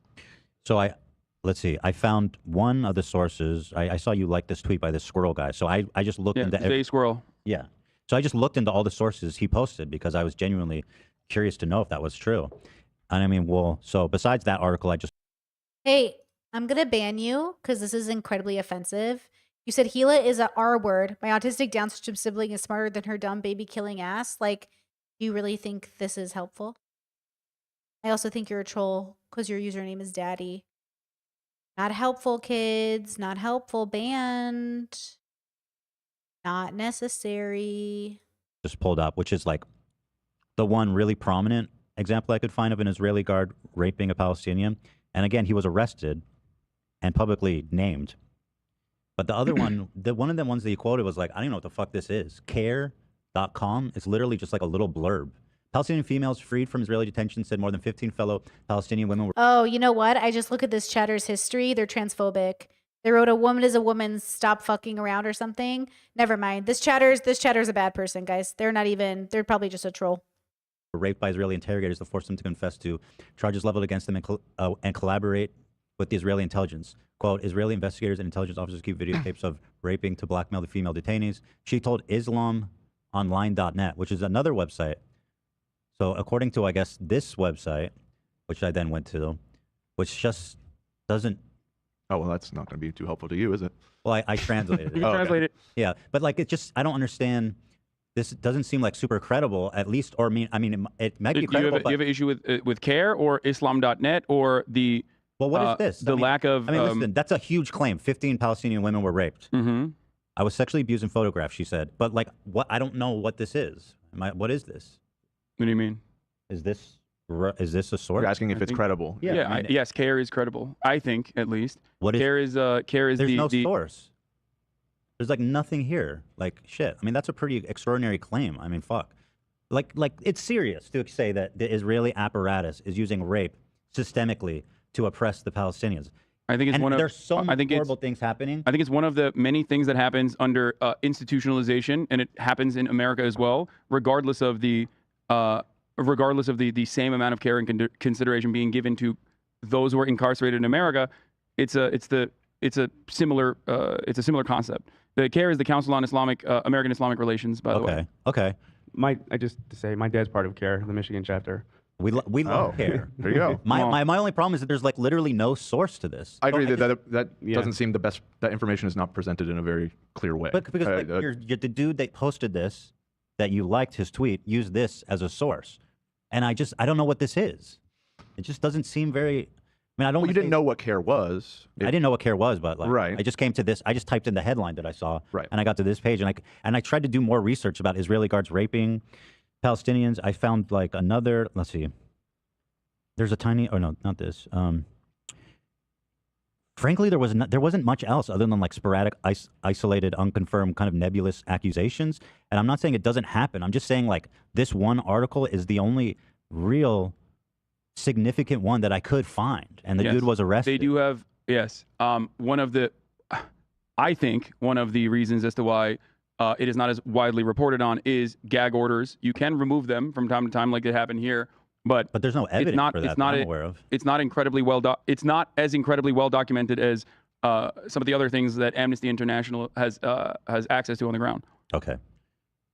It's just, I don't know. It rubbed me wrong a little bit because it's just a big claim to make, and I don't know. Like I'm not saying it's not true because the IDF is horrible and they do horrible things, but like it's a special kind of evil the way that you describe it that once again I think dehumanizes the Israelis. Today, a guy who lives in Gaza said that Israelis are raping Palestinian women. And his sources, a guy in Gaza said this, which again, I just want like one reputable source. Israelis raping Palestinian women is a well-documented part of Israel's apartheid apparatus. So that part is not well documented, isn't true. Yes. No. I think you're absolutely right. I think I should have used my words more carefully when saying that. It's a comment in passing, and that does have serious impact. I agree with you. Okay. Thank you.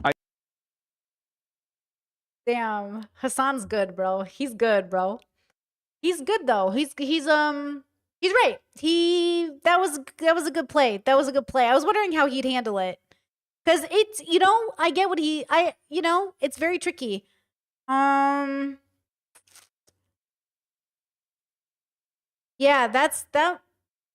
Hassan is without a doubt very good at his job, even if people don't see it. I think that the partnering of the instance that you just showed, on top of the gag order, on top of the treatment of institutionalized people in general, and the sexual violence that they are subjected to, that is considered legal in both America and everywhere else, due to a lack of getting adequate coverage to their issues. Your point is that, and the incarcerated are abused. On top of that, and on top of that, one thing that is not technically sexual violence, but coercion of a different magnitude is for example, gay Palestinians being blackmailed specifically to become sources of information. I haven't read about that. And things of that nature that still would be factored under that. You're right though. I should have chosen my words more carefully. Right. And listen. And there is I will present you more information on that as well. Well, what does that mean? Like I'll look into come back with more information for you. And again, like everything you're super credible. It was just this one thing. It just rubbed me a little bit wrong. And like, listen, that's it. But I appreciate that you. No, you're. Thanks. I think that's fair. Okay, thank you. I appreciate you saying that. That was basically that was, of all the things you said, that was the one thing that I was like, I don't know about that. So I'm glad that we talked about that. The other things I don't know if you want to talk about was my spat with your friends, which at this point I'm like just fully apologetic towards them, after talking about it and really I don't know, I got more of an emotional insight. No, it's understandable from you today that impacted me, and even though I felt provoked, I understand why, if in my opinion, they're not using the most delicate language because they're fucking angry and pissed. You know what I mean? And so like, I need to be more charitable, I think, and less reactive, because their pain is valid, and I need to acknowledge that, and be more forgiving of less delicate language.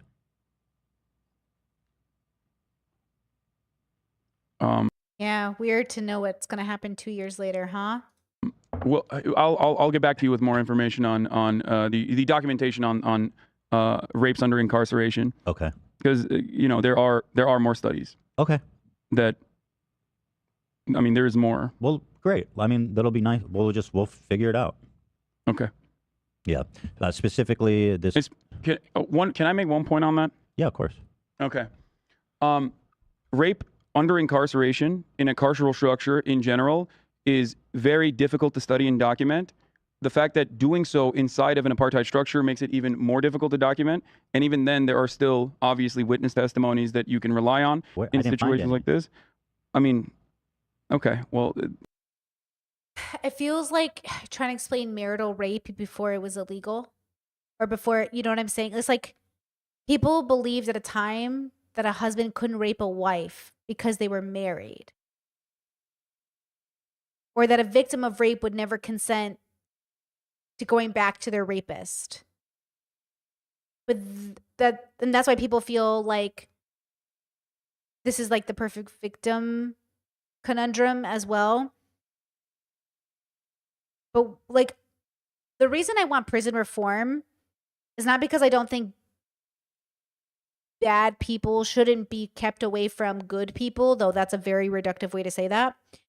It's because I don't like the corruption within prison systems, the rape that occurs from the police there, the corrections officers to the imprisoned there, the corruption that exists, the gangs that exist, the things that happen within prisons is its own little ecosystem, right? It's very hard to explain it to people because in order to have the conversation, you have to detangle all of the things. Actually, one of the skills that I use is when I think of deconstruction, I think of a spider web that's been like squished together. But you know for a fact that if you pull those little spider web strands apart, you can form a beautiful web that will start to make sense, and you'll see how everything's connected. And everything is connected, but even to see, you have to first believe you can pull the strands apart and recreate the web, which feels impossible because a spider web, once it's been squished, feels like it's sticky, it's going to break, it's sensitive. Yeah, maybe it does. And that's what makes it so hard when we're having these conversations, is that the person you're talking to, you have to figure out what bubble they're from. You got to figure out their language. You got to figure out their traumas and their biases and their prejudice. You got to figure out how to talk to them. You got to figure, like, so if you're a person who's aware of all that, you're always automatically doing the emotional labor. You're always automatically the ones like doing a lot of this and that, you know what I'm saying? And so to that other person though, they can't see how you're doing it. So then eventually you're like, you know what? I can't today. And they're like, you can't today? And it becomes this whole cycle of like, how much of myself, like, am I going to put out there? Yeah, it is exhausting. I saw a chat say we all have someone like this in our family. Yeah, some of us got a whole family like this. And I get exhausted too. It's exhausting. But that's why being a person is exhausting, because on top of all of the basic shit we got to do, we also got to do all of this. And by the way, there is a reason Gabor Mate, speaking of him, talks about autoimmune disorders and primarily AFAB people. It's because primarily we are raised in our families to bear the brunt of this emotional labor. That when we talk about men's issues, we're talking about women's issues. Because ultimately men are saying, why aren't women doing this emotional labor for us? We've been doing it since day one, girl, since the Garden of Eden. And we're tired. When I was diagnosed with fibromyalgia, was the first thing my audience said to me, girl trauma. Yeah, sure. I'm still the one who has to deal with it every day. I'm actually, I will say, my spoons they're really low right now. My body is in a lot of pain today. And that's just life. I live with it every day. And on top of it, I'm going to get phone calls from the men in my life saying, hey, can you do emotional labor for me? Even though I'm fucking grown? Sure. And I remember, like, I've had men in my life who, while I was in the worst pain of my life, were like, hey, I'm really like worried about you and you're sick right now. And I need you to do the emotional labor for me. Well, I am watching my friend suffer. And I'm like, do you hear yourself? You need to talk to somebody else. Even when I and other women are at our fucking worst, there is a man somewhere saying, hey, can you help me? Because I'm scared, you're sick, and now I need you to do emotional labor for me. Get a friend. Get a therapist. Get somebody else. And it happens. Humans are going to human. I love them. It's not their fault. It's like a parent who's like, you know, do the emotional labor for me as my kid is dying. It's like, I'm the one dying. You know, so I love people. I just want people to recognize, like, you need other resources for comfort. Because I know you're worried. But, you know, come on. And that's what Ethan has been doing for 2 years. He is somebody who's suffering, and he's wondering why are all his friends abandoning him. One, they're not that close of friends. And two, you're asking the wrong people for that resource. You should be talking to a therapist. Has Ethan ever talked? Do I have Ethan fans in the chat? Has Ethan in the last 2 years gotten therapy? Does anybody know? Not a psychiatrist, not medication, therapy. Has he done DBT?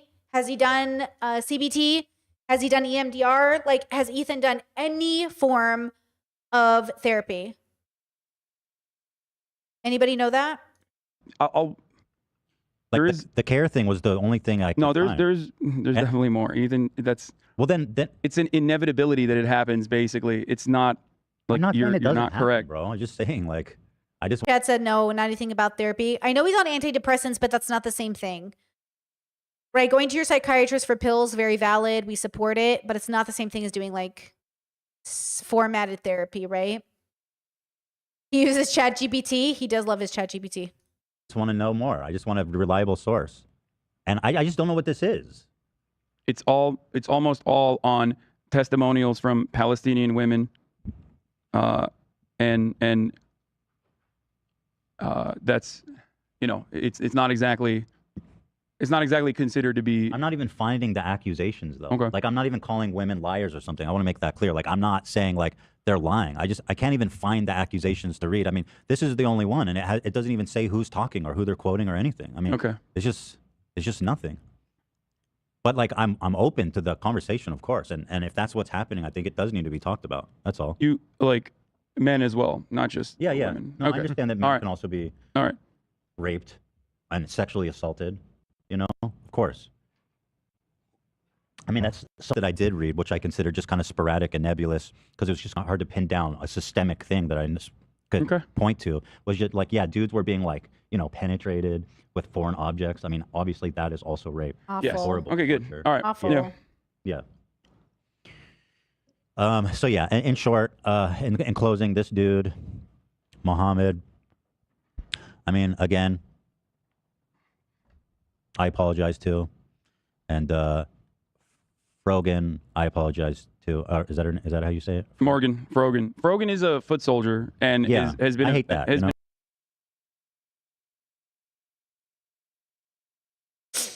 Oop. Ooh, and I oop. And I oop.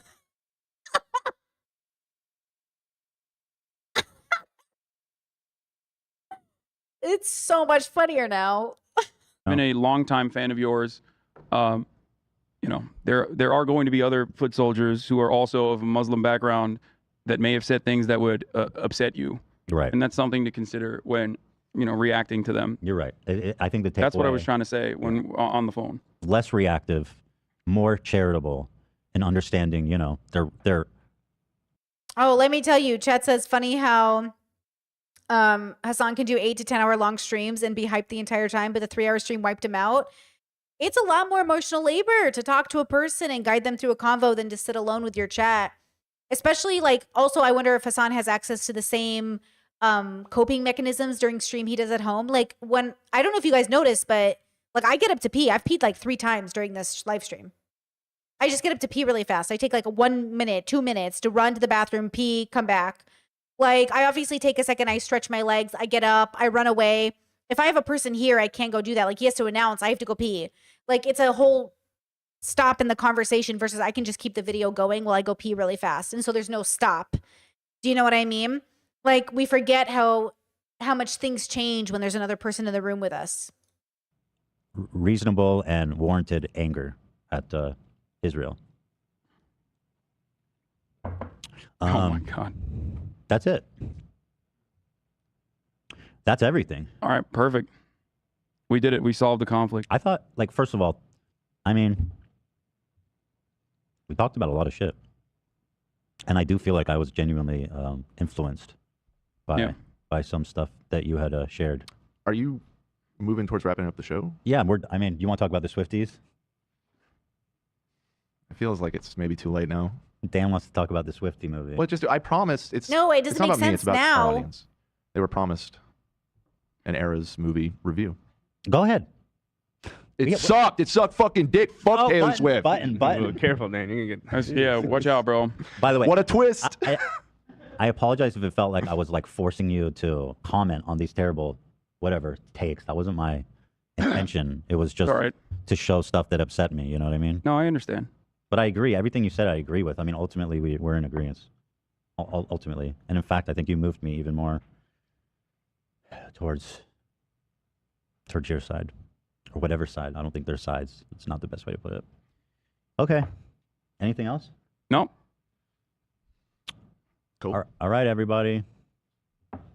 Zach's not here to play the music. Would you like me to just kind of Just sing like it? crickets. We did it.